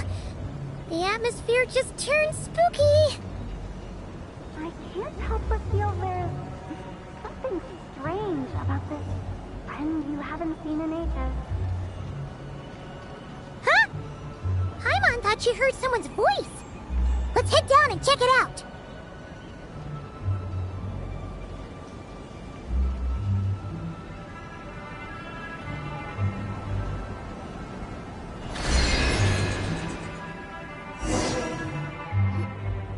I can't help but feel there's something strange about this friend you haven't seen in ages. Strange? Whatever do you mean? Her strangeness defies description. This Miss Zabai is a full-blown enigma, don't you think? I'm afraid I have no idea what you're talking about. Aren't you worried about sending her all the way to Yilong Wharf on her own to buy tea? What if she gets lost? Where there are people, there are paths. Now I'm the one with no clue what you're saying. She can ask for directions. And then what?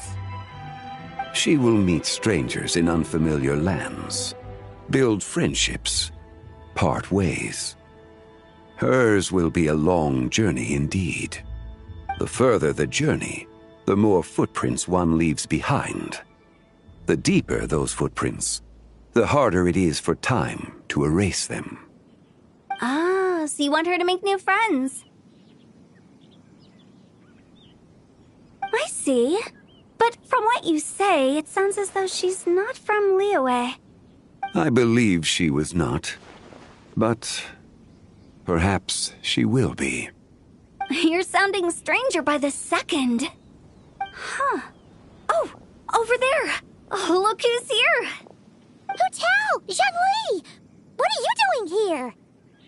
Traveler, Paimon, fancy meeting in a place like this. Oh my, and Miss Zabai too.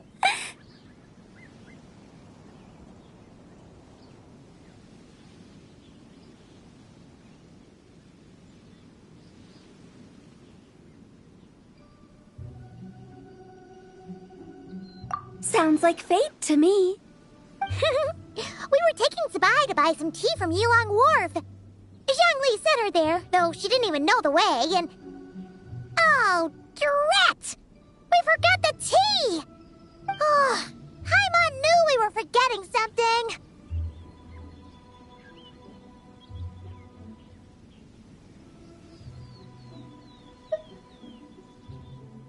Why didn't you say so earlier, then? What's done is done. There's no need to dwell on it. Fresh tea grows with each passing year. Let fate deliver it as it wills. Exactly.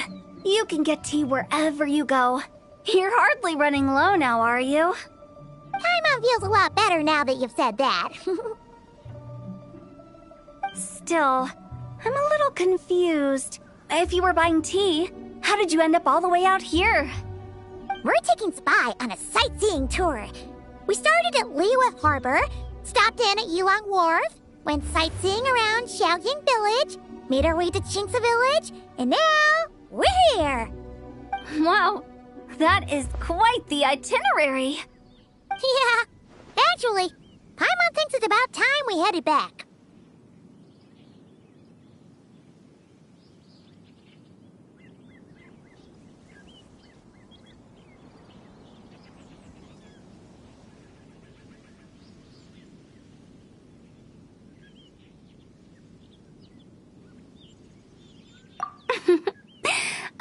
here to pay my respects to my ancestors.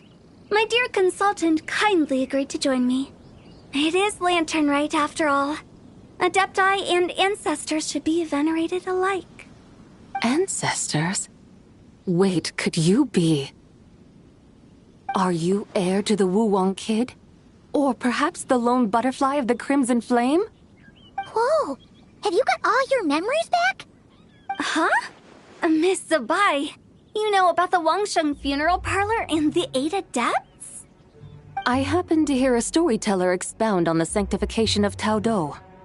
Lots of people know that story, sure, but very few can discern my family lineage from just a glance. Well, Zhongli, your friend here really is quite something. Unfortunately, there's no time to dally right now. We have a hill to climb. Perhaps once today is done, we can find time to chat over tea, recite poetry, and admire the moon? That would be wonderful, Director Hu. Oh, and before we go, you've been traipsing around all day. I suggest you stop off at the Wangshu Inn on your way back for a good night's rest. Wouldn't do to exhaust yourselves,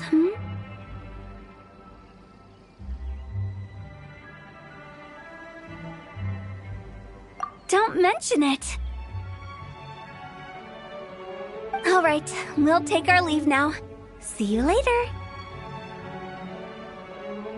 Hotel's so thoughtful. Why don't we follow her advice and stay at the Wangshu Inn tonight? Zabai, you can see the whole of Dihua Marsh from up there. The view's amazing. Plus, you can sample Smiley Yin-Xiao's cooking. Wangshu. An intriguing name. It couldn't hurt to check it out. Awesome! Let's go!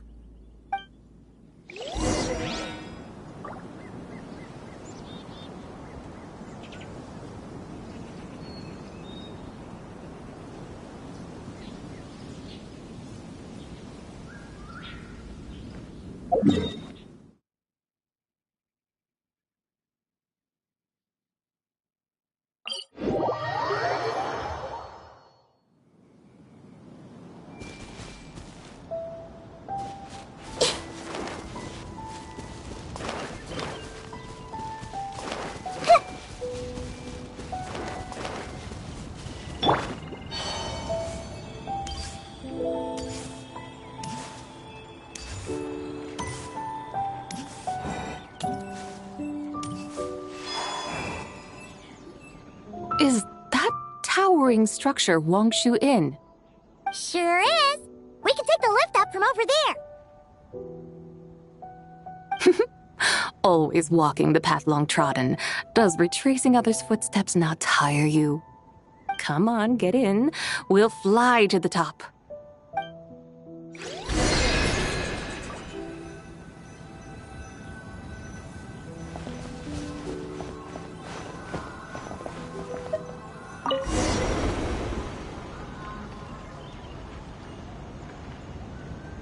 Are we really going to fly up to Wangshu Inn? Isn't that a bit showy? All the guests are going to see us. Is that a bad thing? To be able to witness an Adeptus. This will surely add to the inn's appeal, not to mention the room prices. The owner will thank us. You seem to really like showing off your powers. This inn's architecture is incredible, and the surrounding countryside radiates a picturesque charm. No wonder the new proprietor of the Baiju guest house thinks he can't compete and has decided to change his own establishment's name. The new proprietor? Ah, you mean Lu Shengsheng's dad. So you know about that, too. Personally, Paimon thinks it should go with something like Rex's Rest. That's a contender's name if Paimon's ever heard one. A fitting name indeed. So you think the guest house should change its name too? Paimon kinda thought you'd say something like, such sacrosanct traditions must never change. Time flows ever onward. Why should the rules of yesterday be carried forward into the world of tomorrow? The people of today should determine what is to be kept. Huh. as old-fashioned and stuffy as Paimon thought. The years ebb and flow, seas recede to reveal fields. In the vastness of time, I am but a wild horse in a boundless sea of dust. Even Rex Lapis, having waded through the waters of the river of time, is not quite the same as before. Xiangli? What was he like before? That is another story for another time.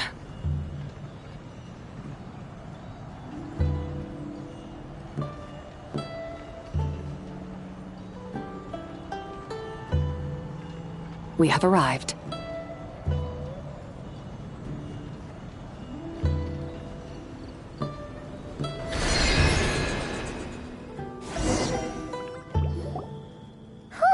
This is the first time Paimon's ever flown up to Wangshu Inn on a chariot. Everything's so different when you're up high.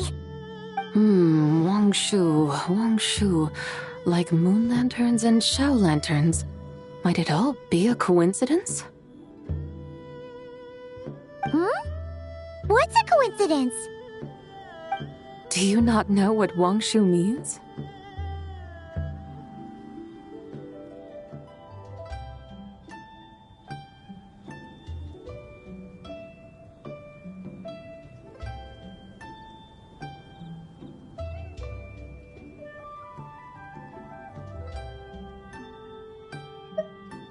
Not bad.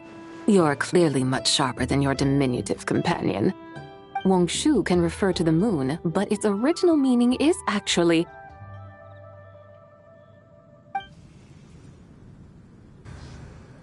the goddess who rides the bright moon's chariot. And you must be the conqueror of demons. Xiao! Paimon was wondering if we'd disturbed you by flying down from the sky. Not at all.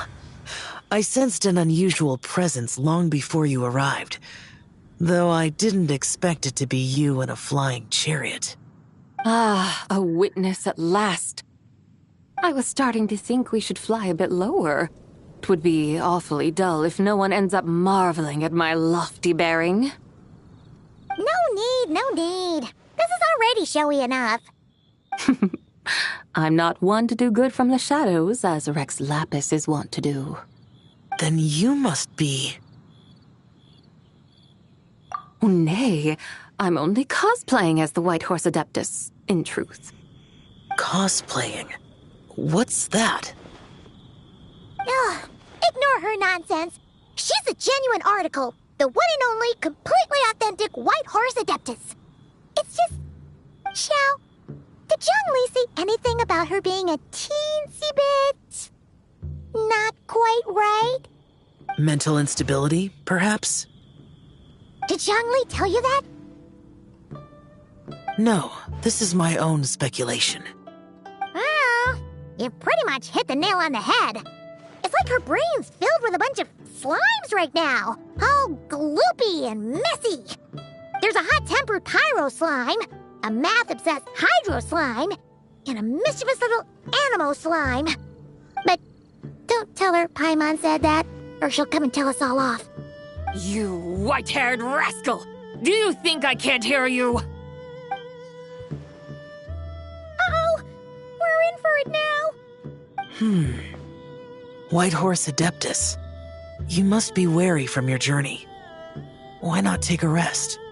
Oh, yes! You must be hungry, right, Sabai? How about we get some food? Oh, the chef here is incredible!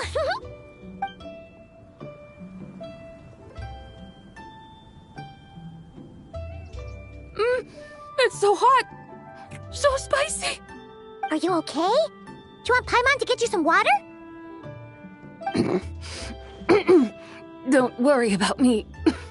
I just need to pace myself.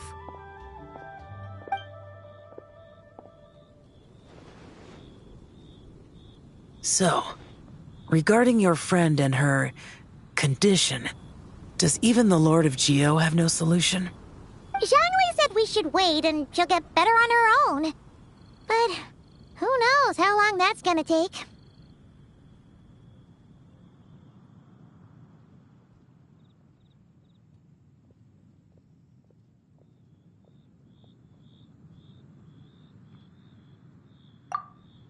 Is that why her personalities change so easily? Paimon thinks that has something to do with her 3 deadly selves. Zhangli told us that the deadly selves are impure, affecting living things that get too close. The White Horse Adeptus's remnant spirit was attached to the deadly selves for a long time. It makes sense that her temperament and memories would have been influenced by them. But Paimon still doesn't really understand what the 3 deadly selves actually are. Paimon, as you do not practice self-cultivation, I cannot help you fully understand. But you can think of them simply as emotions and desires. The act of severing the 3 deadly selves is a means of exercising wicked desires and cultivating one's true self. I believe other nations have similar practices. In Sumeru, it is known as shattering Atmagraha. Oh, so it's about emotions, desires, and attachments, that sort of thing. It includes those. I wonder, does she still remember what happened in the past? Some of it, but right now, it's like she was suddenly awakened. Like she's still half dreaming. The half that's still dreaming might remember things, but the half that's awake doesn't quite get it. Conqueror of demons, are you looking to learn about Rex Lapis's past from me? You are an old friend of his, so please, call me by my name. But Conqueror of Demons sounds so much more imposing.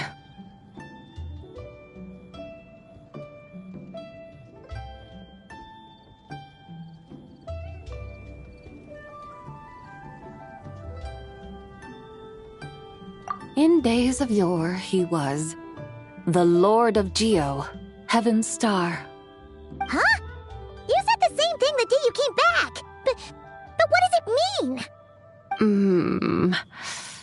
I'm afraid I can't remember. Hey, did you really forget? Or are you just pretending so you don't have to tell? Why not ask Rex Lapis himself? Whether I've forgotten might be up for debate, but I am certain he remembers. He must have his reasons for not raising the past, and you likely have similar concerns. I shouldn't have asked. An answer that suits your style, General Alatis. Now that we're on the subject, though, I suddenly remembered something. Which is?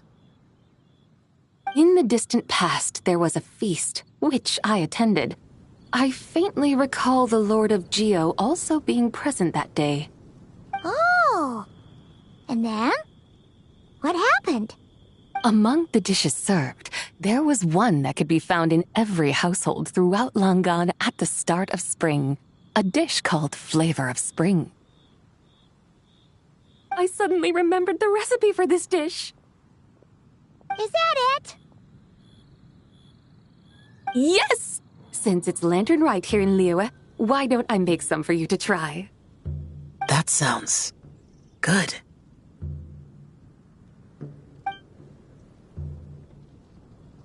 Wow!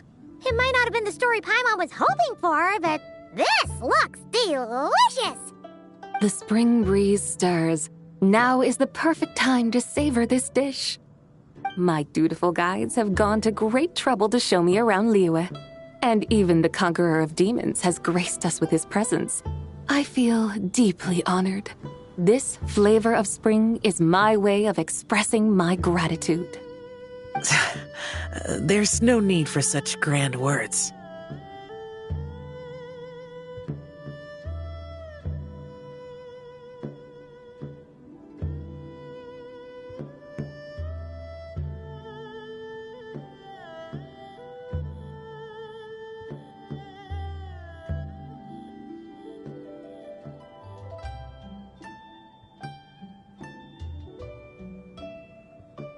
What's this? Hey! It's that broken jade token from the Antiques exhibition!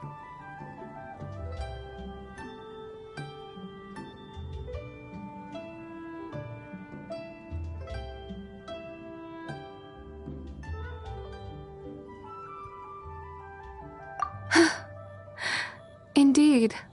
This was once an adeptal treasure of mine. I'm amazed it ended up in your hands. Alas, it serves little purpose now in its fractured state. Please, keep it as a memento. Oh, that's a shame. Can't we fix it? This is the way of the world. Once jade is broken, it can never be made whole.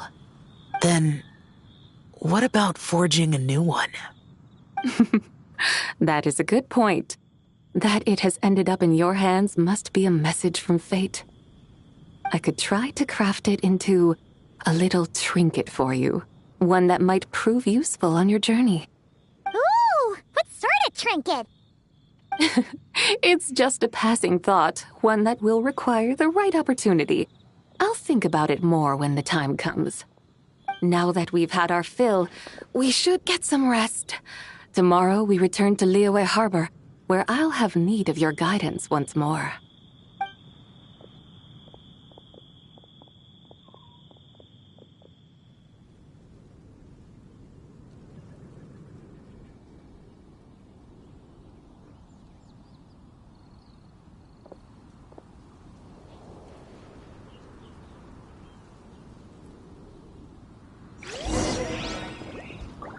Howdy. Please, head straight on in.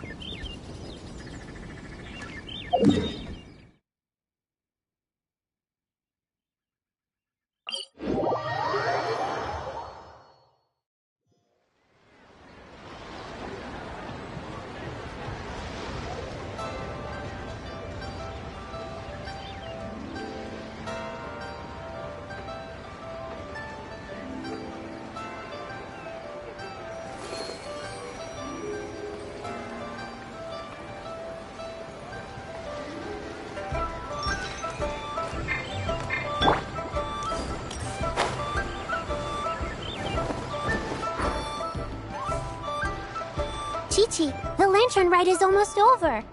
Do you remember how to make a Shao lantern? Morning, split bamboo, traveler. And get silk, make Paimon. You've got it all mixed up again. They're here again. Yow! Looking good in that new outfit, huh? Hey, it's Paimon! Dr. Baiju gave this to me as a gift. How does it suit me? Thank you. Wow! What happened for Baiju to suddenly give you a brand new outfit, Yao Yao? Dr. Baiju is thanking Yao Yao for teaching me to make Shao lanterns. Chi-Chi and I were just playing together. Dr. Baiju's too kind. Oh, yeah, take a look at this. Dr. Baiju gave me these clothes, but it was Chi-Chi who wove this little basket. Wow! That's beautiful! When did you become so good with your hands, Chi-Chi? I learned to make Shao lanterns, thanks to Yao Yao. I also made a wish. What do I always say? The White Horse Adeptus answers prayers. Come, help this old man make an offering in thanks. Huh? Mr. Liu? What did you pray for? For my idiot son to finally come to his senses and not change Baiju Guest House's name, which he has. Huh? He's keeping the old name? Listen to this. My granddaughter planted a tea seedling in our village just a few days ago. She made a prayer to the White Horse Adeptus to help it grow. Overnight, her seedling flourished into a mature tea tree. Oh, that sure does sound like a miracle. Could the White Horse Adeptus really have helped it grow? Of course she did. Oh, White Horse Adeptus, how blessed is our family over whom you keep watch. Truly, this is an extraordinary miracle. You must record it in your family history without delay. Of course. Huh? Is that you, Miss Zibai? Indeed. I have a long-term booking at your guest house. Yes, I recall. Mr. Zhongli said to charge your expenses to the Wangsheng funeral parlor, if I remember correctly. That's Zhongli. Always making trouble for poor Hu Tao. I noticed when you were here last that you bear a striking resemblance to the pictures of the White Horse Adeptus in my family history. You both have golden eyes. Perhaps fate has had a hand in our meeting. And a glad meeting it is, Miss Zabai. Now why don't I gift you some tea from my garden to celebrate this encounter? We grow Sunglaw tea there, and it has quite the reputation throughout Yilong Wharf. I hope you will accept it. Oh! Sunglaw, buy 10 boxes, get half off teas. Back on the menu. Buy 10 boxes, get half off? Don't be silly. This is a gift. It's free. Woohoo! Nice! Thank you so much, Boss Lou. There's no need to thank me. You're a visitor from out of town, which makes you an honored guest. Make yourself at home. Lanternlit may have ended, but the streets are still bustling with activity. Make sure to take everything in, meet some new friends, and enjoy your time here. And that goes for you kids as well. Happy Lanternlit. Got it, Mr. Liu. Happy... Lanternlit. Yeah! Happy Lanternlit, everyone! Happy Lanternlit indeed.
Tell me, will I find the right girl?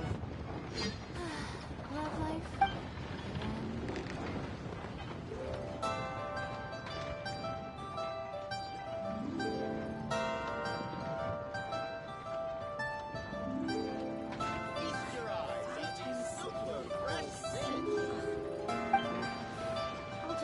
Hey.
Yeah!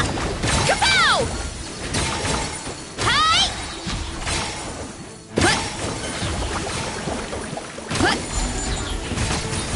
Smash down! Yeah! Show no mercy! Yeah! Scatter! Skyward! On my mark! Quick as a flash! Keep pushing! Headbutt! Yeah! Hi!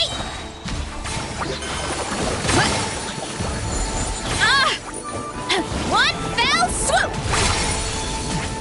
Ow, ow, ow! It's justice o'clock! Time to roll! Charge! Volcano kablam! Heads up! Yeah!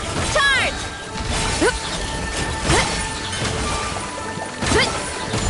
It's justice o'clock! Boot! See, lolling!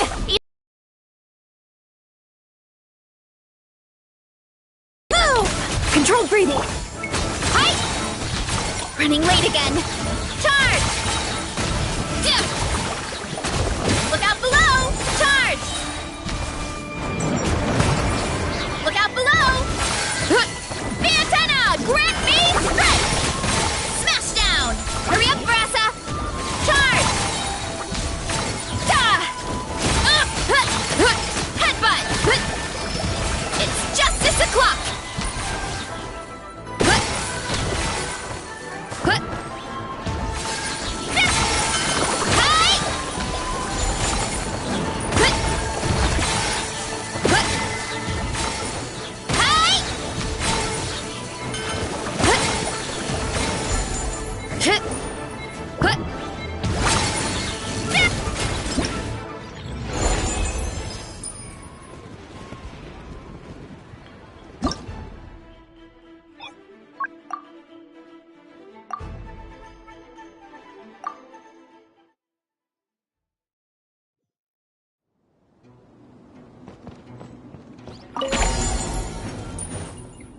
Stray clouds converge! Start the clock! Quick as a flash! Get to work! You two! Time to end! Heads up!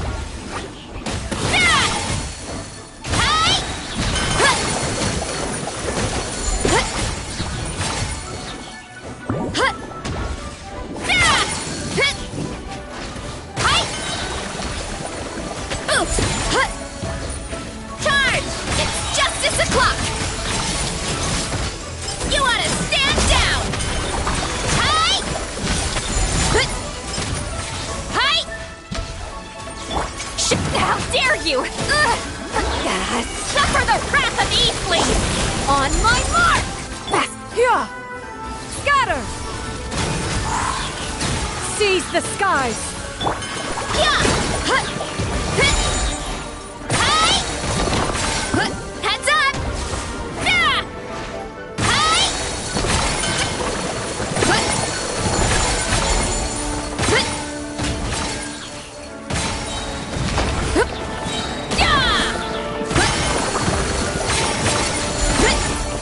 It's justice o'clock!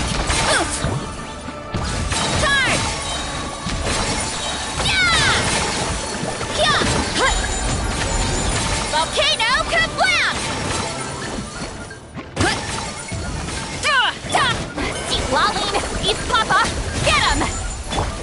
Let's move! Hero incoming! Hero incoming! Antenna! Grant me strike! Hero incoming! Headbutt!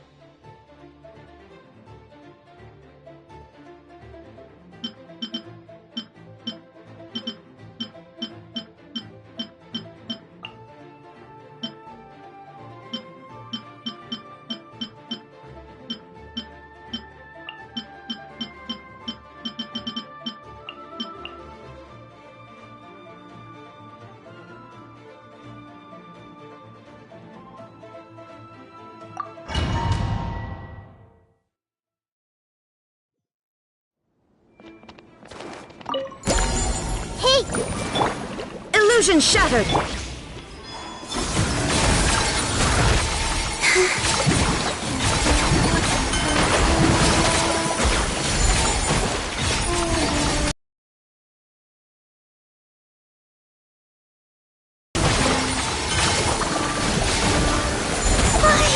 A new moon rises. Shine down! Share my knowledge. Let's see.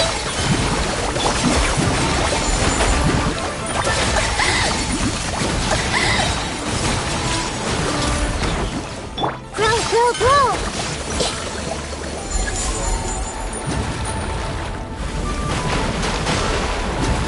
Everyone hold hands! Whoa.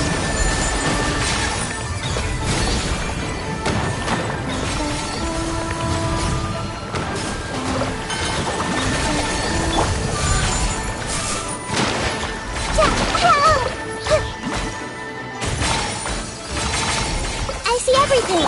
Illusion shattered! Flames. New moons converge.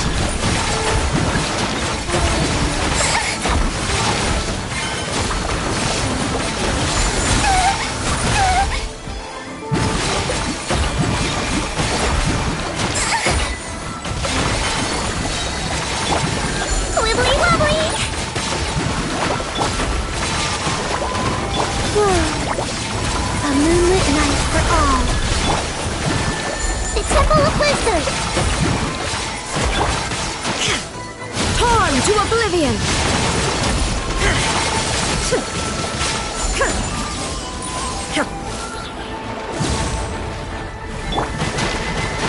Take!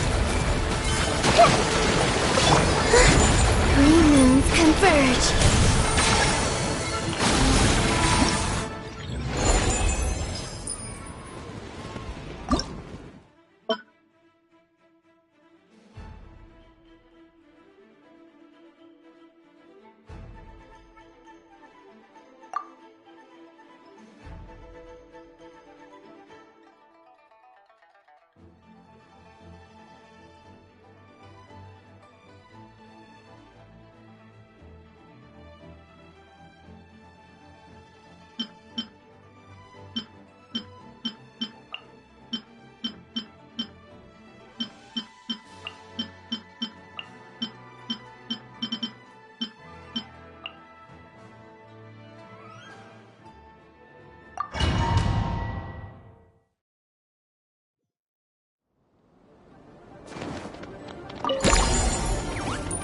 Everyone hold hands!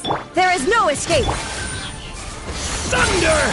The abyss is burning! Shadow! I see everything!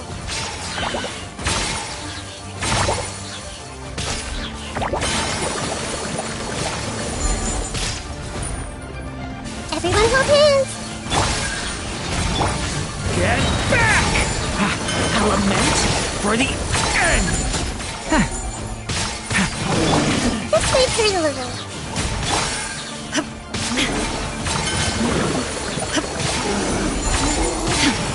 Shine down! Grow, grow, grow!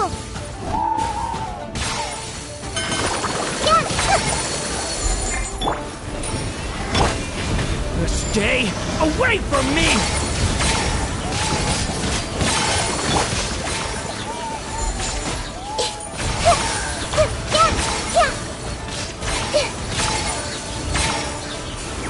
I see everything! The story has only just begun!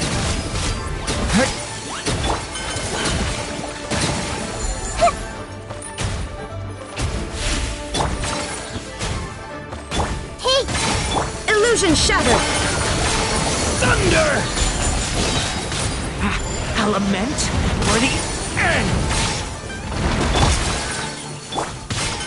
I see everything! There is no escape!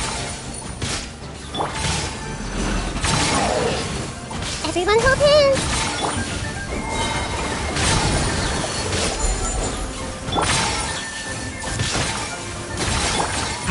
Element for the end! Watch out!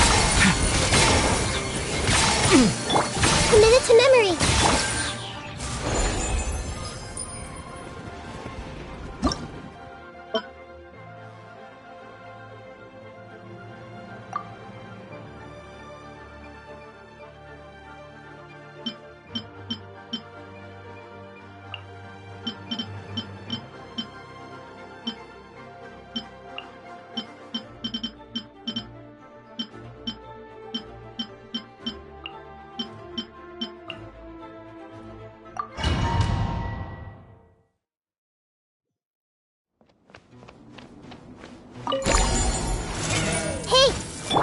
Illusion shattered!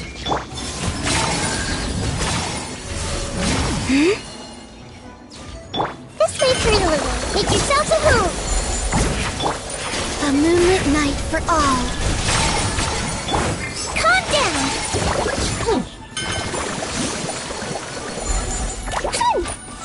Huh?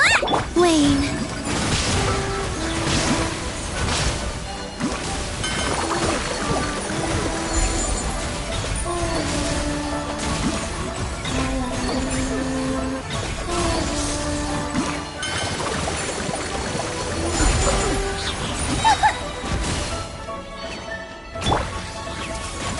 There is no escape!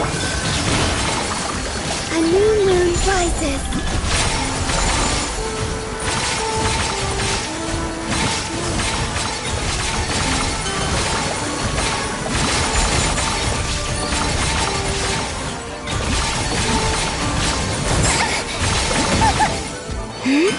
Illusion shattered! I see everything. Absurd! A moonlit night for all.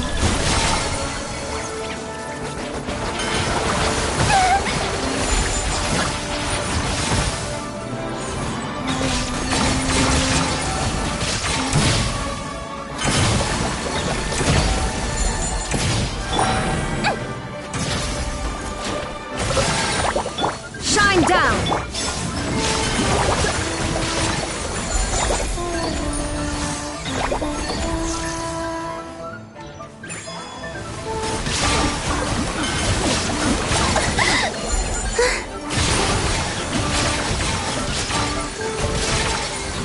Surge. There is no escape! Everyone will dance. 3 moons converge. The Temple of Wisdom. Yeah.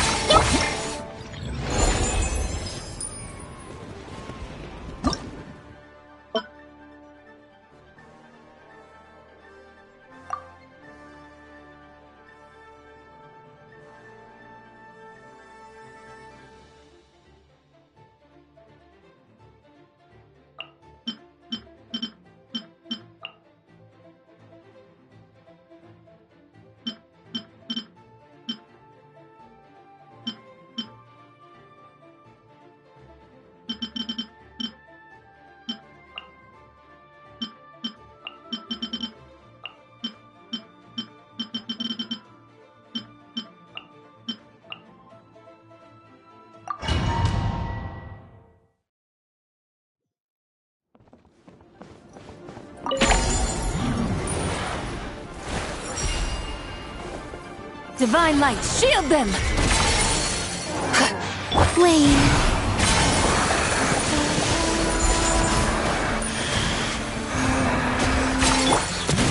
A proper send-off from the Spina with love. A new moon rises.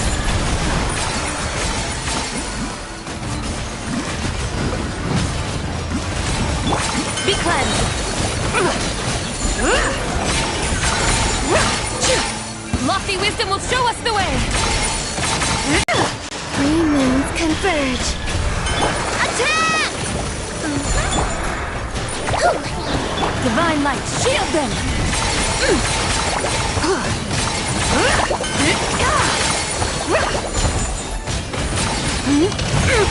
Foolish! Smite the dust!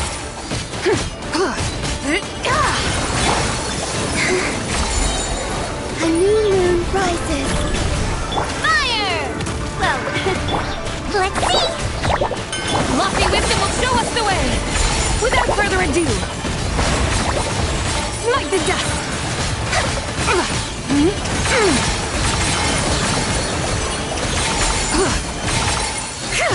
Smite the dust! A proper send-off from the A moonlit night for all. Divine light, shield them!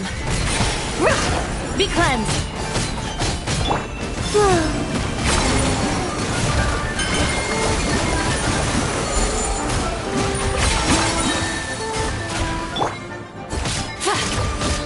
A new moon rises.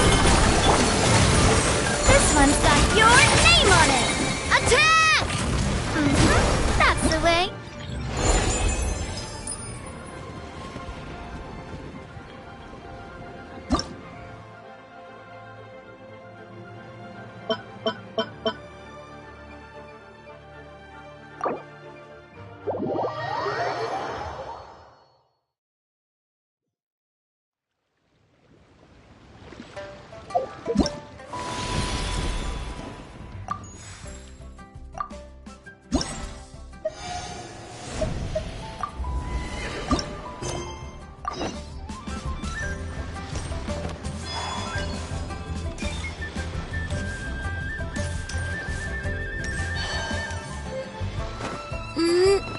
Why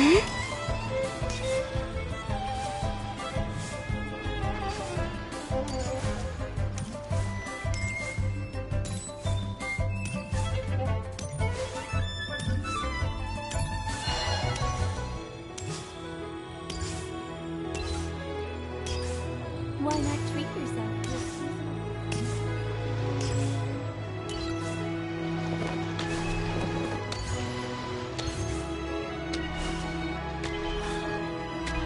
Could that be she's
I don't sing for anyone in particular.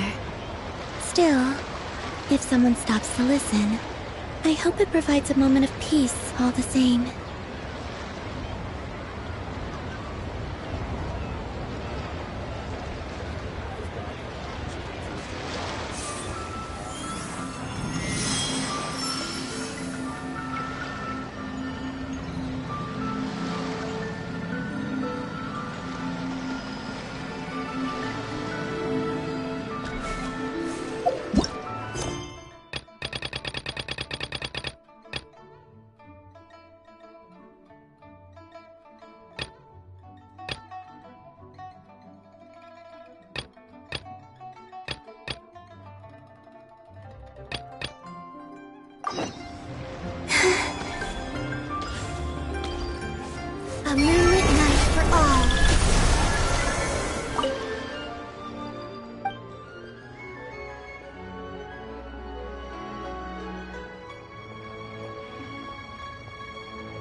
Would you like to go moon gazing?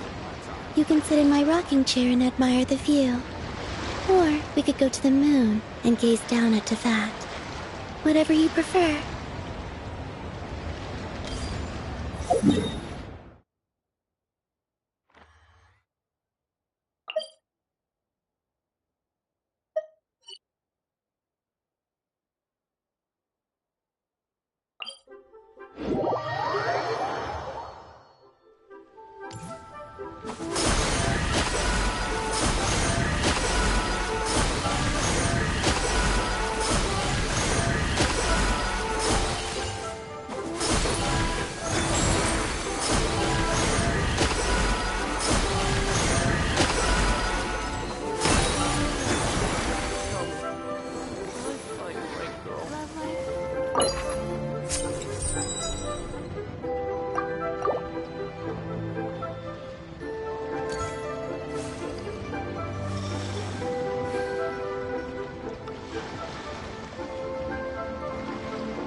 from scent of spring. I promise Adventurer! it'll be unforgettable. Can last around against me?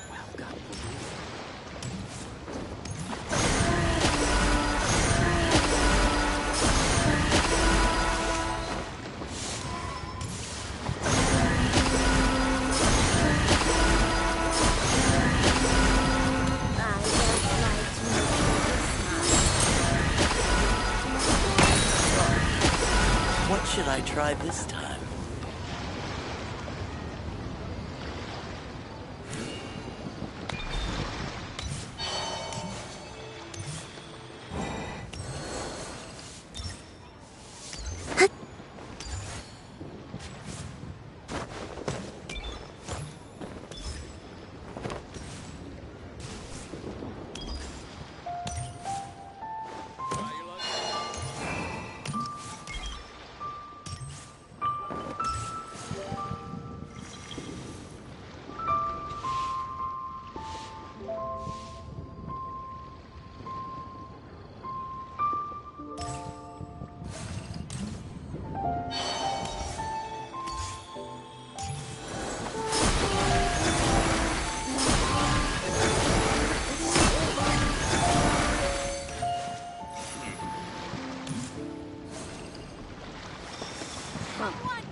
I don't sing for anyone in particular.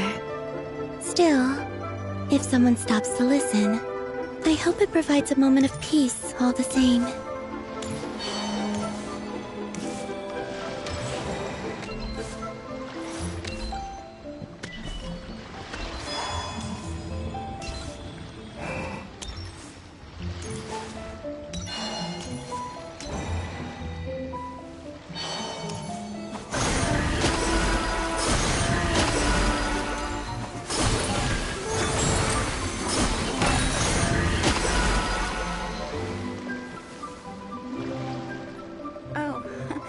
Welcome. Please take a seat. Wow, so lively! This is how a festival should be.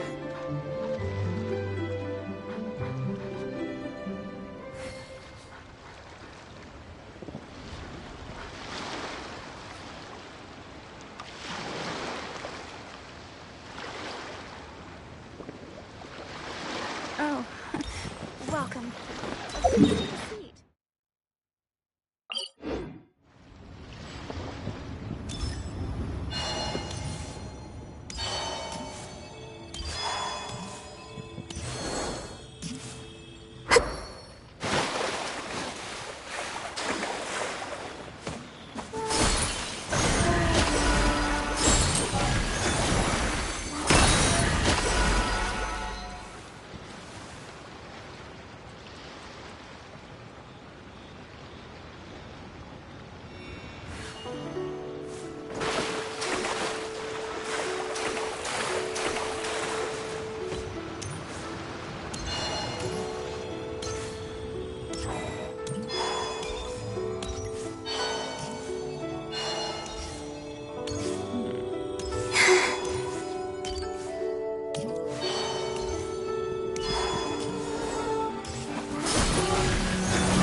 Senua Kiosk, the place to go for class.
Would you like to go moon gazing? You can sit in my rocking chair and admire the view. Or we could go to the moon and gaze down at Tefat. Whatever you prefer.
Another one finished. And the paint's all dry. Oh! Happy holidays! Are you here for a Shao Lantern too? Yep. You know how Miss Pingxi made a customizable lantern frame? Well, lots of people bought them to tinker with. Oh! Gaoming got one too! I offered to help, but he was adamant about doing it himself. Some of my neighbors had an idea about what to make, but didn't know how to execute their vision, so they came to me for some hands-on help. And after weaving them for everyone else, I made one for myself, too. Now it's just time to release it. Huh. What wish should I write?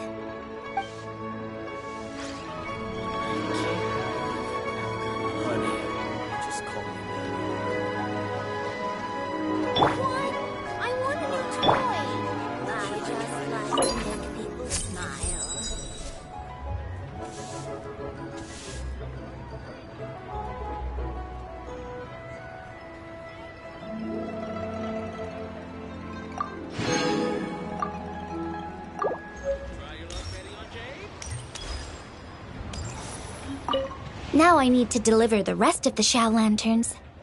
Next is... Happy Lantern Rite! Be sure to enjoy yourself.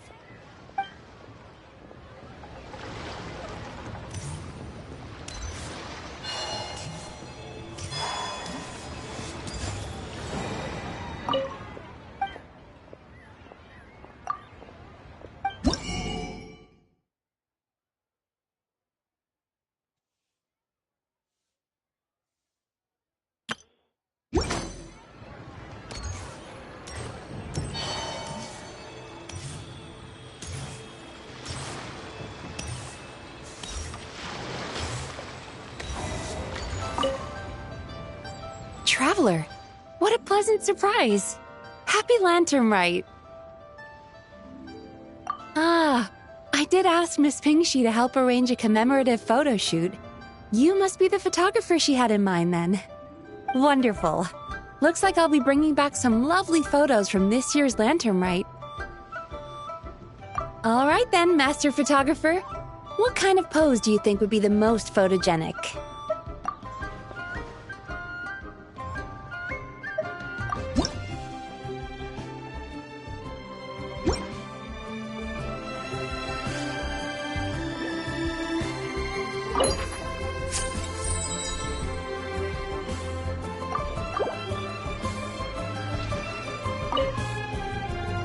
Shall we begin now?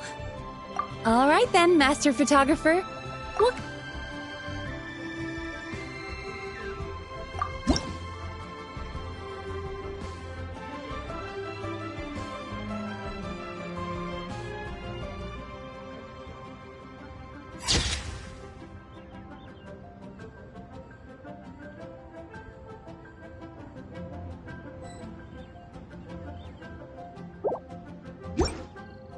Oh, what a lovely picture. Thank you. I'll keep it safe.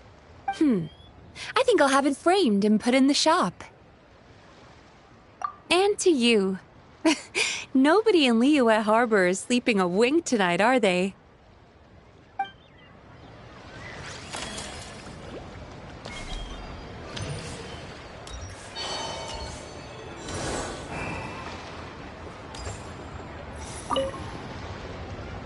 Whoa.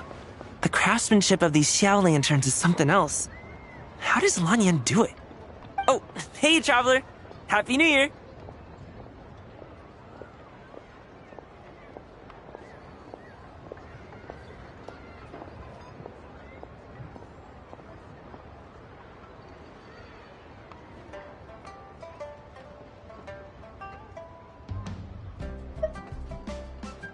Yup. Took me ages, but this one's turning out pretty decent. I'm gonna paint Manzai on it too. Oh, and I gotta make one for Pops. Whew, that should do it. All that's left is sending it off to the sky.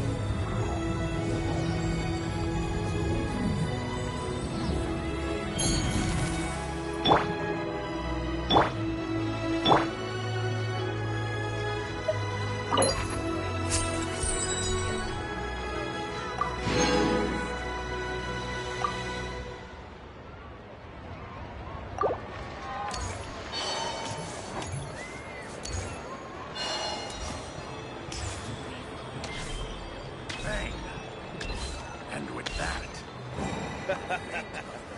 you do tell the cleverest jokes.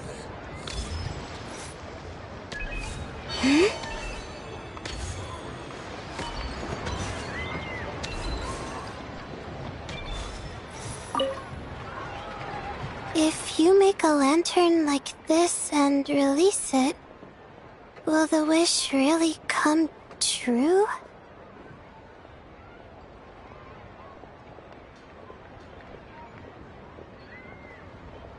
Oh, you're in Liyue too?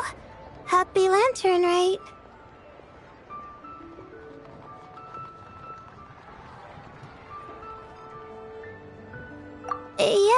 My advisor sent me. She said participating in folk festivals might help spark some inspiration for my research. But I work on star charts.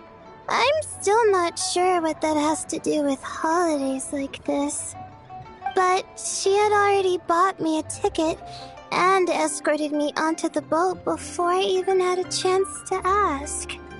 As soon as I got off the boat, a lady stopped and offered me a free shadow lantern frame. She said releasing one would bring good luck for the entire year. I'm not sure I need a whole year of luck, but a little bit when it's time to submit my thesis wouldn't hurt. So I followed her instructions and made one. Thanks. I should release the lantern now, right? Oh, I need to write my wish on it first.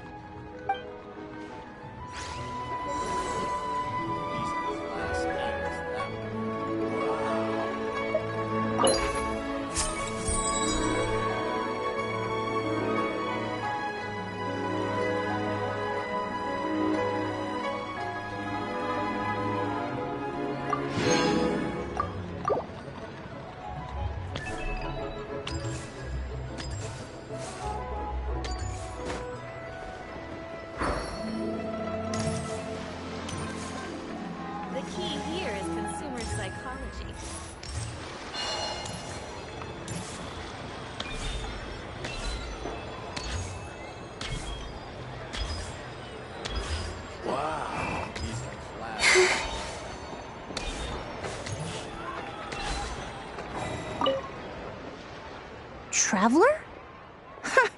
Happy holidays! It's been some time since we last spoke. You could say that. I had already planned to come to Liyue to research floral essences, so when I heard there was a merchant ship heading here, I decided to join them. I had no idea I'd arrive just in time for Lanternlit. In deference to the season, I've decided to put all work aside and simply enjoy myself. I even asked a young lady to teach me to craft Xiao lanterns. In fact, I was just about to release it.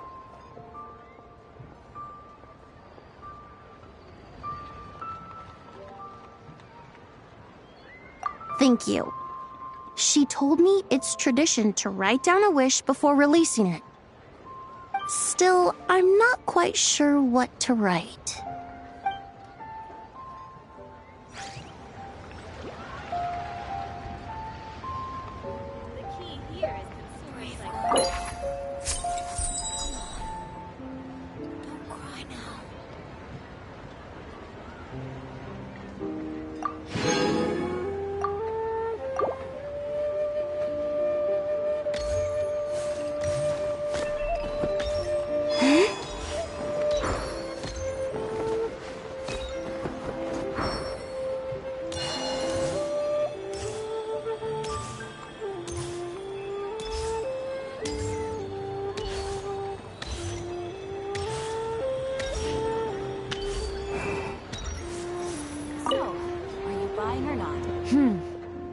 To encounter you here amidst Liyue's celebration.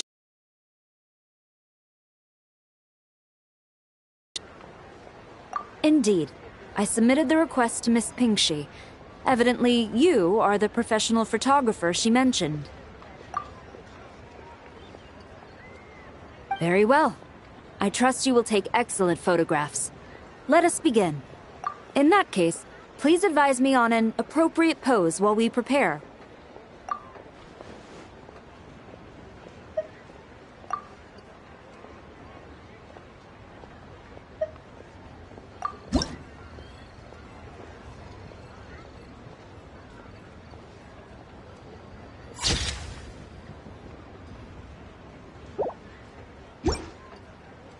A commendable picture. A perfect memento for the occasion. My thanks. I will treat it as one of my personal effects and take care of it accordingly. Thank you. Happy Lanternlit to you as well. But if I may ask, does the Millilith always maintain such strict vigilance during Lanternlit? to maintain such strict discipline even amidst the festivities. I'm impressed.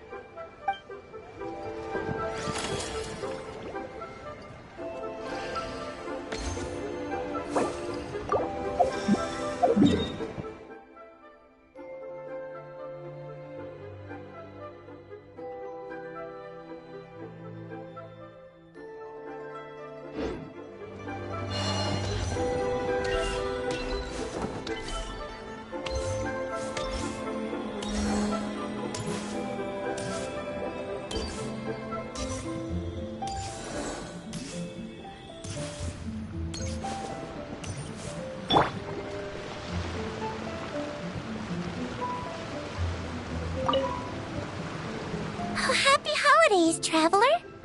The Duke mentioned we might meet you here, but I didn't expect our paths to cross so soon.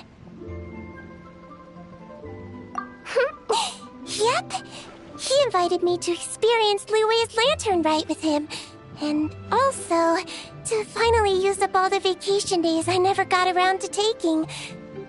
We met a very kind lady at the harbor who said that if we'd like, she could arrange for a professional photographer to take our picture as a keepsake. Oh, that's perfect! Oh, I'm sure you'll take a really good photo, and then I'll be able to show it to Monsieur Nervillette later. Sure. Well then, as the professional photographer, what pose would you recommend?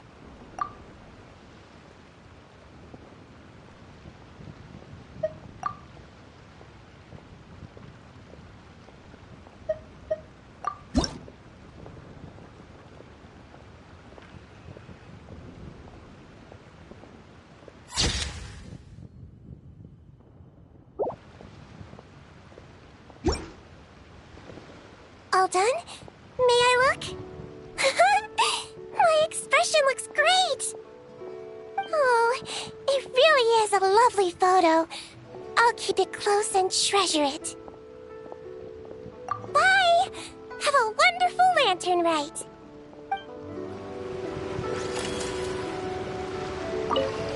All done? May I look? Oh, it really is a lovely photo. I'll keep it close and treasure it. Bye! Have a wonderful lantern rite!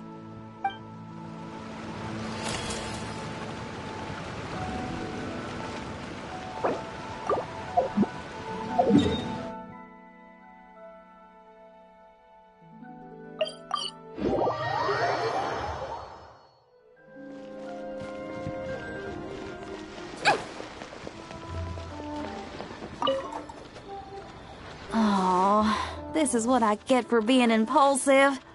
Making a shower lantern's no joke. Traveler? Oh, ain't that something? It is you! Happy Lantern Rite! Yeah, Miss Pinktree gave me the frame, but I designed all the details and made all the ornaments myself. Pretty rad, huh? I even gave Hu Tao a few. Oh, shoot! I totally forgot I promised Hu Tao I'd help her make some shower lanterns, too! I gotta release this one pronto!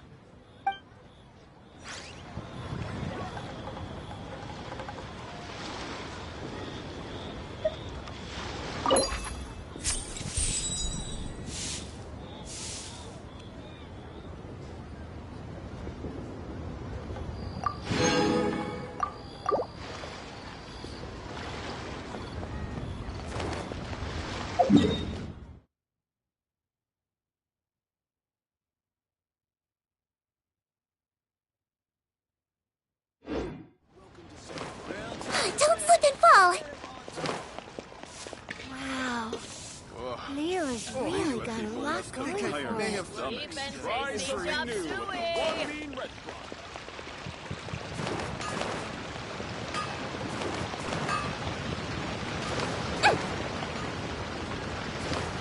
Don't slip and fall!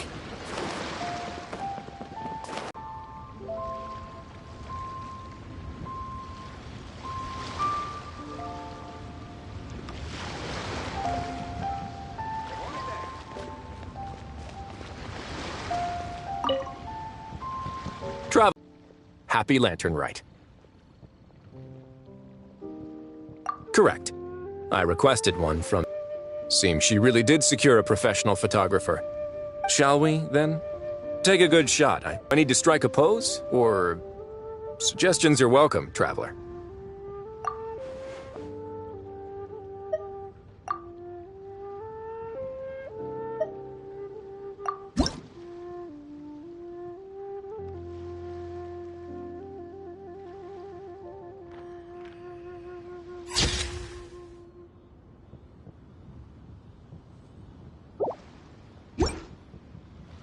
Let's see. Not bad. Pretty standard shot. If you look at it from the neck up, it could even pass for a mugshot. I'll be keeping this. Really appreciate the help.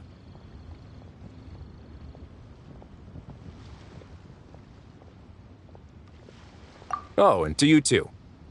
I'll still need to buy some gifts later. Other than tea.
Yes.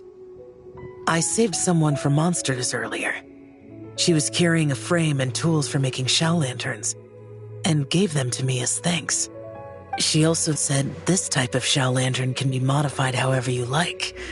So... Yes, well, I tried my best. I suppose the next step is releasing the shell lantern.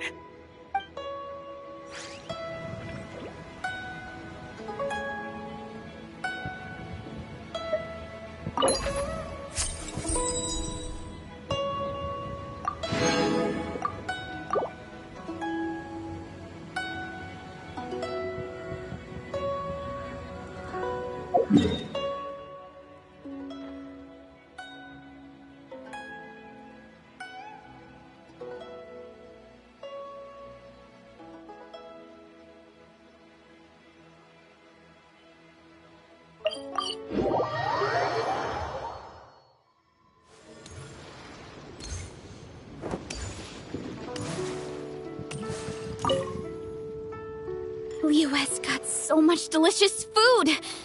What should I eat next? Oh, how about boiled fish? No, wait. I need to take a picture for everyone back at the tribe first.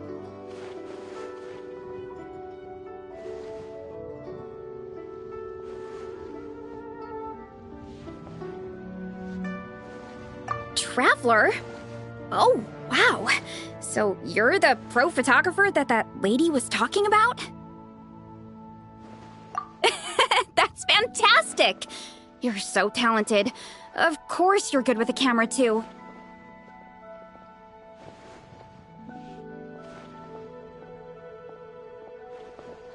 Sure! I want to strike a cool pose. But what if it looks weird in the picture?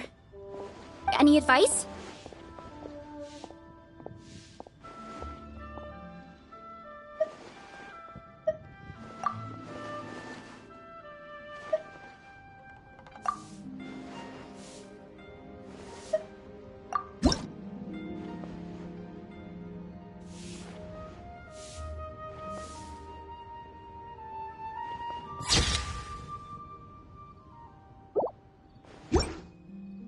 Done already? Well, let me see. Whoa, told you they'd be good! Now, would it be the best spot in the orchard to hang it?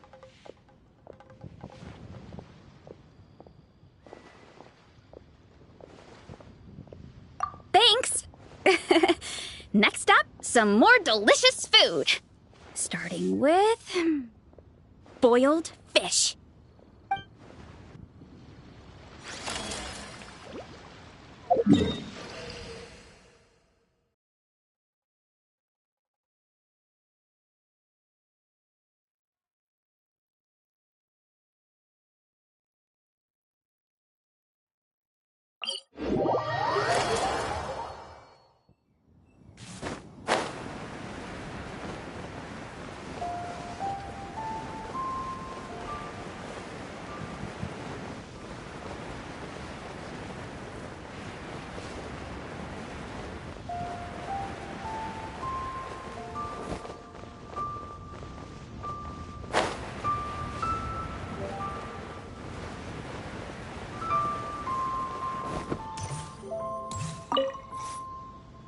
Hey, psst!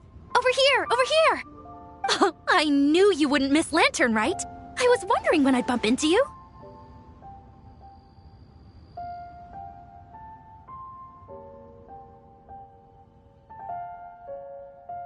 No. I can't be working at every lantern right now, can I? I really am here on vacation this time. Yup. Miss Pingshi said she'd find a professional photographer to take a good portrait photo. Hey, wait a sec. Don't tell me... It really is you! That's perfect then! Come on, take my photo. Let's see who's better behind the lens. So, ready to start?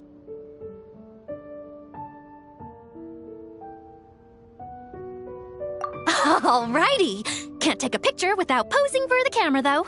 Any suggestions, traveler?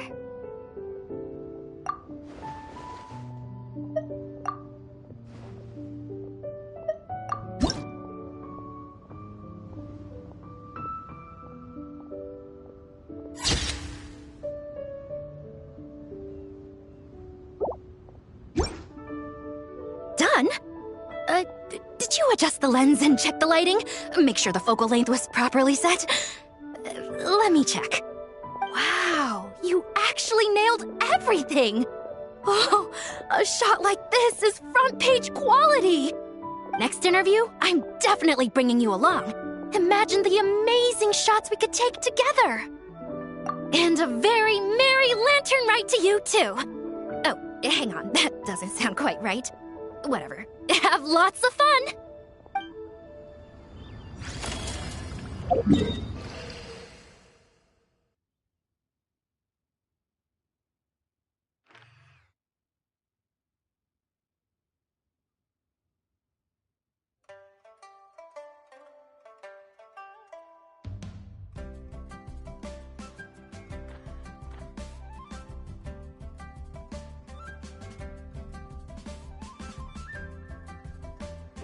I don't sing for anyone in particular.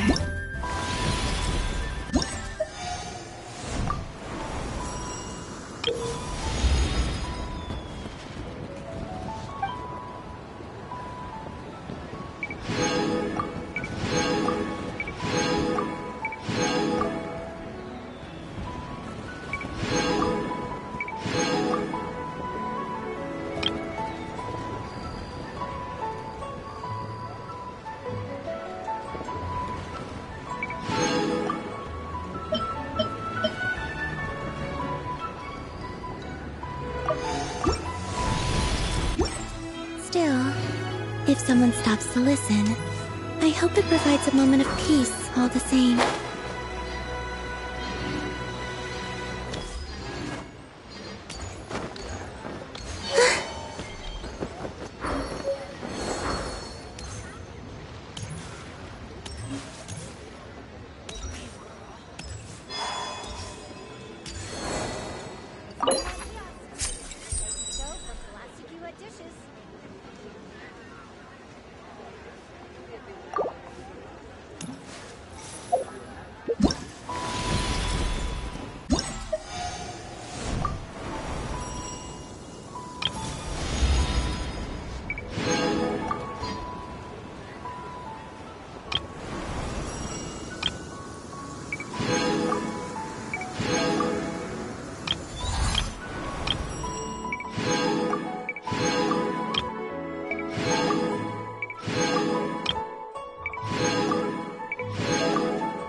I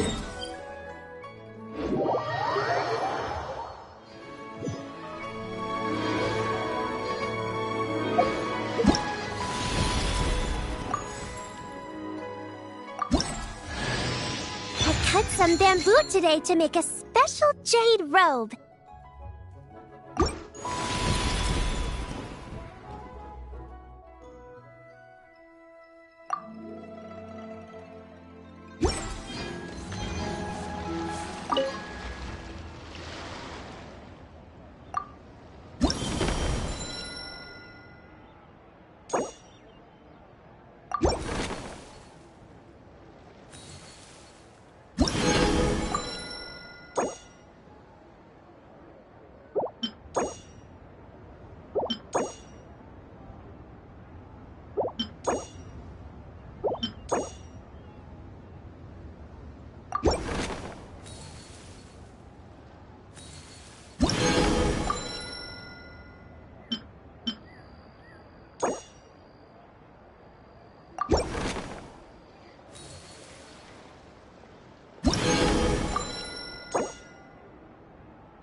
I've got a bunch of interesting gadgets.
still can!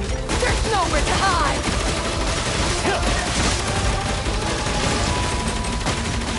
You're open!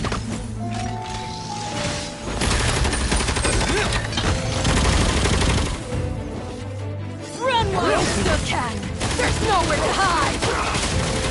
You're open! Let's move.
What a waste of time!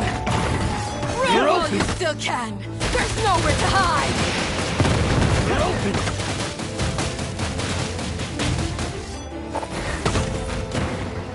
Run while you still can! There's nowhere to hide! You're open! This was well done. Did it take too long? Have a load of this.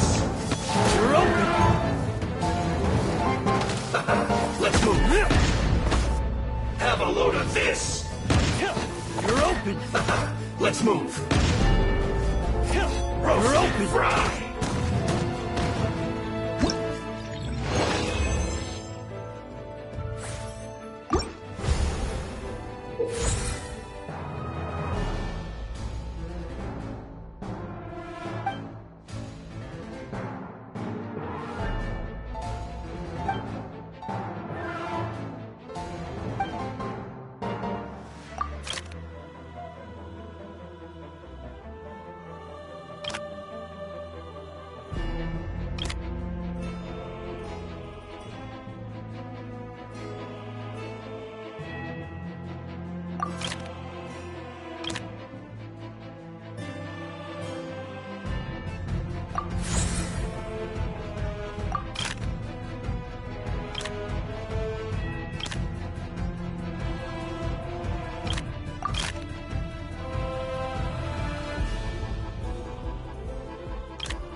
What a waste of time! Run while you still can! There's nowhere to hide!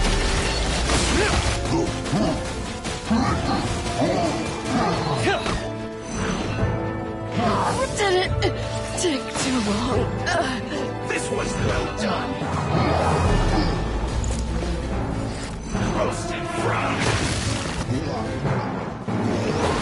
Have a load of this.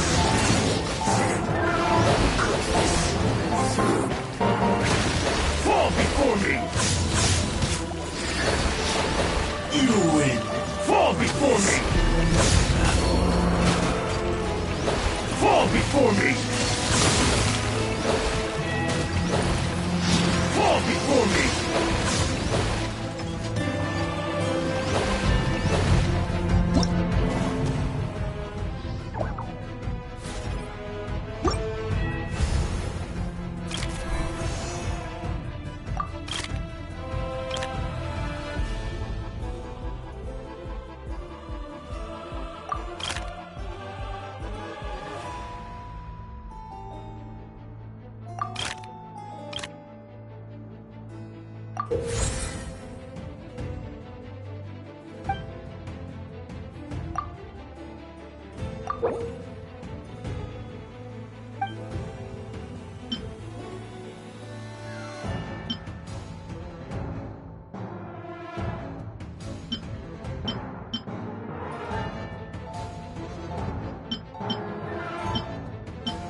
What a waste of time! Run while you still can! There's nowhere to hide!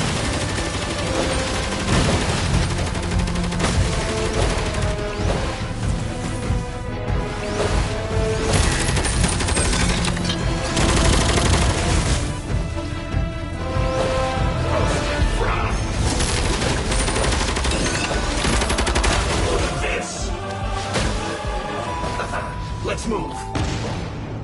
Have a load of this. Run while you still can! There's nowhere to hide! Have a load of Did this. it take too long?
What a waste of time! Run while you still can! There's nowhere to hide!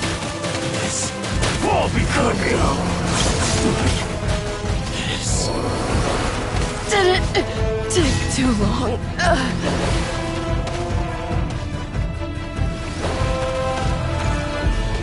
This one's well done.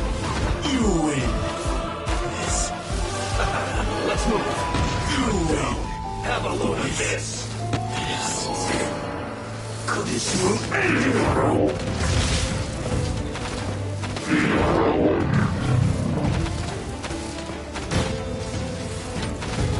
Cut down.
going somewhere? Run while you still can! There's nowhere to hide!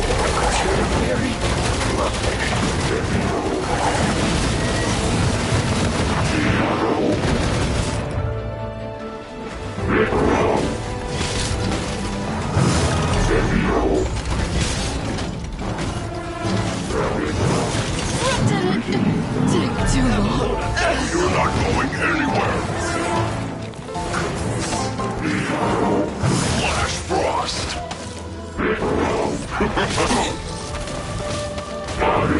Flash Frost.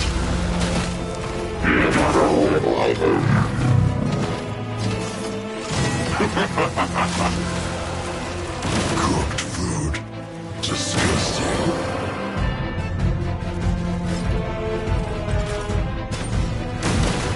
Perfect distance. Finally,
what a waste of time! Still can. There's nowhere to hide!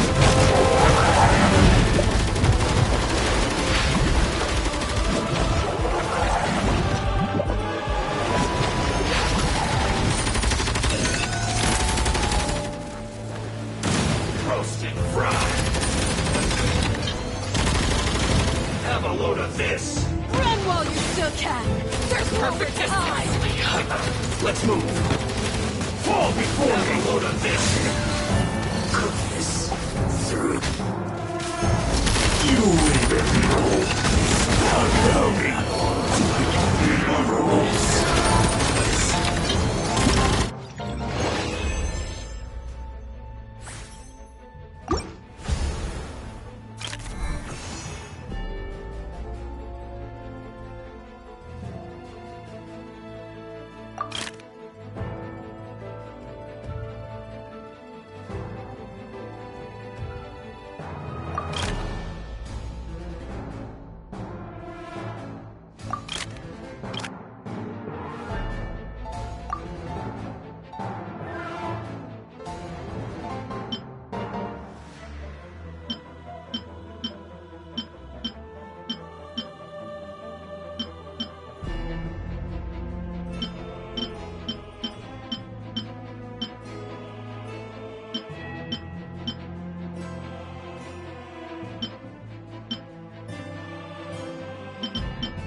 Waste of time! Who's that?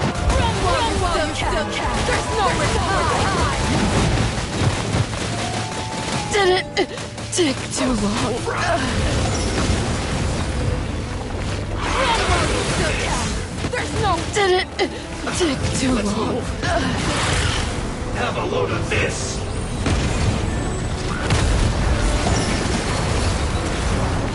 Bloom as a flower in Guravad!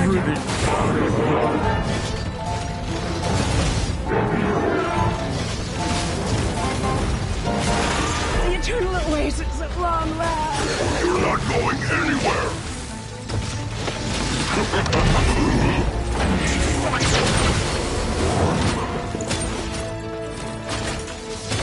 This will do!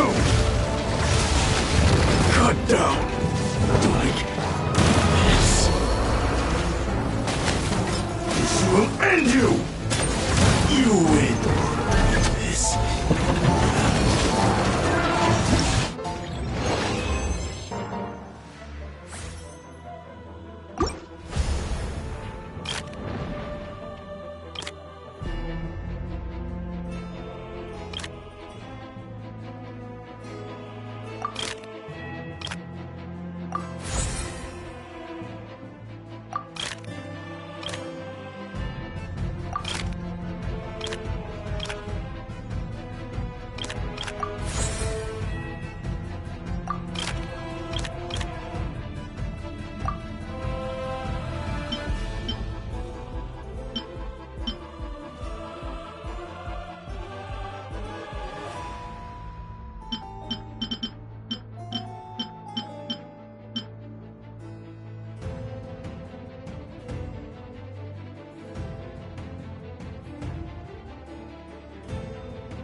What a waste of time!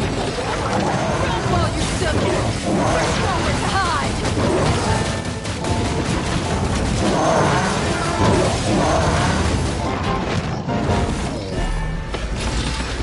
Run while you still can! There's nowhere to hide!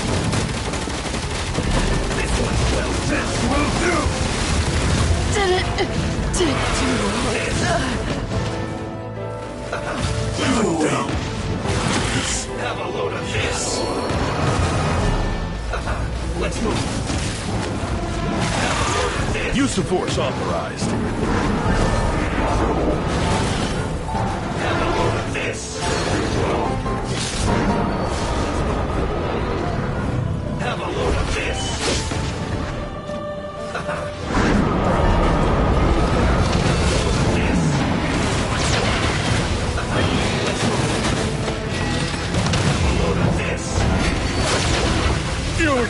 Let's really sharp. Intel!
Use of force authorized.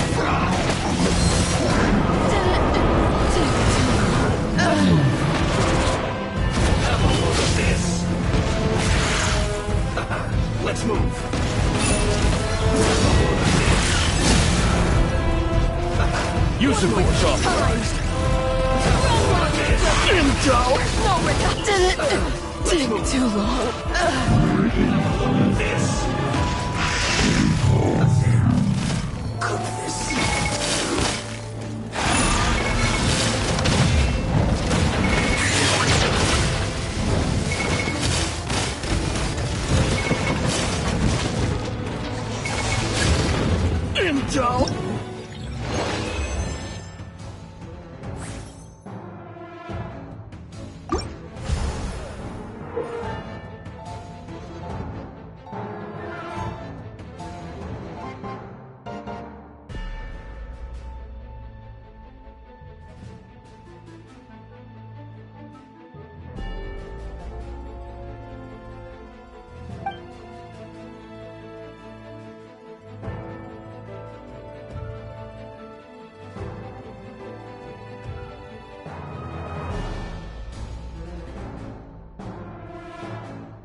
Use the force off. Time.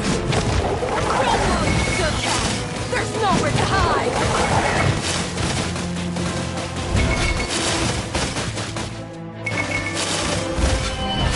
Run while you still can. There's nowhere to hide. Did it take too long?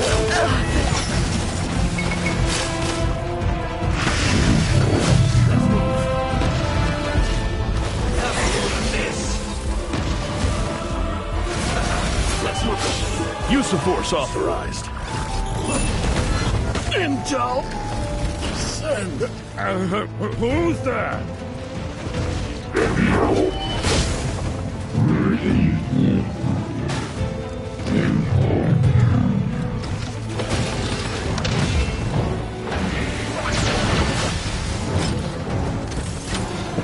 Intel! Send! You're pretty sharp.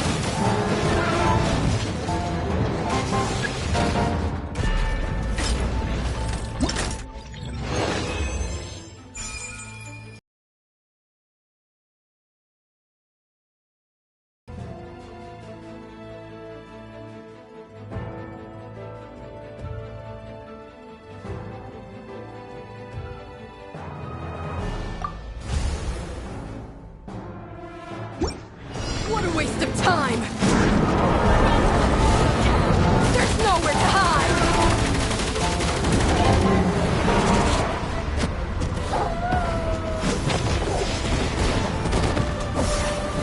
Run while you still did it take too long. Have a load of this! Let's move. Have a load of this! This will do! Use of force authorized.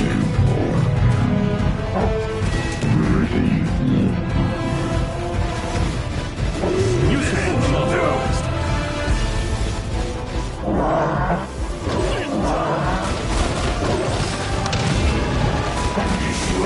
You cut down. This will do! You win. This will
Let's move. Have a load of this. Let's move. Have a load of this. Let's move. Have a load of this.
Perfect distance!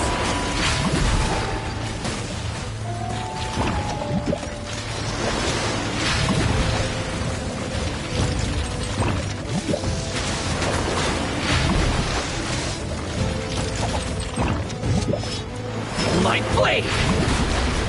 Roasted frog! To the ferry! Let's move!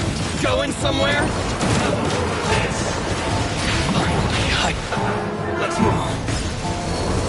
Have a load of this! Let's move! Have a load of this! Sit. Cook this through.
Perfect distance!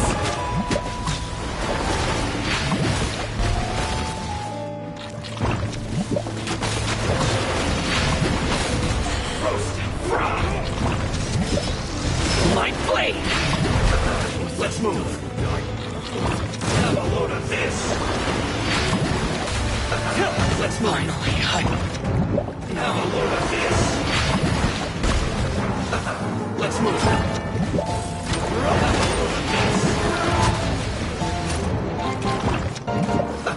Let's move. Have a load of this.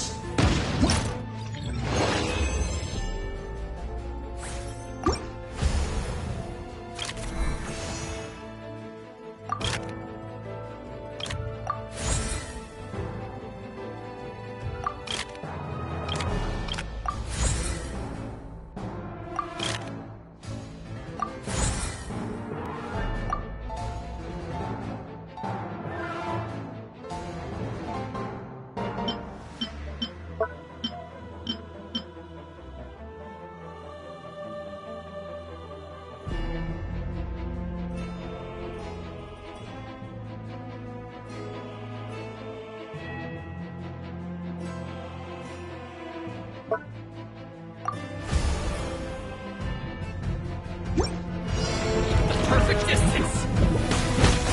Finally,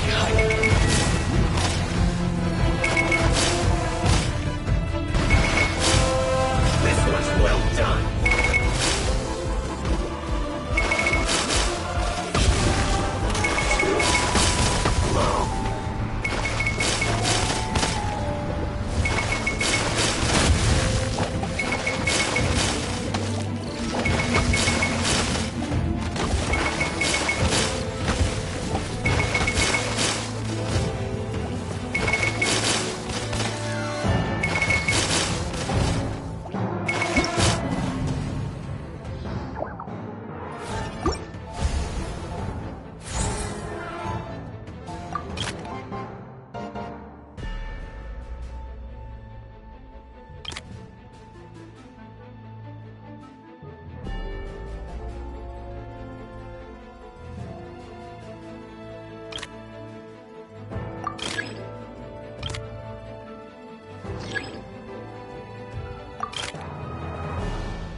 somewhere? Finally, Urge the fairy.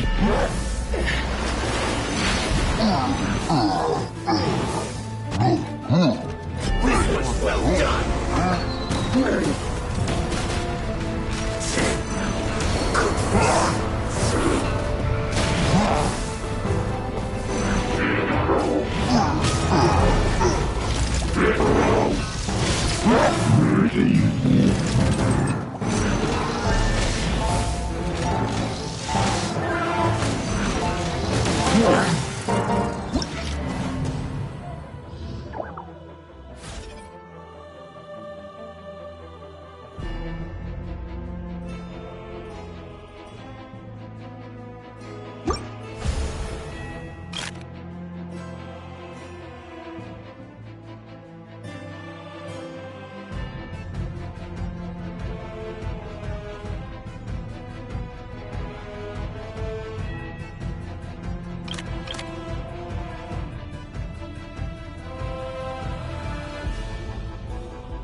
Who's there?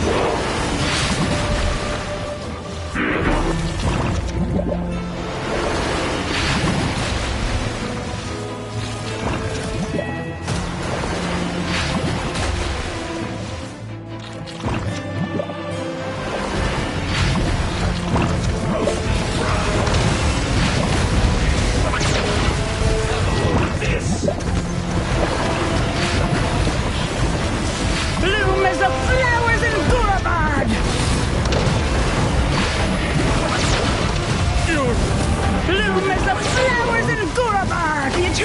oasis at long last!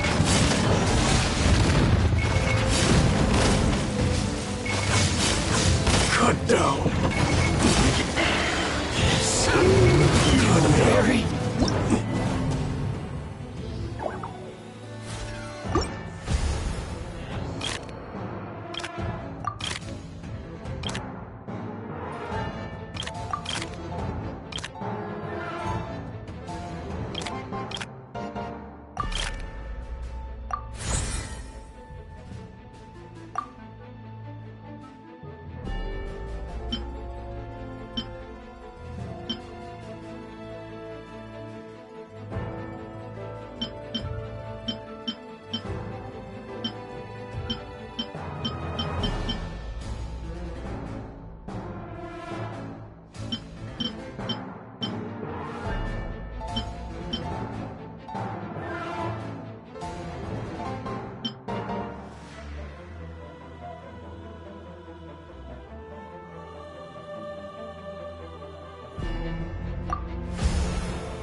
Let's move.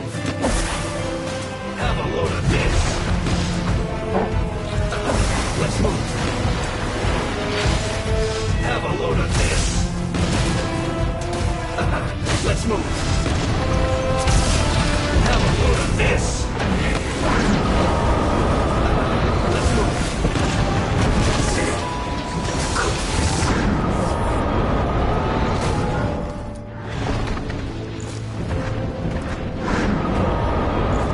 Perfect distance! I'll be paying you! Cut down! This will do! Get the small injury! You win!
feel as free as Uruguay.